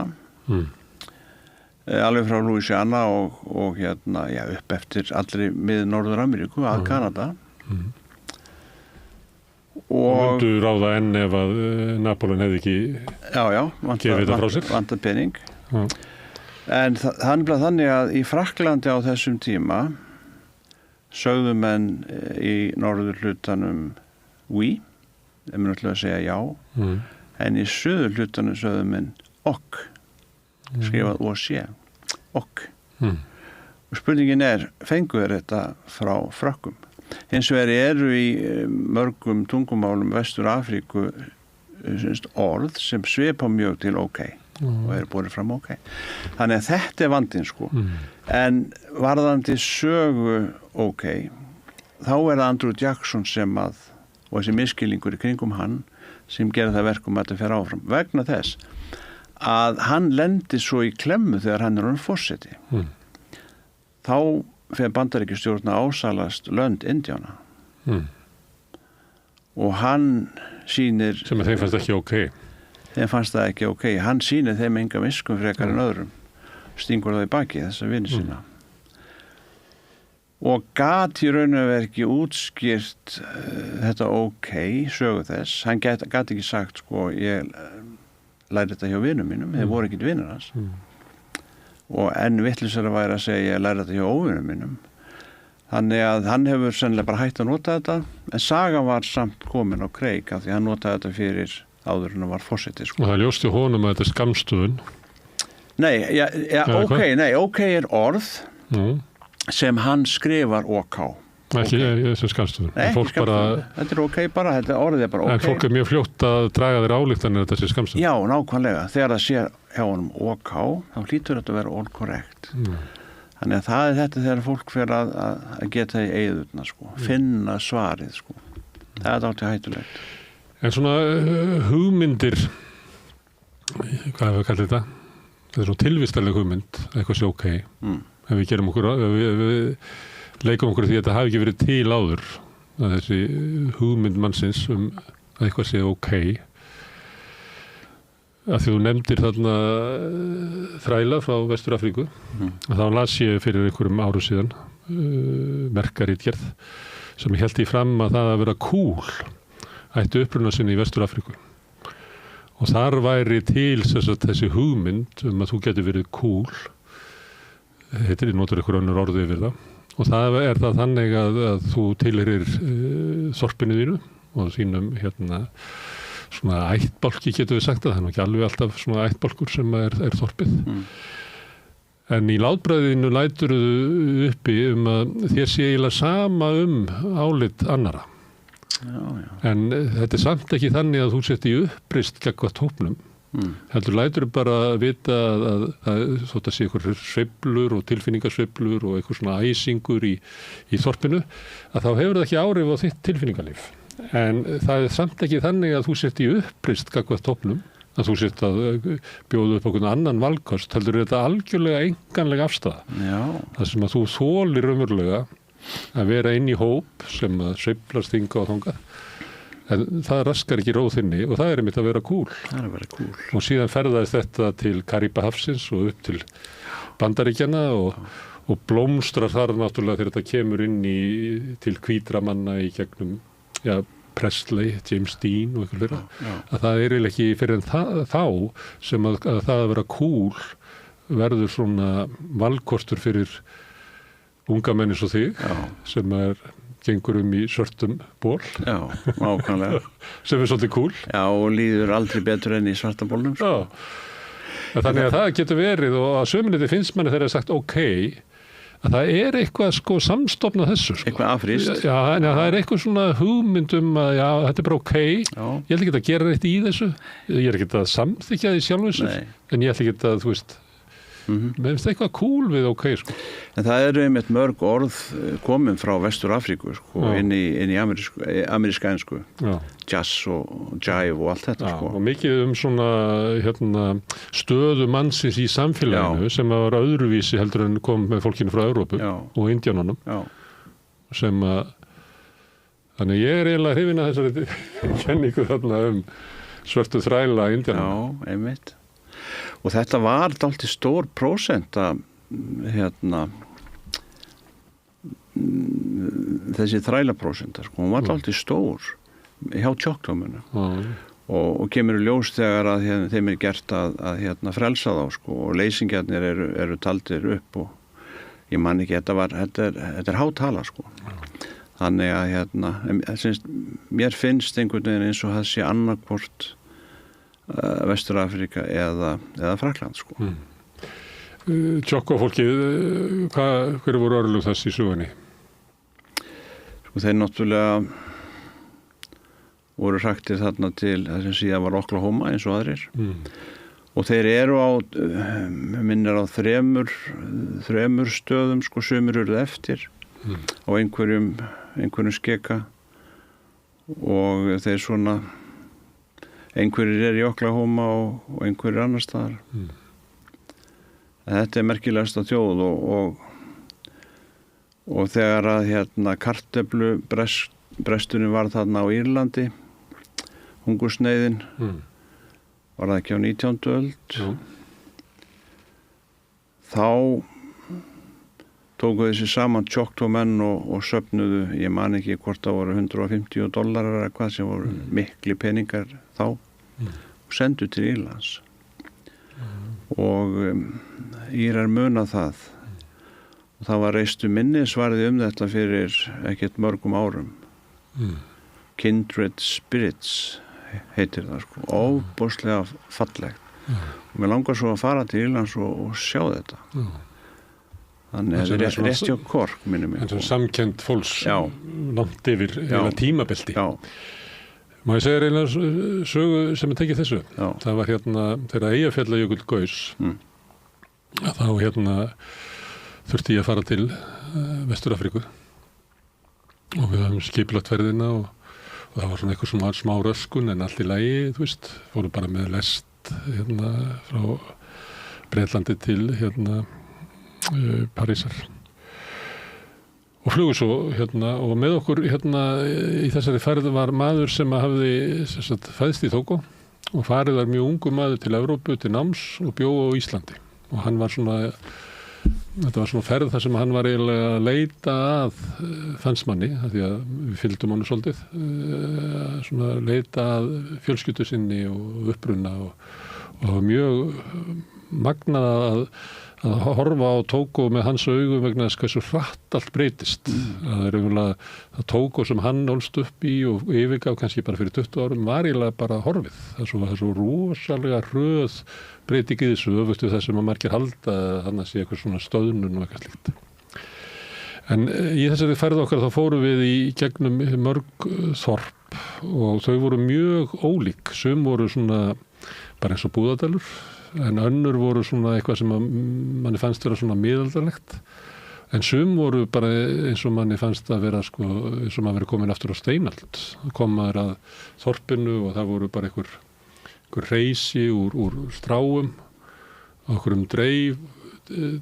dreifðum einhvern svæði og ég hafði ekki ímyndunarafl til átt að með á því að bara ákveðið fólki lifði, kannski lifði það bara alveg á bara landsins gæðum týndi ávist af trjánum. En alls það sem við komum að því að við vorum með þennan heimamann með okkur að þá kunni hann síðina og þannig að við fórum alltaf og heilsuðum upp á höfðingjan í þorpunum bara til að láta vita að værum þarna á svæðinu og stundum var okkur boðið upp og eitthvað stundum ferðu við höfðingjónum. Það var til síðs að færa höfðingjónum sem var eiginlega eins og landi. Það þótti ekki snuðt að færa höfðingjónum útlent brennivín. Þetta var innlendu landi þótti við hæfi. Hitt þótti einhverju spjátursáttur sem enginn vildi verða vitni að. En í þorpinu sem að mér fannst vera eins og ég væri komin bara 1000 ára aftur í tíman. Því það var ekkert sýnilegt sem að myndi á neitt menningu bara eftir steinöld sem var sýnilegt í þessu þorpi. Og hann lappar þarna og það var með einhver smá túlk að þá talar hann við höfðingjan og þá segir höfðingin, eru þau frá Íslandi? Og get ég eitthvað aðstóð út af eldgosinu? Já, einmitt. Þannig að kom bara hjálpar framlag. Já. Bara að mér fannst bara aftan úr bara frumsögum mannsins. Magnað. En þá áttaði maður sér náttúrulega á því að sagan eldgos, það sem að stoppar flugumferð, það sem að náttúran drepur hroka mannsins að hann geti yfirunnið eitthvað, hún bara svo stórkostleg að hún ferðast út allan heim og í öll tímabelti. Það geta allir skilið þessa sögu. Og þá ekki að segja að þeir sem á steinöld séu eitthvað með minni skilningur okkar, hún er bara svo universal þessi saga. Er þetta svolítið óvænt? Ég var að skjóta þessari inn, ég myndi alltaf bara að þú að vera sagnamaður eða gaman að þessu. Já, þetta er svolítið óvænt komandi þaðan sko. Já. Herðu, en ok, hefur líka svona, maður getur sagt það með mismunandi áherslum. Þannig að þetta er svona eitt af þessum orðum þar sem að, ég segi ekki að það sé eins og jæja, þar sem að jæja eiginlega getur sagt allt með orðinu jæja. Já. Þú getur lýst óþolumæði og þú getur lýst fögnuði og öllu. Ok er næstu í þar, eftir hvernig þú segir það? Já, þú getur líka sýnt óþolumæði eða svona gefið skinn. Ok, já. Og það fyrir eftir hvernig hún segir þetta orð, það er svo merkilegt sko. Þetta kemist það bara með það? Ég held það. Þetta er alveg magnað. Og það sem vakti athygli mína þegar ég fór að skoða þessa sögu er að því að nú sést þetta á Íslandi þarna milli 1930 og 40 fyrst að því veriðist. Og svona upp úr 80 þá gæti svona vaxandi óþolimæði fyrir þessu orði á Íslandi svona meðal íslensku fræðinga og málvöndunar manna annara. Og ég tók sérstaklega eftir þessu að því að minn frábæri íslensku kennari í Menntaskólanum á Akureyri, Gísli Jónsson, hann skrifaði pistla þá í Morgunblaðið, íslensku pistla. Hann er mjög súr út í þessa nýjung og er ekki að spara orðin, sko. Hann nefnt minnist á þetta að það er ekki saman hvernig minn guppaði út úr sér, sko, hvað það merkir og eitthvað, sko, hann notar þessi orð. Og ég tók sérstaklega eftir þessu að því að ég reynda man ekki eftir að þetta hafi borist í tali í íslensku tíma hjá honum, sko, að því að ég var náttúrulega búinn 78. En eftir þetta virðist þetta svona sækja dálítið mikið á. Ég veit ekki hvort það er með amerísku sjónvarpsefni eða hvað, sko. Eða bíómyndum sem er náttúrulega þá aldrei fleiri, sko, eða algengari. En allavega þá taka með sér til og skrifa gegn þessu orði í blöðin. Og ég man að Hjörleifur Guttormsson, hann skrifaði pistil í DFF, harðorðan sem bara yfirskriftina OK bye. Endaðan einmitt OK bye, sko. Vigdís sem var kosin 80, hún heitti aukkur orku í að reyna að tala hæ og bæ í burtu. Já, OK bæ, já. Nei, hæ og bæ, ég man ekki hæ og bæ var það, já, einmitt. En svo einhvern veginn upp úr 2000 þá er slagurinn tapaður, sko. Þá er bara þá er OK sigrað. Þá hefur OK sigrað og mér finnst það allt í lagi að því að þetta er einhvern veginn, mér þykir mjög vænt þetta orð og ég nota þetta mikið, en það komur óvart þegar ég frétti að eftir að bókin kom út að unga fólkið notar þetta líka en í annari merkingu, sko. Það skrifar og var löngu byrjað að skrifa, held ég bara þegar símandinn komið, farsímandinn, sko. Það skrifaði K, bara K, það komið á henni K, sko, núna. Og svo var mér sagt eftir að bókin kom út að unga fólkið, sko, legði aðra merkingu í það ef maður skrifaði OK. Þá værum við eitthvað fúl. Ef við svörum unglingum okkar með OK, sem sagt. Það er ólundarlegu. Já, það er ólundarlegu. Það var eitthvað sem maður vissi. Ég noti mjög mikið bara OK, sko. Ég skrifaði ekki. Ég held að ég skrifi OK-ei. Já, þú gerir það, já. Það er, já. Ég læt nú bara duga að skrifa OK, sko. Svona þegar ég er að skrifa á Messenger eða eitthvað. Hvernig fannst þér Eurovision-lag Langasela og skuggana? Hétt það ekki OK? Það er OK nefnilega. Já. Hvað kaustu það? Sem svona OK með? Ég maður ekki. Mér fannst það fínasta lag, sko. Já. Mjög bara. Það er svo langt síðan að maður man ekki eins og hvað að gera í gær, sko. En ég man eftir að þeir komið með lagið þarna OK og bara verður. Það var ansi þest OK. Já. Það var ekki ólundalegt. Nei, það var ekki ólundalegt, sko. Herðu, þú sagðir að fyrir 49 árum þá varst í tíma í Menntaskólanum á Akureyri. Já. Hvað gerðist í þessu tíma? Getur þú lýst honum? Við vorum að lesa einhvern texta og kennarinn spyr, sko, vitið þið hvaðan OK er komið? Og við sperrtum eyrun náttúrulega. Ekkert okkar vissi þetta, en þá segir hann nefnir þetta sem að þá var viðtekin skoðun. Að þessum hafði komið inn upp úr 1941 að þetta tengdist þess að Boston, sem ég var að segja.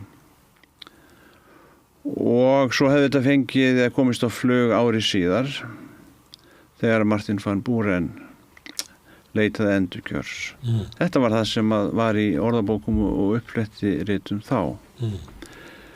Þá var eiginlega búið að keyra yfir, eða upp úr þessu sem sagt 1941, þá var keyrt yfir þessa skoðun Andrew Jackson með kenningu. En sem sagt, sá sem að kom fram með þessa hugmynd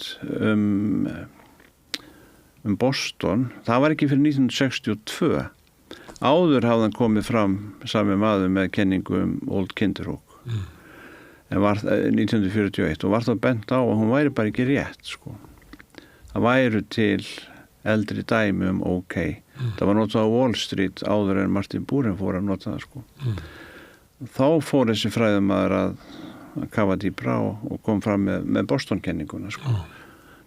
En það sem að sko ég skil ekki er að það hefur engin notað þessi rök sem ég nota í minni bók það af hverju mér finnst þetta að vera komið frá Andrew Jackson og það þessi bókaútgáfa Tjóktómanna 1825 sem náttúrulega löngu fyrir 1839 þá kemur OK fyrir sko. En það skrifað Þú sagðir að þeir hefði ekki haft ritmál? Jú, þeir fengu 1825 Andrew Jackson að læra þetta 1810 12-15 þá eiga ekki ritmáli þegar kristni búið að koma þarna upp úr 1820 þá fá þeir ritmál sem byrtist í fyrsta ritinu 1825 sem var Stafrófskver eða Sýnisbók eða eitthvað. Og þeir byrjuðu bara eiginlega strax að skrifa OK? Já, en þeir skrifaði OKE en það borið fram OK.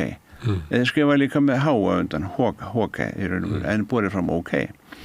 Og svo þegar svo koma fleiri rit, sko faði voruð prentað 1830, þar síðast orðið OK. Það svipað amen sko. Það svo. En og svo þegar að Postulasagan gefin út, sama ár og þetta byrtist í Boston, 1839, þá það á hverju síðu og ofta hverju síðu, OK, sko. Þannig að það bara þannig. Það þannig og ekki öðruvísi. Þú prestur og guðfræðingur. Já. Og verið í textarannsóknum, eða ekki? Og þjóðfræðingur. Já. Gagnaðist það þér textagreining guðfræðingana í þessu verðsum? Nei, ekkert frekar. Hefur guðfræðin gagnast þér mikið í lífinu? Já. Þú prestur? Vinnur við þetta? Já, jú. En það sem að mér fannst dýrmætast að læra þegar maður var að lesa grísku, það var þetta að þegar við vorum að velta fyrir okkur hvaða ritháttu væri elstur, það hefur gagnast mér. Elsti rithátturinn sá sem óskiljanlegastur. Því að tilhneigingin að einfalda hlutina. Ef þú skilur ekki einhvern gamlan texta þá hann mjög sennilega gamall. Svo tilhneiging annara að túlka hann eða finna eitthvað út úr honum sem kannski ekki það. Þannig elsti textin sá sem svona illskiljanlegastur. En ef við myndum snúa svo við og við fyndum mann á þessum tíma sem að einn óskiljanlegi texti fyrir þér var skrifaður, finnst hann ekki þinn texti vera óskiljanlegur og hann hefði alltaf tapað merkingu eftir því sem áleið? Jú, eflaust sko. En mér fannst þetta samt sko, mér fannst þetta svona make a sense þegar að tilhneigingin í hina áttina sko, oftar sko. Þannig að því að það hefur kannski eitthvað týnst.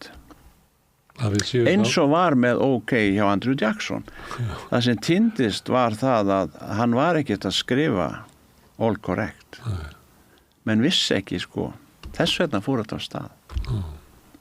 Og einföldu þetta sko, því að hann lítið vera skamst á all correct. Þú hefur skrifað ýmsar bækur ólíka hluti, ekki? Jú. Sko, varðandi ef maður skoðar það sem þú búin að vera að gefa út, þetta ekki svona bara sagnamennska? Jú, það það sko. Þetta bara svona grúsk, þetta svona, mér finnst ég oft vera dálítið svona, ég ætti við Árna Óla, blaðamann, sem að fékkst við ýmislegt og mér finnst það mjög skemmtilegur rithöfundur og grúskari sko. Ég svolítið þar sko. Þannig að, og varandi þjóðfræðina, þá hef ég raun og veru ekki áhuga öðru en því sem tengir svona dýrum, þjóðtrúdýrum eða fuglum eða öðru sko. Og það sýnir sig í því sem ég hef verið að skrifa, því ég hef haft áhuga á náttúrufræði líka. Og ég svona reyni að blanda þessu svolítið saman, hef skrifað fugla og hvali og þjóðtrúdýr.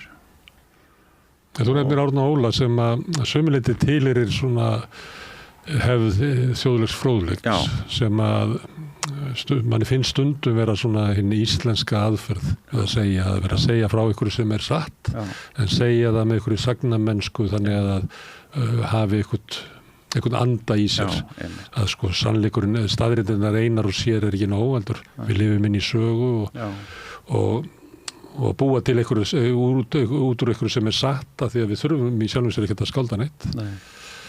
að mér finnst hann vera einn af þessum sem að þetta kannski, ég veit ekki hvort þetta sé hefð sem að líklega lifir hún og getur ekki dáið. Man sér það stundum á svona ferli rithöfunda, svona þegar að fara að síga á ferilina, þá væri það alltaf leitar annarkort í svona sagfræðilegt efni. Eða þið fara að skrifa eitthvað sem nálægt eigin ævi og fleiri. Þannig að stundum þetta mann í huga að sko rit hefðin okkar sé svona svo sterk eitthvað starf þarna, nái alveg aftur í Íslendingasögur. Og í gegnum ýmsa svona sjálfsæfisögur og fleira, Jón Steingrímsson eða Píslarsagan eða eitthvað svoleiðis, og nái svo einhverju svona blómatíma svona miðað síðustu öld einmitt í þessu þjóðlega fróðleik sem að Jón Helgason og Óla og stórkostlegt. Mjög flott sko og mér finnst Árni Óla hitta naglan á höfuð í svo mörgu sko og segja skemmtilega frá og já, og mér finnst ég vera svolítið á hans línu, sko. Ólafur Hansen var þarna líka, sko, mennskólakennari og síðan prófessor í sagnfræði, sko. Hann einmitt þarna líka. Skrifaði Mánudagsblaðið marga frábæra pistla eitt og annað, þjóðsagnadýr og tók fuglana fyrir og tók svona, ýmsa þjóðtrú, eða hjátrú sem hann kallaði, sem náttúrulega bara trúin sem lifir við hliðina og henni viðurkendur, sko. Mér finnst hann vera það líka, sko. Ég hef mjög gaman af að lesa það sem hann hefur verið að skrifa hérna. Hann var svona undan undan til dæmis Símoni Jóni Jóhannsinni þjóðfræðingi, sko. Hann var svolítið þar, sko. Og sömu línu, sko, sem að sem Símoni hefur nú verið fremstur í að skrifa bara síðan. Þegar ég kemur í blaðamennsku þá þessi hefði náttúrulega svolítið rík og líka í bara útvarpsmennsku sem svona að geta sem að eiginlega hangir upp á sagnamennskunni og þegar ég fer yfir í svona götublöðin eins og Pressuna og Helgapústin þá var oft svona að kalla aftari feature og þá var til þess Jóhanna Sveinsdóttir heitin sem að var að skrifa af svona einhverju sagnamennsku. Svolítið svona eins og að það skiptir ekki máli hvert efni var. En ef það text að búa til góða frásögnum það, þá verður það góður það sem við kallum feature, sko. Og þannig að þessi þráður var þarna. Sumreitið datt mér þetta í hug þegar ég sá þessa bók að það náttúrulega áskorun sagnamannsins. Ég ætla að skrifa eina bók OK, af því að við sögðum oft í Kanada svona, þessi feature, það skiptir engum máli hvað hann Þú mátt skrifa feature sko hurðahúna ef þú gerir það vel. Já. Og mér hugsaði hérna er einn höfundur Sigurður Ægisson sem hefur tekið þessari áskorun. Ég ætla að búa til bók sem áhugaverð og ég ætla að fara með lesandan í alls konar ferðalög og fleira með þetta litla veganesti sem bara orðið OK. Já. Margir vinir minna hafa sagt, sko, þetta er galin hugmynd, sko. En það er enn galnar að hafa hrindin í framkvæmd, sko. Ég er enda með sko, því að ég talaði við útgefandinn, ég man ekki hvort ég gerði það líka við þig, og var alltaf að tala bókin Jæja. Jæja, einmitt. Ég nefnilega myndi óska þess að kemur líka með bókum orðið Jæja, sem er ótrúlega merkingaþrungið. Já, en ég get sagt þér eitt að þegar ég vaknaði mánudagsmorgni eftir óveðrið og kom mér suður, þá beið mín pústur. Og það var maður að þakka mig fyrir þessu bók, en bað mig að skoða orðið Jæja. Þannig ég er búin að fá úr 2 áttum. Já, það er einhver að tala til þín. Já. Það er einhver að tala til þín í gegnum okkur. Ég segi það, hver veit, sko. En það er eitt sem ég langar að segja að lokum, sko, sem að ég hef ekki skrifað ennþá en langar til. Og það er annað sem allir Íslendingar þekkja. En er bara þekkt á Íslandi og í Danmörku. Það er 7-9-13. Sko það er eins og ég sagði þér í upphafi, ég fæ svona... Þetta banka í 3... Jú. Þeir segja Svíjar, sko, einmitt að banka í 3 og nokkunum út í ensku. En það hefur blandast 7-9-13, sko. 7-9-13 er bara til á Íslandi og í Danmörku. Ég fæ svona hugtættu stundum, mér langar að komast að svarinu sko og þá situr þetta í mér og svo endar þetta í blaðagrein kannski þegar ég til mig vera að koma með svarið og svo það bara búið eða þá í bók svo það bara búið, svo fer ég að snúa mér á næsta verki en í samvættu við 7.9.13 ég hef verið að pæla svolítið í því og margir aðrir og menn að velta fyrir sér 7, jú, það heilug tala í gyðingdómi 9 heilug tala í norrænum átrúnaði en vandamálið 13 það engin happatala hvað þetta þá? Þetta Jesús og postularnir eða hvað? Þannig hafa menn verið að reyna svona reiknið út en allt í einu kviknað á perunni hjá kalli sko á gamarsaldri elsta heimildin dönsk og þar segir 7.9.13 eins og prestfrúin sagði og það allt í einu kviknað á perunni maður þetta grín á kostnað prestfrúarinnar hún ætlaði að slá sig það vantar söguna, sagan týnd Punchline eftir og það sem að hún hefur ætlað að segja